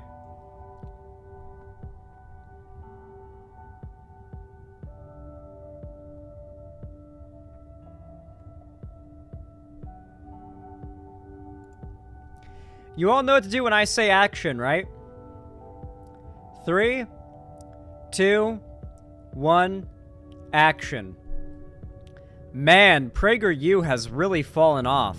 It seems like more than ever they've got videos struggling to hit or break 10K views. Though to be fair, if you go back further, they've still got some videos. It's so weird. You've got videos that get nearly 1 million views next to videos that can't break 5K. I guess it has to do with their choice of coverage, but I don't know, man. It just seems like this isn't a sustainable business practice. Although Prageru is literally funded by oil billionaires, so maybe they've just got an infinite well of dark money to pull from, like shadow money. The recent uploads are quite interesting. I think they've just gone full down the conspiracy pipeline as if they hadn't already. I don't care about their capital gains tax crash course. Truth revealed. Dr. Scott Atlas on why we were forced to jab and mask. Anti-vax shit. 100 days after October 7th. Pro-Israel shit. Prageru is not a real university. An ad for themselves framed as, like, responding to criticism. A video about Diddy getting raided by the feds. Woodrow Wilson, World War I in the League of Nations. I don't care. I don't care. Hamas, Nazis, and calling out evil. This one probably didn't do too well, considering calling Nazis evil in a Prageru video gets them a lot of hate comments from their own fans. They try to avoid that these days. Would you sign a petition to bring back segregation? No shot. No shot. No shot.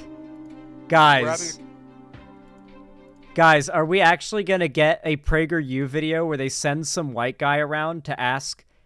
I'm guessing it's going to be based on, like, the flashes I saw. I guess they asked, like, a variety of people. Would you sign a petition to bring back segregation?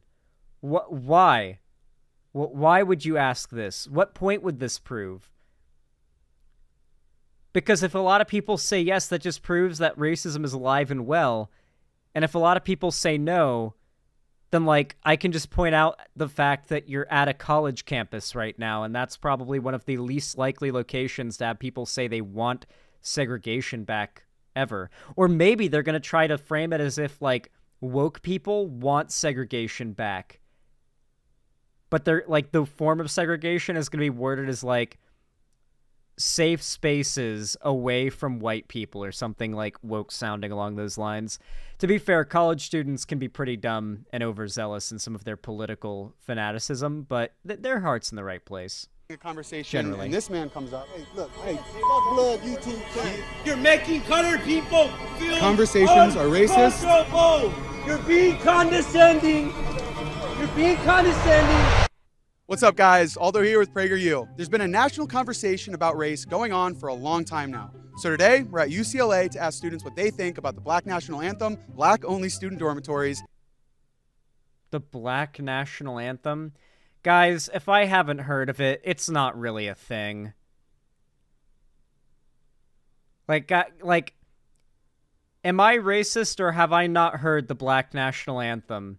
Because it's not, like, a thing outside of some, like, insular Twitter hotep spheres or something. What the fuck is the Black National Anthem? I like, if it's something I should know, then, like, let me know, but I don't. I feel like I would have heard about it. I feel like I'd know. And to see where they'll draw the line on race-based segregation. Let's go see what they say. You guys haven't been holding out on me, right? You guys haven't been holding secrets from me. Like, every black person I've ever met has been hiding the existence of the Black National Anthem from me? Has this been a concerted conspiracy? Are the racist white people right about there being, like, a council somewhere? And they've ordained that I shall never know of the national anthem? What is this shit? So basically they're going to try to describe, like, segregated dormitories in the way that, like, I'm going to be honest, I don't like the idea of segregated dormitories. I don't like the idea of segregated anything, no matter how woke it's, like, defined as. Prageru is probably going to cherry pick the fuck out of a select few overzealous, like, so progressive they've horseshoed back around into being arguably racist in the policy prescriptions they advocate for. But I have to remind you all, these are the same types of people who are, like, chanting in favor of Hamas, as well as chanting for, like, not voting for Biden and letting Trump win to punish Democrats. Like, these are the most politically ineffective and yet still disaffected people on the left. They're the doomers of the left who are, like, they care about nothing other than virtue signaling how woke they are in an almost, like, contrarian way. Okay. So today we're talking about the Black National Anthem. Have you guys heard of this before? No. This video has a ratio of 2.6K likes to 2.8K dislikes. That is hilarious. I have, but not in depth. No. No, I haven't. This video is really quiet. I don't know if it's just me, but I can barely hear this video. I'm going to volume boost it. What do you think about it? It's great. Lift every voice and sing. Well, it's called Lift Up Every Voice and Sing. It was created by one of the founders, I believe, of the NAACP, and essentially it was made to be a specific national anthem for the Black community, to give them a sense of community and belonging. Well, I'm half African, half Black, so I fully support it. I think it's amazing. I actually am Black. No, I don't really look it that much, but I'm biracial. Yeah. Look at that. No, we're basically the same. Yeah. I think it's cool. It's like... there are tons of people who are, like, biracial that, like, their skin is a lot lighter, and it's like that. But if you saw their parents, you'd be like, oh, okay, yeah, no. I hate that there is a lot of, like, erasure of the Black identity of a lot of biracial people, and ironically enough, it's not even, like, it's mostly not a white people thing, too, because white people, when they're racist, don't tend to discriminate between, like, shades of not white, essentially, but within the Black community in particular, boy, is colorism a problem. Oh, it is a fucking problem. It is a very big problem. Like, they're down to the point where there are entire, like, hordes of people on Twitter that will call you the C slur if you are biracial. Like, they will just, like, see you being biracial in your profile picture and call you the C slur. And I know this because I've gotten into fights with these groups on Twitter before, and then my fans have gotten into arguments with them in their replies, and then they proceed to call them the C slur, you know, the one that I'm referring to, because they see their profile picture and see their mixed race. Like, the types of people who engage in that sort of behavior are obviously disgusting. I have to admit, horseshoe theory, it's kind of got a point. There is a certain point where some people get so overzealous in their progressive politics that they do start to horseshoe around, it feels. When like, the idea of trying to come off as more radically progressive because being radically progressive is, like, a principally good thing, or being progressive is a good thing, so more progressive must mean more good. But, like, that, like, saying, like, going from there should be spaces where POC are safe from racism, going from that to Black people should have their own bathrooms, dormitories, and spaces with no white people allowed, is not more progressive, even if it seems like the more radically progressive, like, position from the initial one, right? But it seems like that's the line a lot of these types try to, like, go down to almost, like, maximize their wokeness. And I use the term wokeness here because, I mean, it just kind of fits. You guys know what I mean when I say this, but, like, it's a very weird practice. It's more common with, like, younger people like this, you know? Obviously, I'm not talking about these individuals in the video. I'm just talking about, like, the young people who are no doubt inevitably going to answer with cringe responses in this video, because that's what they're fishing for and, like, selecting for in their video they filmed and edited and uploaded. Because black people are a very big portion of the country and like they matter. So give them a voice. We are having this petition to federally adopt the Black National Anthem and was wondering if you would be willing to sign it. I'll sign. That'd be awesome. Why not? Thank you so much. Of course. Of course. That'd be great. Thank you so much. Is this just trolling? Is that what this is? Is this like a made up thing and they're like trolling these people or something? Are there people against it? Some people, yeah. You know, some people say that it's segregating and that, you know, the national anthem is an anthem for all Americans regardless of race. I think if people want to celebrate themselves, they can if it's not hurting anybody. Another signature added to the list, you guys. We're killing it on campus. So we're all I like how he's shorter than like pretty much everybody that he talks to besides like a few women. He is like considerably shorter than pretty much every guy he speaks to in this video. I find that quite amusing. No, I do find it interesting how many of these young people are so easy to like get. It is so easy to get them to sign a fucking petition advocating for segregation by convincing them that it is woke to do so. You know what it reminds me of? It reminds me of that one TED scene. Let me see if I can find it.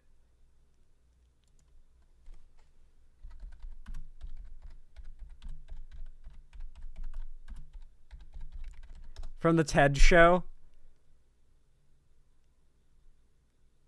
Where's that one fucking scene? It goes so hard.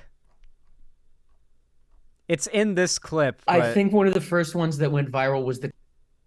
Can I not skip through it? I can't skip through it. I hate YouTube Shorts. God, please, smite the creator of YouTube Shorts. Let them burn in hell for all eternity.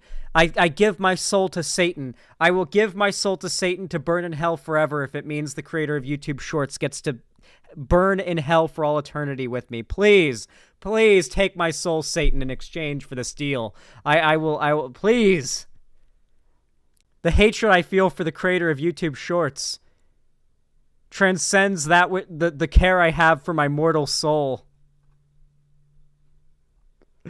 Fucking hell. Please, I want to find this bit. It's so funny. Is it on TikTok? Hey, you guys want to... Yeah, okay, this is a video of a clip of the video. All right, I got it. Here's a TikTok of it. Hey, you guys want to see something terrifying? Watch this. Everybody wave your arms. Everybody jump in the air. Let's invade Poland. See that? That's the Milgram experiment. That's how it starts, with dancing. The dance. That's what that reminds me of. That's what these, like, random college students agreeing to sign a petition for segregation because they've been convinced it's woke reminds me of. Everyone wave your hands in the air. Everyone jump. Let's invade Poland. Woo! Also petitioning for black student housing here on campus. What do you think about black student housing in, the vein of creating an equitable campus?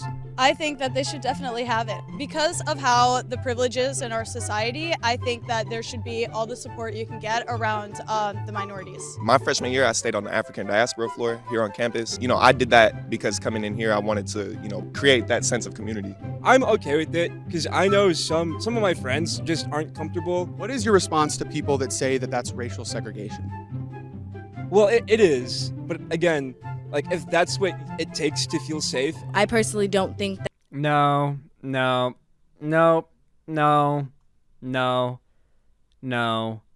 This is only a valid argument if you are willing to stand by the idea that principally you value, no matter what state of things or the consequences or context, you value the comfort of someone who is like POC over the comfort of someone who is white, just principally.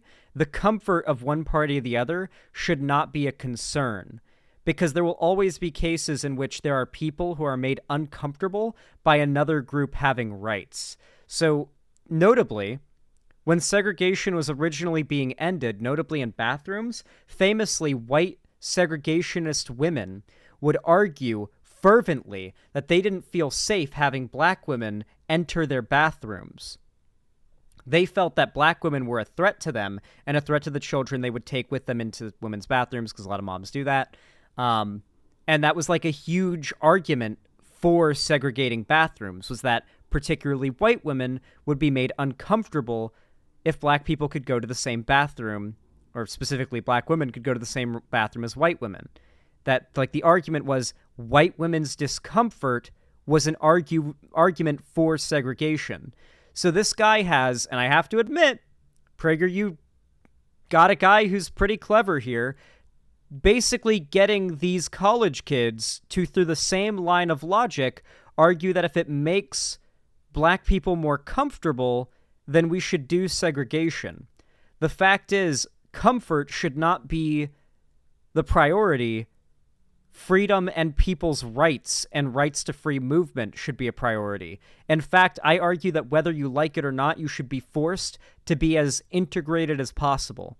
All data shows, and these fucking college students should know it, all sociological data shows that exposure to people of other groups, identities, etc., decreases the amount of internalized bigotry you have, the amount of ignorance, the amount of walls you might have up and reservations you might have about those groups. The same applies to even characters that are, frequently showcased in media you might consume, even fictional.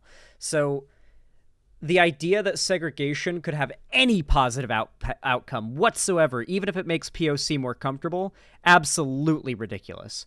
We have to remember that they probably edited out the reasonable college students as well. That's a given, of course, and I've said that multiple times, but you have to remember the fact that there are going to be a fair amount of college students willing to go with this, thinking it's a progressive idea. I mean, maybe it just speaks to the fact that, college students are not that smart, but it could also maybe suggest that there is some gaps in progressive politics that can be exploited by right-wing pundits. I mean, how many of the people answering these questions do you think are really like one conversation away with like the right person, or I would say the wrong person, from becoming like a full-on Hotep type, like believing that like Jewish Israeli influence is pushing racist, like establishment Democrat, like pro-cop, anti-leftist shit, and they stop Bernie from getting elected? Like, how many of these people that are getting interviewed and agreeing to sign the petition form for segregating their dorms do you think are just one conversation away from becoming hardcore Hoteps? Probably a fair amount of them, I think. I think a fair amount of them might be. College students are dumb, impressionable, and actively trying to find a new identity. Obviously, I don't mean to be so derisive, but, college students aren't known for their intelligence, let's be honest, okay? They're smart, but they're also dumb, okay? That black housing is a form of racial segregation. It's a form of building community amongst a minoritized community. Would you be willing to sign this petition for us today? Please say no. Sure. So in that I think she doesn't really get what the petition entails, and she's just like, okay, and just wants to end that conversation. I don't think she's really in favor of it. I don't think she fell for it. same vein of like creating the community, we also have one for UCLA water fountains for colored people only, and we're wanting to get a signature on this. He outright worded that the same way they used to word the segregationist policy. God, if they fall for that line, oh my lord. I really hope they don't fall for that line. Are they really gonna sign a petition for colored people water fountains, quote unquote? Are they actually gonna sign that petition? Are they really gonna fall for that? We haven't gotten it yet, and we're wondering if you will be the first one to sign it. I can't sign that. Oh, thank God. Why? Because I don't want to. We should all have shared water fountains, no? It's for their own community, they don't have to use it, but we want to create spaces for black people that are just their own. Just like housing and just... That wasn't what segregation was, by the way. Segregation wasn't there were places where black people could go or where black people were only allowed, because white people were allowed to go where there was segregation. I'm pretty sure it was completely allowed, for example, for a white person to sit at the back of the bus or to enter a black people only bathroom or a like black people only water fountain. It's the other way around that's not allowed. There were no cops caving in white people's rib cages for using the colored folks only water fountain, which, by the way, those signs were still up when my mom went to school in Florida, by the way. Like in public schools in Florida when my mom went to elementary school, the signs were still up. They weren't like enforced. It wasn't like a thing anymore, but the signs were still kept up for historical reasons. And I kind of, if that was a genuine reason, like if they genuinely kept them up for the historical reasons, like framed them and like had a big exhibition next to it about the evils of segregation and racism, that would actually be a quite cool way of sort of like turning that into like a little living piece of history of the school, like showcasing a sin of America's past. But I don't think that was the real reason. I think it was like the same reason that conservatives try to justify having like a racist school mascot for a team sport, you know? It's like national anthem to have their own water fountain. I'll pass. Would you sign this? No, I wouldn't. Why not? No, I don't like that one. Tell me why. I feel like that is segregated. You can share a water fountain. People aren't dirty. The dormitories, because that's different because it's a living space. Why the hell would... Why do we need to segregate living spaces? Like, a dorm is meant to be a communal space. The idea behind a dorm is that once you leave your dorm room, you're in the, like, you've got the common room, you've got the hallways. Generally, people leave their doors open from what I've seen of colleges in my life. And it's like not like people have their doors shut, but there are a lot of people who are just like, yeah, I mean, I want to open my door and feel like I'm part of like the community, you know? The idea of segregating entire dorms is awful. Like, you're essentially reducing the, like, how many people do you think were like maybe a little weird about race? Not like outright racist, but a bit weird about race. And maybe that could have festered into something worse if left unattended. But then they go off to college. They're like Fox News, Tucker Carlson fan dad isn't around to influence them anymore. And they end up falling into a friend group with a trans friend, a gay friend, a bunch of women, so like a couple of friends that are not white, you know, some POC friends or whatever.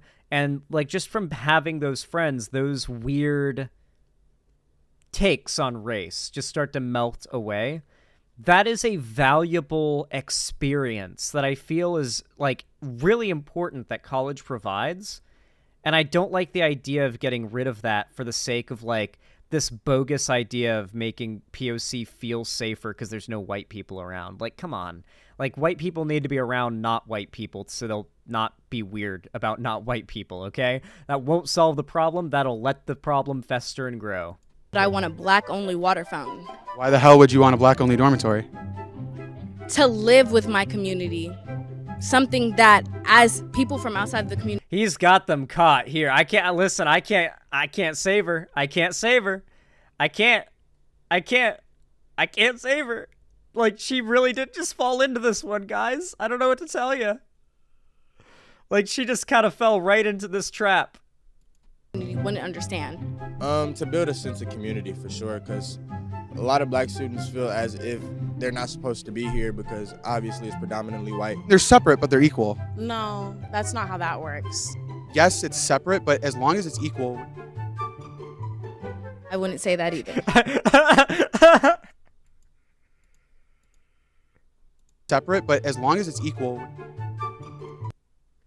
You know what he's thinking there. You know what that face he's making at his friend. His friend's just giving him like a beaming, like awkward smile, and he's just looking at his friend with this face.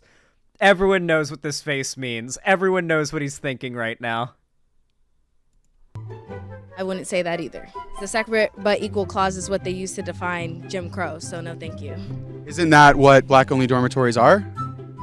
What was that laugh? I was laughing at the face he made. It was perfect. No. How are they not? I just said it's a community. I understand wanting to come together and have a sense of community. You know, it'd be cool if these people... Man, it really sucks that there aren't, like, spaces where adult, like, well-rounded or not conservatives, lefties gather together. that you could argue conservatives should go to. But, like, the only place realistically that they would go to find a lot of people who believe this kind of stuff, who are, like, arguably should be politically informed and well-rounded on these thought processes, is a college campus. But these are also all, like, what, at the oldest 22-year-olds or whatever, 21-year-olds. Maybe some of them go to college for longer, but, like, what's the average amount of time in college? 4 to 6 years? So a lot of them are still in their early 20s, if not their late teens, like 18, 19. So they're not all that well-rounded. They're not media-trained professionals. They aren't going around their college campus expecting some weirdo with a microphone to, like, catch them in some gotcha to epically own their political worldview for some, like, multi-million sub YouTube channel. So it's kind of like the grounds have always been with this type of content, like, very uneven. And this has always been meant to be like, let's laugh at people who don't agree with us, who aren't, like, super politically informed. You know? It's funny to me that these people seem to champion the idea of not caring about politics and just being a griller so much. And these kids are having some of the most griller takes I could imagine. Like, really not catching on to the fact that this is an obvious ploy to get them caught in a gotcha, saying, well, you just defended segregation. Like, they're clearly not very politically online.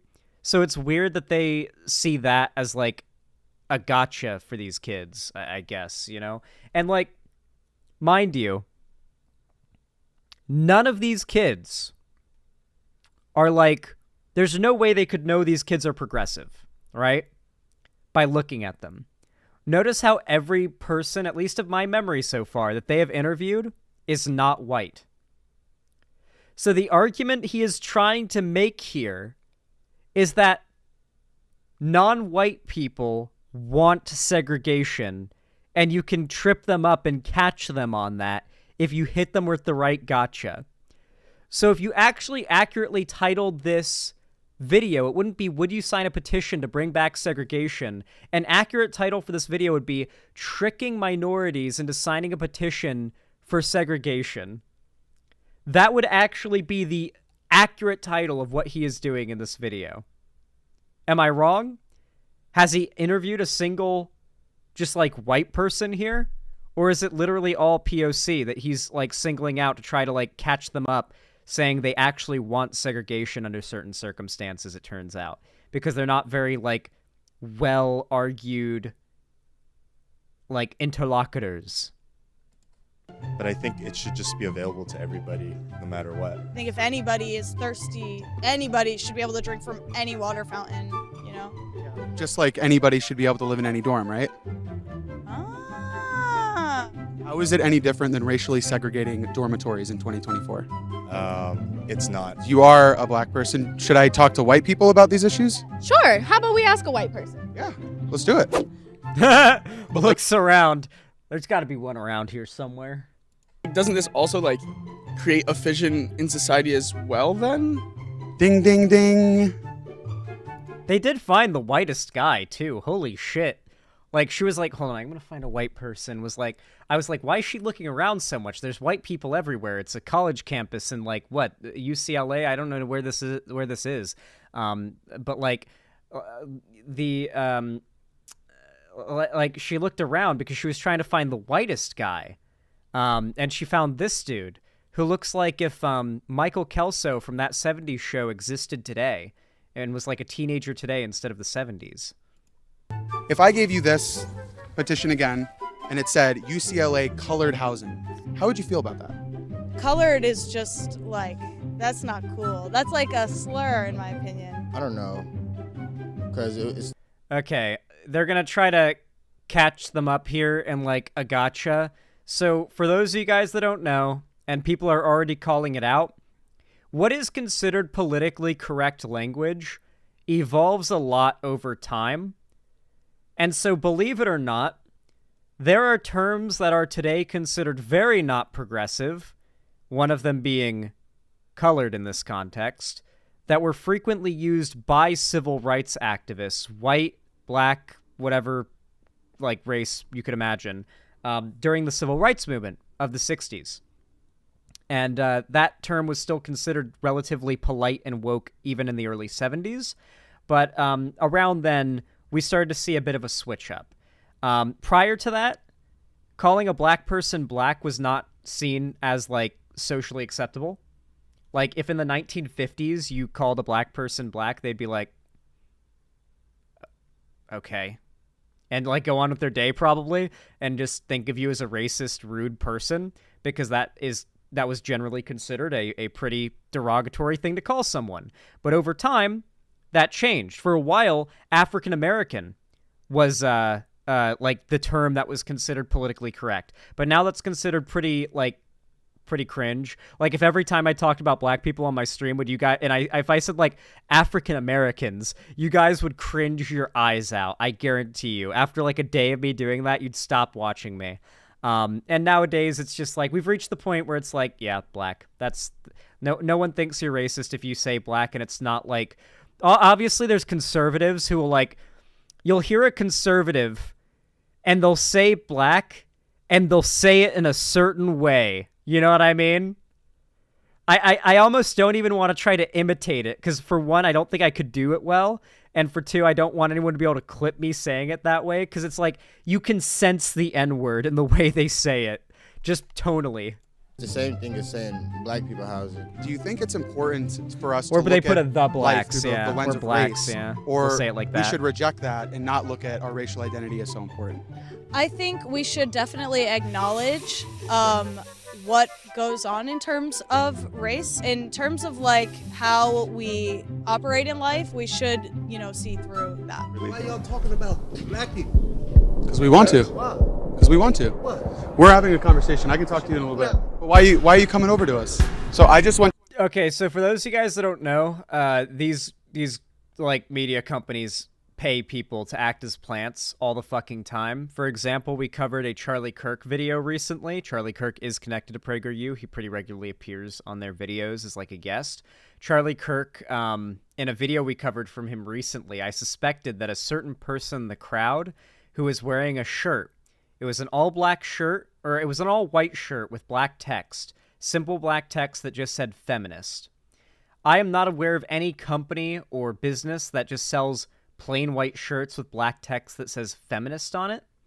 So when I saw that, I got a little suspicious that might be a Charlie Kirk plant meant to, like, say something dumb and get the crowd to agree with it and start, like, the rest of the crowd to start, like, just kind of make the crowd behave the way the performer wants them to. Like, magicians and sleight of hand artists do this all the time with crowds, where they have, like, planted audience members meant to guide the crowd's reaction and whatnot. It's a very common practice. There's also like, street performers who do this, who will, like, they'll add a little cash to their, like, hat that they're collecting money in, or their guitar case, to make it look like people are already doing it, that kind of thing. It's just a common practice, right? And so I wouldn't be surprised if this bizarre, like, confrontation is about to be a completely, like, planted thing, because in my experience, black people don't just, like, assail you on a college campus because they hear you having a conversation about race. Like, I don't, that's not a thing that's happened in my experience. Granted, I haven't talked about race on many college campuses. Maybe the second you say black on a college campus, you just, like, you hear, like, the "it's become nighttime" sound from Dying Light happen, and then all of a sudden, like, 1,000 green-haired SJW students just, like, horde up on you like it's World War Z and beat you to death, and they, like, rip you apart and eat you like that one guy in Smiling Friends. To do an interview with this gentleman. Did I harass you at all? No. We're having a conversation, and this man comes up and says that we cannot. Hey, look, hey, blood YouTube channel. He is. What are you talking about? This channel. Oh, maybe he's not a channel. You're being condescending. You're being condescending, and you're patronizing us, man. See you, man. Man, I wonder what led up to this stuff happening. It's interesting how just out of nowhere there was a cut, and then all of a sudden people are screaming at them. I guess they just saw this guy having a conversation with the other dude, and they just exploded, and that's all it took. I mean, must be, they're crazy lefties, right? I mean, they couldn't possibly be, like, normal people. Surely there's no context edited out in that, like, bizarre cut between, like, the guy is standing there and then all of a sudden the guy is screaming and recording with his phone. Surely nothing was cut out there. Making colored people feel Conversations are racist. uncomfortable. We have people You're following me. You're Yell at. harassing my community We'll go this way. with your racist joke. Hey, get away from me. Get away from me. It's a gangster on UCLA. Is that a threat? Why are you following me? This is what happens when you try to have conversations at UCLA. What a beta. He is getting mogged down by these woke SJWs right now. This is a perfect example of the right doing the whole, like, the left are so weak, they're beta cucks, but meanwhile he's, like, two guys are just fucking walking his ass off campus. Just two random dudes. Just two random fucking dudes came along and are walking him off campus. Because, like, these guys do not tend to be all that intimidating of people. They LARP online about how they're, like, Aryan super soldiers or whatever the hell. But they're not impressive specimens themselves. They're quite normal people. And they don't exactly have what it takes to, like, do the day of the rope they so badly want to do. You have people threaten you. You have people yelling at you. Like this guy. Well, you guys, that's a wrap for that episode. Okay. What state is this? That's a really nice college campus. Like, look at that. Look at that nice-ass grass area. Everyone's, like, sitting out. They've got hammocks. People are picnicking. Gosh. The only part of college that I find even somewhat interesting is the dorm life. If I had my own dorm room and bathroom and internet connection, high-speed fiber, power, kitchen, refrigerator, washer dryer, washing machine or dishwasher, sink, cabinets, garage, elevator, bunker, basement, shooting range. No, I'm just kidding. Like I feel like, well, you probably couldn't have like your own dormitory basement shooting range on like a college campus. They probably wouldn't allow that. That would be cool if they made like marksmanship a college sport. I could see why in America that would be controversial, but I feel like there's other countries where marksmanship is like taught as a college sport. On a college level, they have marksmanship at the Olympics. I've seen it. I've seen Olympic marksmanship. So do they do college marksmanship in America? And if so, where do they do it? It can't be on campus. For obvious reasons. Where would they... Do they just go to like a place and meet up? If that's even is a thing?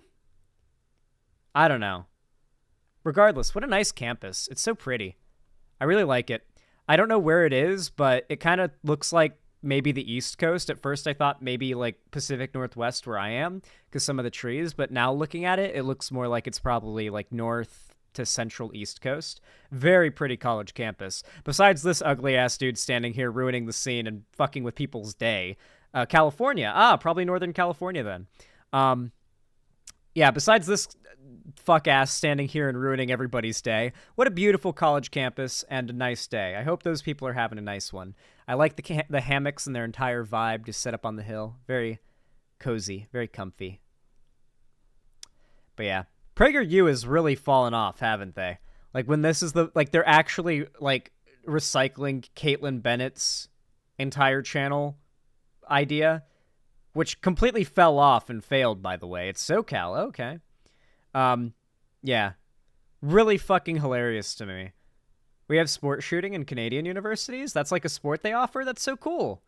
Yeah, that's really neat. See, Canada's actually got really based firearm laws. Like, there are definitely things I don't agree with, but stuff like the daily mandatory background checks, the, like, calling your significant, like, others and spouses or ex-spouses and stuff to see if you have a history of, like, abuse or anything like that. Like the regular checks for like mental health problems. I do think that Canada has some pretty good like systems we could adopt ourselves when it comes to firearm safety. But that's not really on topic. Obviously, I think that a fair amount of the people in this video would agree because they're college students, they're young progressives, they're probably not super pro-gun.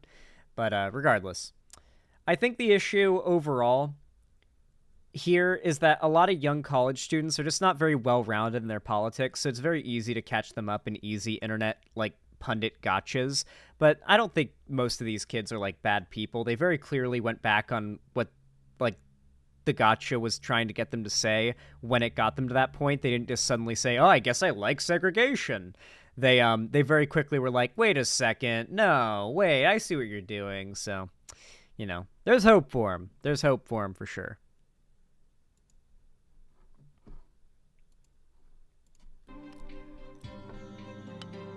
How do you guys like that segment? I feel like it came out pretty good.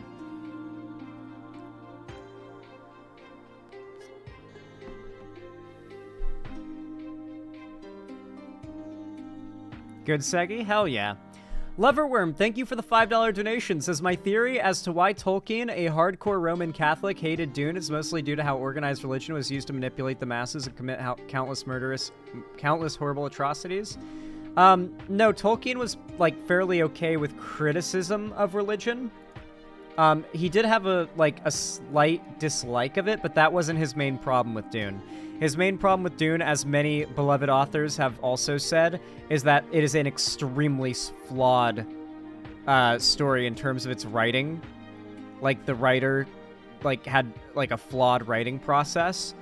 But if you don't dig too deep, it is an enjoyable story in a cool world. Cersei, that is a cringe take. Tolkien was goated. As a matter of fact, you're gonna get... Tolkien hate gets you muted. How long does Tolkien hate get you muted for?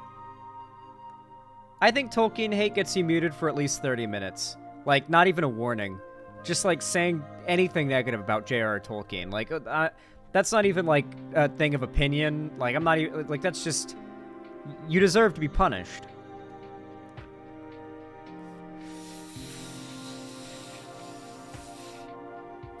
Thoughts on C.S. Lewis and Narnia? I thought Narnia was a cool story. Granted, I consumed it as a little kid, so maybe now if I watched it, the religious allegory would be too on the nose, but, Tolkien was not writing The Lord of the Rings to be religious allegory. He specifically said he did not write it to be religious allegory. That quote where he says he hates allegory is actually very misquoted. It's him specifically referring to or responding to a question in one of those letters to Tolkien about whether or not the entire creation myth, quote unquote, of the world of Lord of the Rings and The Hobbit and the Silmarillion, if all of that is a analogy or a sort of parody of sorts of his Roman Catholic beliefs. And he responded, no, I don't like allegory in this context. It is not meant to be that. He admits that some of his religious values might have seeped through as inspiration, and it definitely did. There is a supreme god and then demigod angel-like beings below him. They sort of work but there's a lot of other things that are different too. My understanding of Roman Catholic theology is that they do not believe that God worked with his angels to create the entirety of reality. Well, that is what happens in Tolkien's writing. There's definitely some differences, and it's certainly inspired because that's how people work. When they have a set of beliefs and exposures, that's going to influence their writings. So his worldview definitely influences his writings, but his worldview is arguably quite progressive for the time, even for a Roman Catholic. Obviously, one of the best examples of this is the fact that he basically at every turn ties the destruction of nature, the environment, and the processing of all that is good, green, and living into raw resources for the production of machinery and industry. He considers that a bad thing. Tolkien talked in length about how he loved the green, beautiful pastures and countrysides of rural England, and he dreaded the days in which those rural pastures and countrysides were taken over by factories, spewing smog, pumping out war machines for the next world war, one of which he already fought in. So that was a huge part of Tolkien's inspiration, notably for Saruman's enslavement of the hobbits in the Shire. This is not included in the movies, sadly, but in the books, when the hobbits return back to the Shire, after destroying the ring, they've got a whole fucking quest to go on. They come back as heroes, but they've got to show off what they've learned. So now geared up with Gondorian armor and cloaks and in, you know, obviously Frodo has his elven sword and everyone else has, like, I believe Gondorian armaments at that point, and, you know, a decent amount of fighting experience. They go in and start a Hobbit rebellion where they use guerrilla tactics to take down the, like, Uruk-hai who have taken over the Shire, and, like, they end up, like, freeing the Shire and being, like, legit heroes after they come back from their war. Because, like, they were, like, everyone forgot about the Shire besides the hobbits. So, yeah. It's pretty cool. That ruined the movie for me? Did it?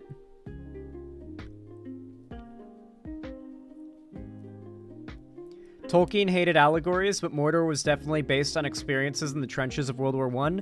I think it's possible to have lived through something that looks like hell on Earth. And then when you want to depict a place that is supposed to be hell on Earth, to make them look similar, but it's not allegory. I don't think that Mordor's wretched state is meant to resemble No Man's Land as, like, a direct reference, so much as Tolkien has seen the No Man's Land of World War I, and when he thinks of a ravaged landscape by, like, industry, war, and evil, he thinks of something reminiscent of that, and that's how he depicts it. Mordor is much less fiery and sooty in the book. It's more just like that around Mount Doom for the most part. There's a good part of Mordor that is not like that. Because it is a massive part of the continent. Like, Mordor is huge. Like, fucking huge.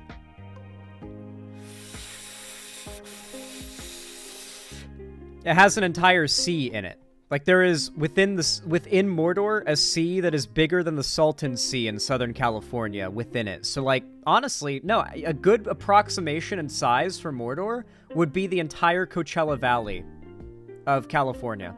Like, the Salton Sea could be the Sea of Rune, and, like, you could probably approximate Mount San Jacinto to be, like, Mount Doom, and then as you go, like, past that further to the west, northwest, I think, like, as the valley starts to close off, you could consider that where the Black Gate would be. And that's roughly the size and layout of Mordor.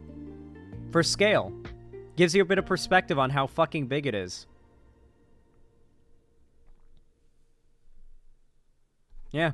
See, is that allegory because I used a place I've been as an example? Not necessarily. I have experiences, and that, like, is going to have an effect on my writing or my example that I made, for example, or for instance. And, you know, that doesn't mean it's allegory. It means that your experiences dictate your inspiration.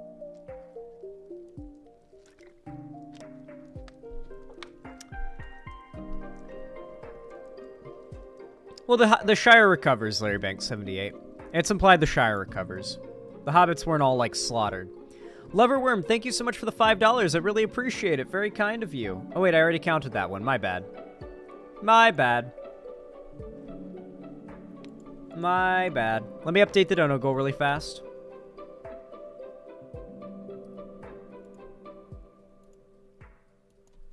Hey, if you're enjoying the stream so far, please, please, please consider dropping a like on the stream. It's completely free, and every single thumbs up goes a really, really long way to help the channel and me. So yeah, seriously, it helps a lot. Consider doing that.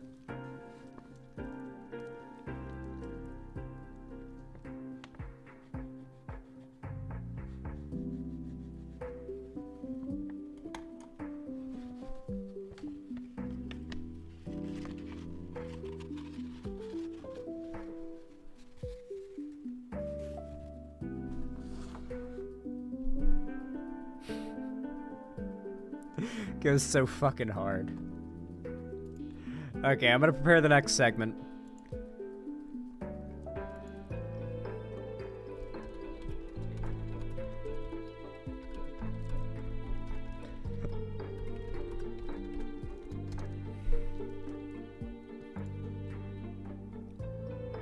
Oh, Mogminer messaged me.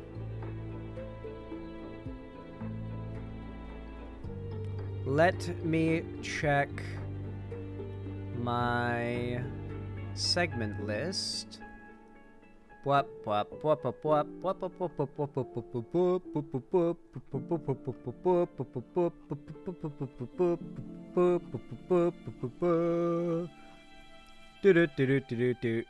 is fucked.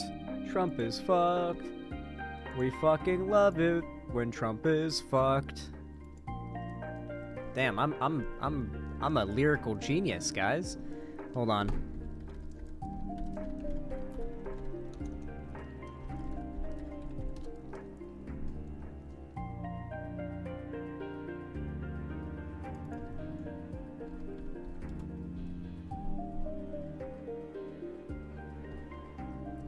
Chris473, thank you so much for the $5. I really appreciate it. Very kind of you. Very based. Says, here's an extra bit of money. Thanks for the based stream as always. Aw, thank you. I really appreciate that, Chris473. It really means a lot.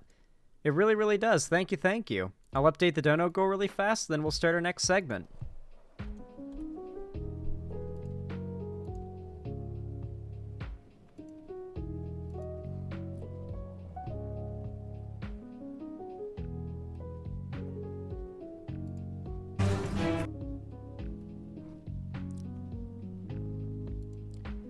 All right, you all know what to do when I say action, right?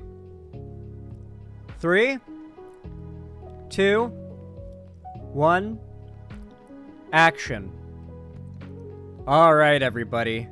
So, I've been following this story about this New York case in regards to Trump overvaluing his properties for a little while now.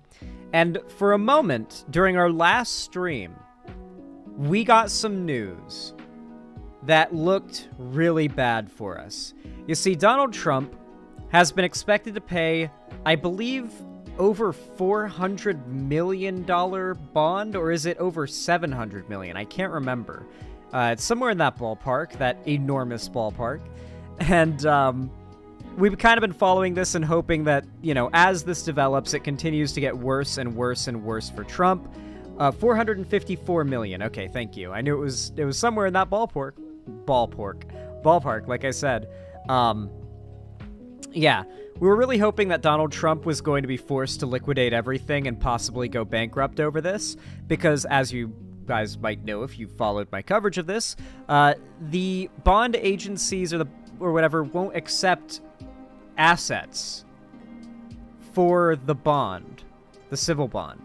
They won't accept property, boats, cars, paintings, sculptures, giant golden dildos, whatever it may be. They will not accept those things as payment for the bond. So, Donald Trump offered, what was it, like $127 million, and was able to pay that supposedly, and made that offer.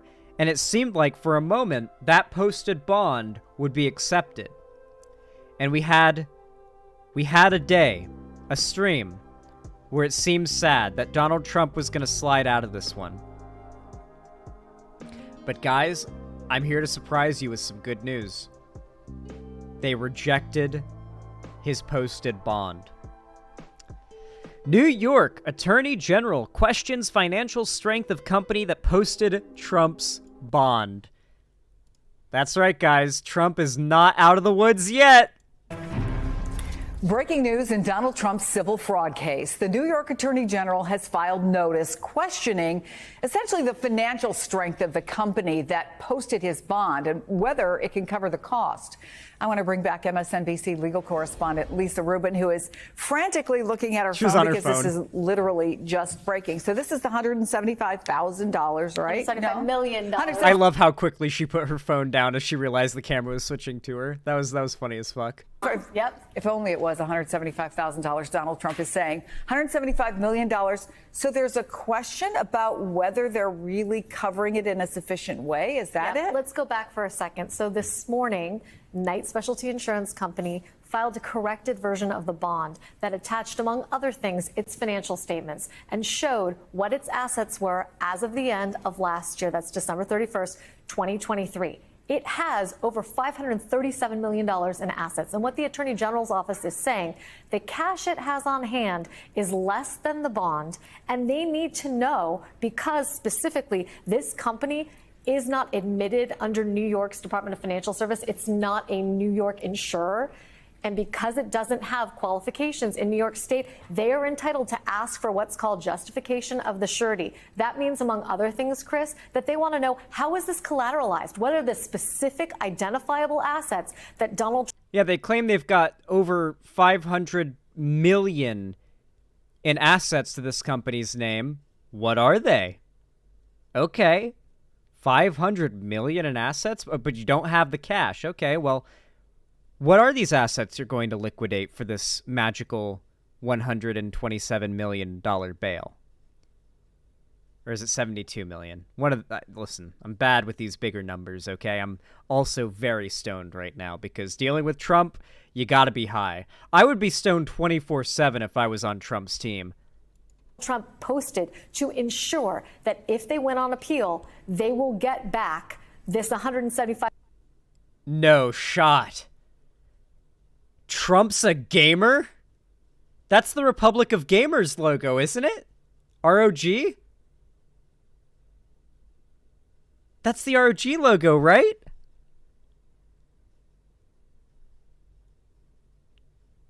Is Trump a gamer?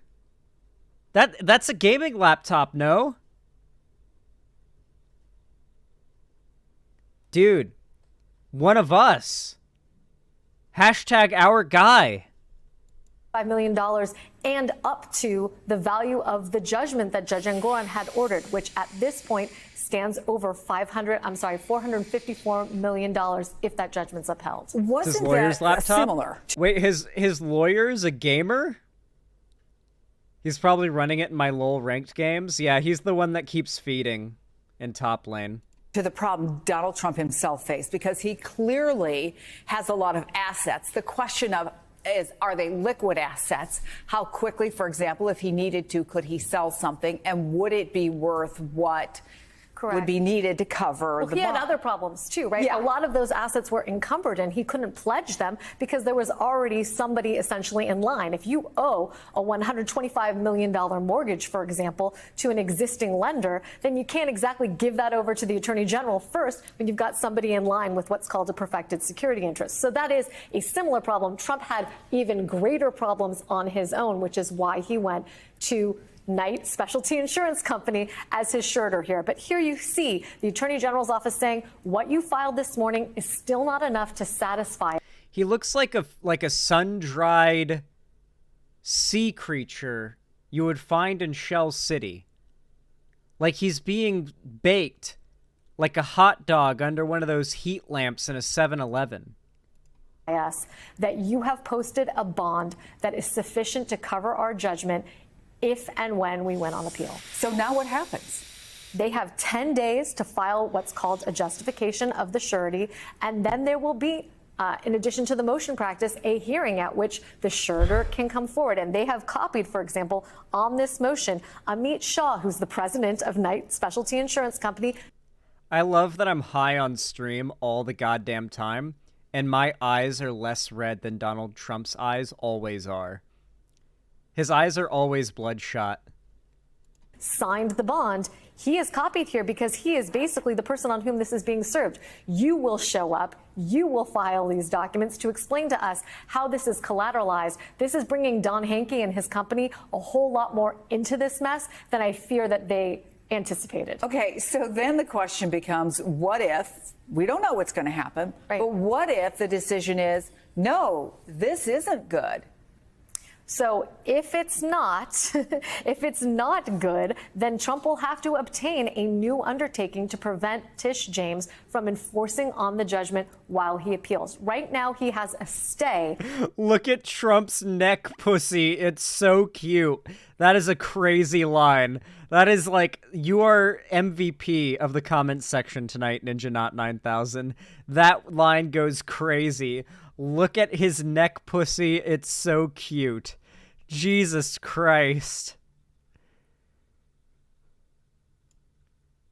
You're vile for that shit, bro. You're vile. You're going straight to hell. Okay, so then the question becomes, what if, we don't know what's going to happen, but what if the decision is, no, this isn't good? So if it's not, if it's not good, then Trump will have to obtain a new undertaking to prevent Tish James from enforcing on the judgment while he appeals. Right now, he has a stay, but that stay is conditional on his having posted this $175 million bond. If this bond isn't sufficient, according to a court, then Trump will have to obtain another one in lieu of it. Remind us what enforcing might mean. Enforcing could mean seizing assets. It could mean, for example, seizing bank accounts. It could also mean...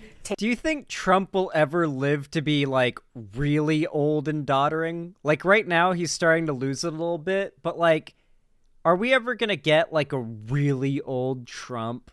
Like a 90-year-old Trump where he's just like, I remember when I was the president. Everybody loved me. Everybody loved me. I remember going to the segregated pools when I was a kid. Wait, what's that? What do you ask me again? What? I really want to see, like, Donald Trump look like a just wrinkled, like, chicken nugget you forgot under a cushion for 2 months from McDonald's. Just, like, still his voice, but, like, slurring his words, not able to remember the last thing he said. Like, I want to see him, like, become a creature with age, you know? I hope we get to see him, like, sort of fall apart into that, you know what I mean? Taking steps to obtain the ownership of assets that are free and clear from other mortgages. In the perfect world, Tish James doesn't want to get into... Yeah, like the old lady in the chocolate episode from SpongeBob. You know exactly what I mean. ...a war with other lenders to whom Donald Trump already owes money. She'd rather take possession of assets or properties that are free and clear of other demands. But she never wanted to get into that business in the first place, which is why the surety is a good option for the Attorney General's office as well. They are a law enforcement office. They are not a real estate agency. They are not interested in conducting a fire sale any more than Donald Trump wants to host one himself. Well, this is a perfect example.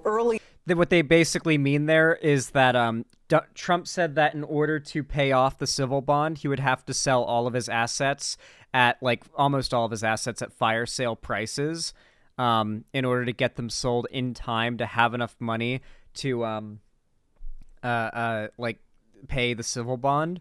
And that's essentially what they're referencing there. Like, is this company going to want to liquidate all of their assets at fire sale prices to pay Trump's civil bond? Like, can they do that? What are these assets that amount to over $500 million they claim to have? We don't know. In this whole process, when we knew there were 4 criminal cases, one of the things that folks like me was constantly asking folks like you is what impact it might have on the political calendar. And one of the things folks like you said was these cases can get complicated. There can be delays. There can be things like this that happen. And now it's another thing that's taking time and attention for Donald Trump and his legal team away from other things that he has to do, like run for president. Lisa, thank you for that late-breaking news. Hey, everyone. MSNBC has a new and... Cool. Very good. I'm really happy to see that Donald Trump's not slipping out of this one just yet. I was really worried that he might have just, like, been able to post the bail and slipped right out of it, but it seems Donald Trump's ass is still on the hook. Let's fucking go. Let's hope it stays on that hook long enough for a fish to bite. Yes, water. Hydration reminder. Thank you, them sweatpants.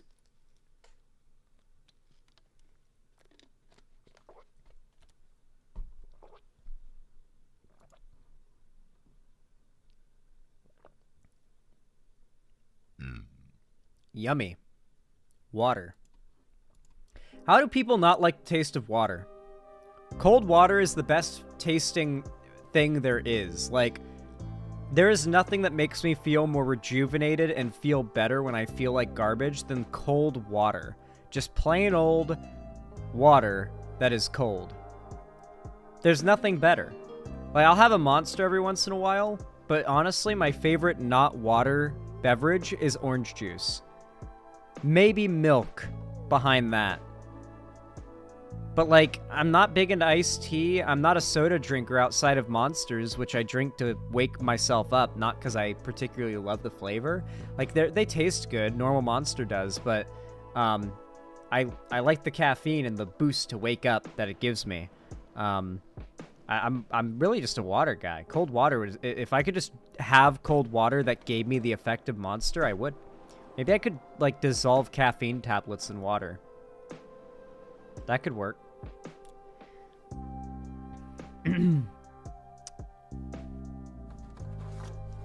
Alrighty. Well, I hope you guys enjoyed that segment. If you did, consider dropping a like. It really helps all of my content and my channel and me when you guys do that. So please consider doing so.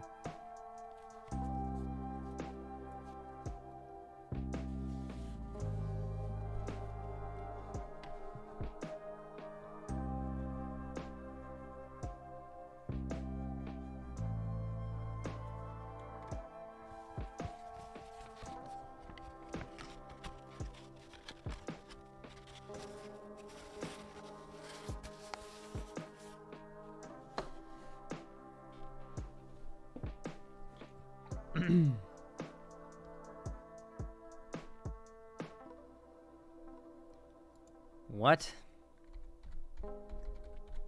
Apparently I might have a blue check mark on Twitter. I doubt it. Nope.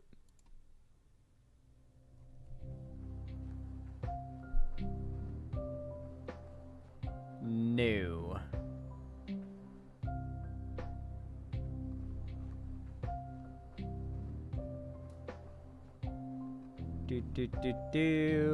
I don't know if that's a real thing. I don't see anybody. Oh no, apparently Vosh got verified just randomly. Huh. Well, I guess that's a fine change. I guess they're just giving free check marks to people who have a following now. Is this literally what's happening? Like, they're literally doing the Sean thing where they just end up reverting back to normal Twitter over time? Hutch got checkmarked, I think.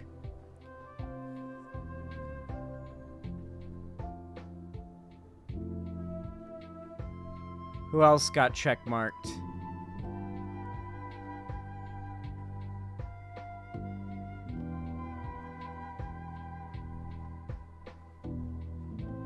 No one else on my timeline seems to have gotten a free check. Ah, well. Cool, cool. See, it's literally just going to end up going back to being normal Twitter eventually, or it's going to collapse. It's the only outcome. Either goes back to normal, or it's unsustainable and it collapses. It's just how it's going to work. It only happens if you have lots of people with blue check marks following you to get it for free. Is it a thing you have to activate, or does it just happen automatically? I don't even know. Regardless, I'm fine with that change. God, Twitter's such a mess. I'm being followed by like 36 sex bot accounts. I'm being followed by like 300 at the least. God, my nose won't stop itching. It's not actually my nose. It's this area right here. It like itches a lot, even up here for some reason. I feel like Elon is gonna look like Trump in older age. Probably.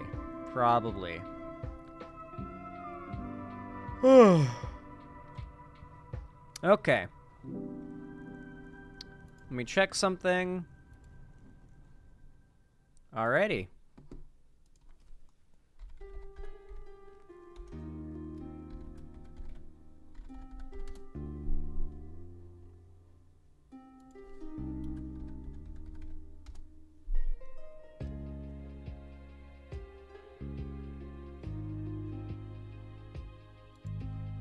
President Biden.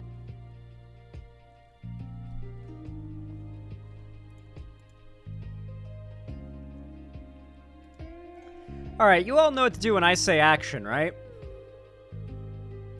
3, 2, 1, action. Alrighty. So, this is actually going to be one in which I'm going to be criticizing some of the mainstream media coverage of this story because, and generally the coverage and response to this by the Democrats, because if I'm being honest, there's a fair amount of hypocrisy, and it just doesn't feel like a very effective attack against Trump or his Republican constituents. This is a little bit old already, like 3 days old news at this point, but I do feel I have a relatively unique take to bring to the table as far as left-wing coverage of this topic, so I think it's worth, talking about this. I assume you guys are familiar with Donald Trump posting on his Truth Social account that image of, like, a truck where it's like, on the tailgate, it's got, like, a sticker where it's Joe Biden hog-tied in the back, right? A lot of mainstream media on the left and Joe Biden's entire, like, cabinet itself has called this, like, an incitement for violence and called for this to be, like, viewed as an active call for violence. And I get why a lot of people want to jump immediately to that position, but, I mean, come on, do you guys agree that was the same case when Kathy Griffin posted an image of herself holding a decapitated Trump head on Twitter? All the left was defending her there for the most part. Most of the left defended her there.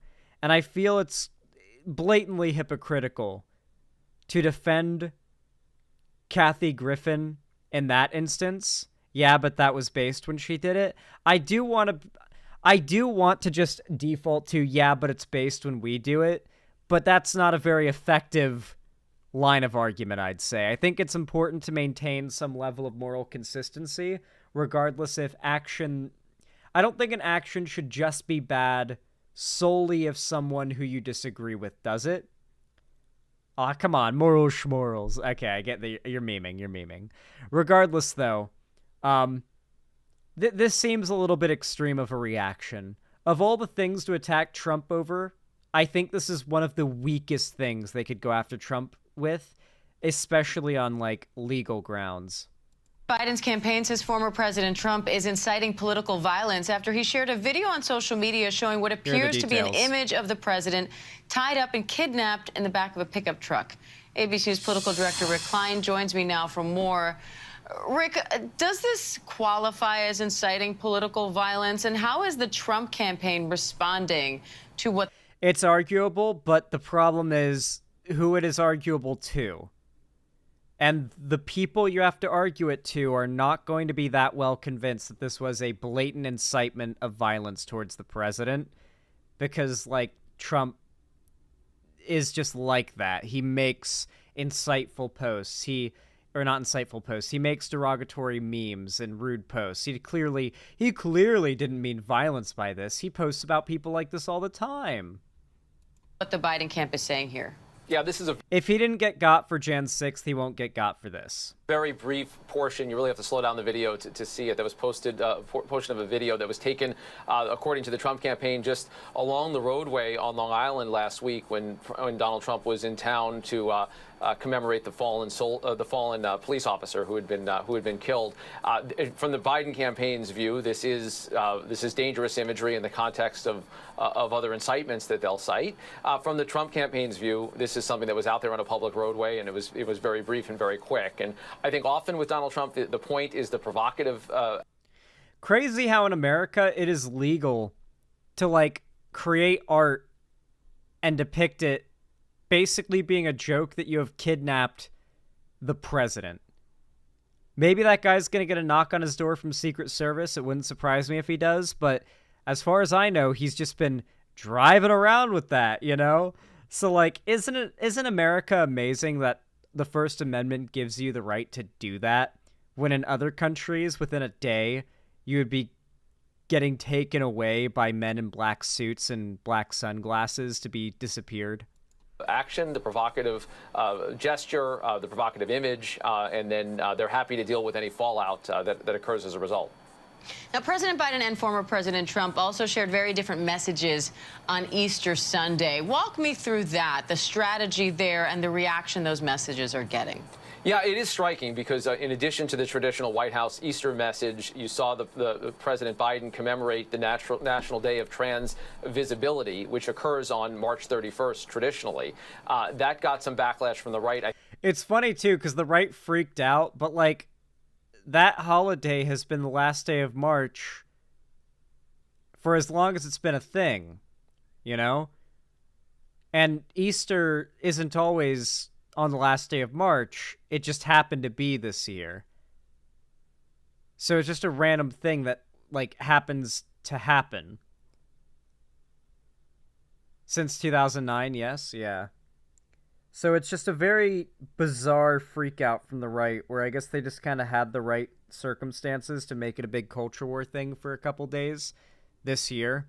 And it's always about, like, what can they make a big viral post about today? They don't care about yesterday, and they don't care about tomorrow. I think misconstruing what that resolution was or what the commemoration was, it's always on the 31st. It happens to be Easter Sunday. That doesn't take away from the Easter message that President Biden, the debate about Catholic, shared. From Trump's perspective... Yeah, remember, by the way, Biden, for all of his extremely progressive, pro-trans, pro-LGBT, all that stuff, like statements and policies, is himself a Catholic. Also, look how fucking dope the presidential transport cars are. You can't see as much because, like, my camera's covering it, but look at that, like, is that, like, some sort of vault lock with, like, biometric fingerprint scanning or something? You can see that this is, like, it's fully hermetically sealed. It's, like, armored thickly. It's got, like, it's a beast of a car.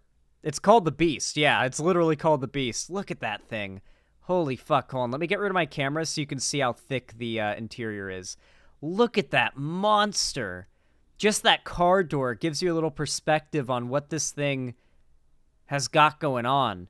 It's mostly classified from what I've heard, but, like, the presidential, like, vehicles are super cool. It's a foot thick. That goes hard. Keep in mind that earlier in the week, he was hawking Bibles. He had endorsed an official Donald Trump Bible that we believe he has a financial stake in. He had a kind of a searing... Remember when Trump had COVID and had Secret Servicemen trapped in there with him because he wanted to, like, drive around and wave at like, protesters that were there to support him? So he got into this, like, hermetically sealed thing to, like, fill it up with COVID virus shit in the air and get all of his Secret Service guys sick. Message against a lot of the judges and the legal mechanisms that are mobilizing against him, or that are now holding up a lot of parts of his campaign, in addition to his Easter message. I think it's a bit of a kerfuffle that doesn't actually signify much, other than, again, remind people that are in Trump's camp why they're there, and remind people that in Biden's camp or the anti-Trump camp why they're there. I can't stop thinking about the Kathy Griffin thing. Like, I get that this is clearly part of Trump's pattern of, like, playing into the violent tendencies of his audience, and he's, like, supporting it. But this is such a weak thing to go after Trump for, if I'm being honest. Like, people don't like Biden enough to consider Trump attacking Biden to be a gotcha. Does that make sense? Do you get what I'm saying here? Like, that people don't like Biden enough for that to be a deal breaker. You know, that just makes them like Trump more if they didn't already like Biden. So it's just from every angle feels like a weak point of attack, like, against Trump. And, you know, I'm not one to generally criticize the Democrats for how they attack the Republicans. I'm usually like well, they're attacking the Republicans, you know, they're the good guys. But this is actually a point where I feel there is some valid criticism to be given. And Rick, last week, President Biden broke records with a fundraiser and how much money they raised in this joint event with former President Obama and former President Clinton. Now, Trump and the Republican Party are planning a joint fundraiser in Florida, and they say it will likely raise more money than that event in New York last week. How significant is that, and what does it will not? What does it tell you about this presidential race? Well, first, I think it's important in the fine print of this. We don't know if it's actually going to break that record number. We won't know for several weeks whether they raise that kind of money. It's very plausible, given there's $800,000 or so max out donation. And if you give the maximum, at least a few $1,000s of that money is going to go to one of Donald Trump's PACs that has been funding some of the legal bills to the tune of $50 million plus. So there is some interesting side notes to what exactly the money is going toward. But here's the thing, Diane. I don't think either candidate is going to be hurting for money this year. This election is not going to be won or lost based on whether they're well funded. They're going to have that access, and the RNC and the Trump operation is now coming into a little bit more action. Although they acknowledge they're likely to be outspent by Joe Biden, they say they're not going to raise as much money as Joe Biden dollar for dollar. Yeah, Joe Biden has broken records in campaign fundraising. Meanwhile, Donald Trump is a financial black hole that no one wants to donate to because it is not going to be a good ROI. So like none of them want to donate to the GOP or the I'm blanking on the RNC. They don't want to like support Trump or his campaign because they think they know campaign funds will go to his legal fees. So the Republican Party is running out of money as Trump runs out of money because Trump is the black hole sucking away the Republican Party's money into like an endless pit of despair. Meanwhile, no one wants to give their money to that like place that is currently being assailed by a money black hole. So it's a bit of a dilemma that Trump and the Republican Party are in at the moment. All right, political. And after all this, he still has to pay for a campaign. Director Rick Klein, always great to have you, Rick. Thank you. Thanks, Diane. Hi, everyone. George. Cool. I actually think their coverage was pretty good. They seem like they were somewhat critical of the idea of blowing this out of proportion. I'm glad to see the left didn't go too far on this thing because, like, it wasn't all that good of a point of attack on Trump. Like, for all the stuff that he's done that's so bad, there's so many other things that we should be focusing on.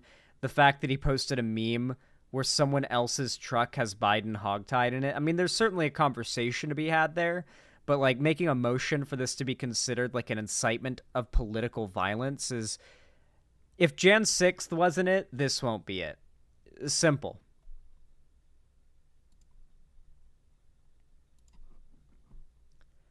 Alrighty. Well, guys, that was the last segment I had planned for today. Let me mark it off.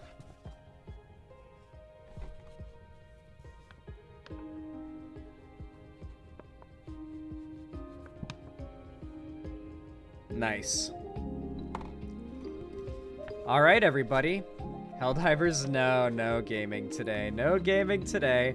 I will be getting into more gaming content soon, for sure. Trust me. I want to do a lot of Let's Plays and, like, all that stuff after segments on stream, but today I've been live for 5 whole hours, so I think 5 hours and 13 minutes. So I think I'm going to wrap up here because I do want to chill out before it's time for bed. It's already 7 p.m., so I'll be in bed in like 2.5, 3 hours, you know? But I really appreciate you all coming out today. Tomorrow I'm going to try to stream a little bit earlier so I can get segments done. There will be no call-ins tomorrow. We will be doing a watch party, okay? We're going to do a watch party after stream tomorrow. And we're going to be continuing from. So if you want to continue going on from episode 4 to 6, I believe we'll be going to, maybe to 7, then please consider joining because the more people, the merrier. I love having a lot of people there. Everyone who joined for the first 3 episodes is now hooked. We probably have like a total of 100 people who've joined the watch parties across all 3 viewings of the first episodes. And like we've probably gotten 100 people hooked at this point. So I think the watch parties are going to be pretty big from here on out, and if you aren't already part of them, please consider joining. We do them in my Discord server in the Xander's Theater VC, but no worries, if you join, you will get a notification in the announcement section of when and where I'm doing my watch parties when they happen, so just have Discord notifs on, you know, and you'll get notified. There's also a link there to invite you right there in the chat, so yeah. With all that said, everybody, I hope to see you all here tomorrow. Thank you all so much for watching. I really appreciate it. And yeah, with all that said, I love you all very much. Thank you for your support, your views, your kind words, everything. And as always, have a good one. Doo-doo fart.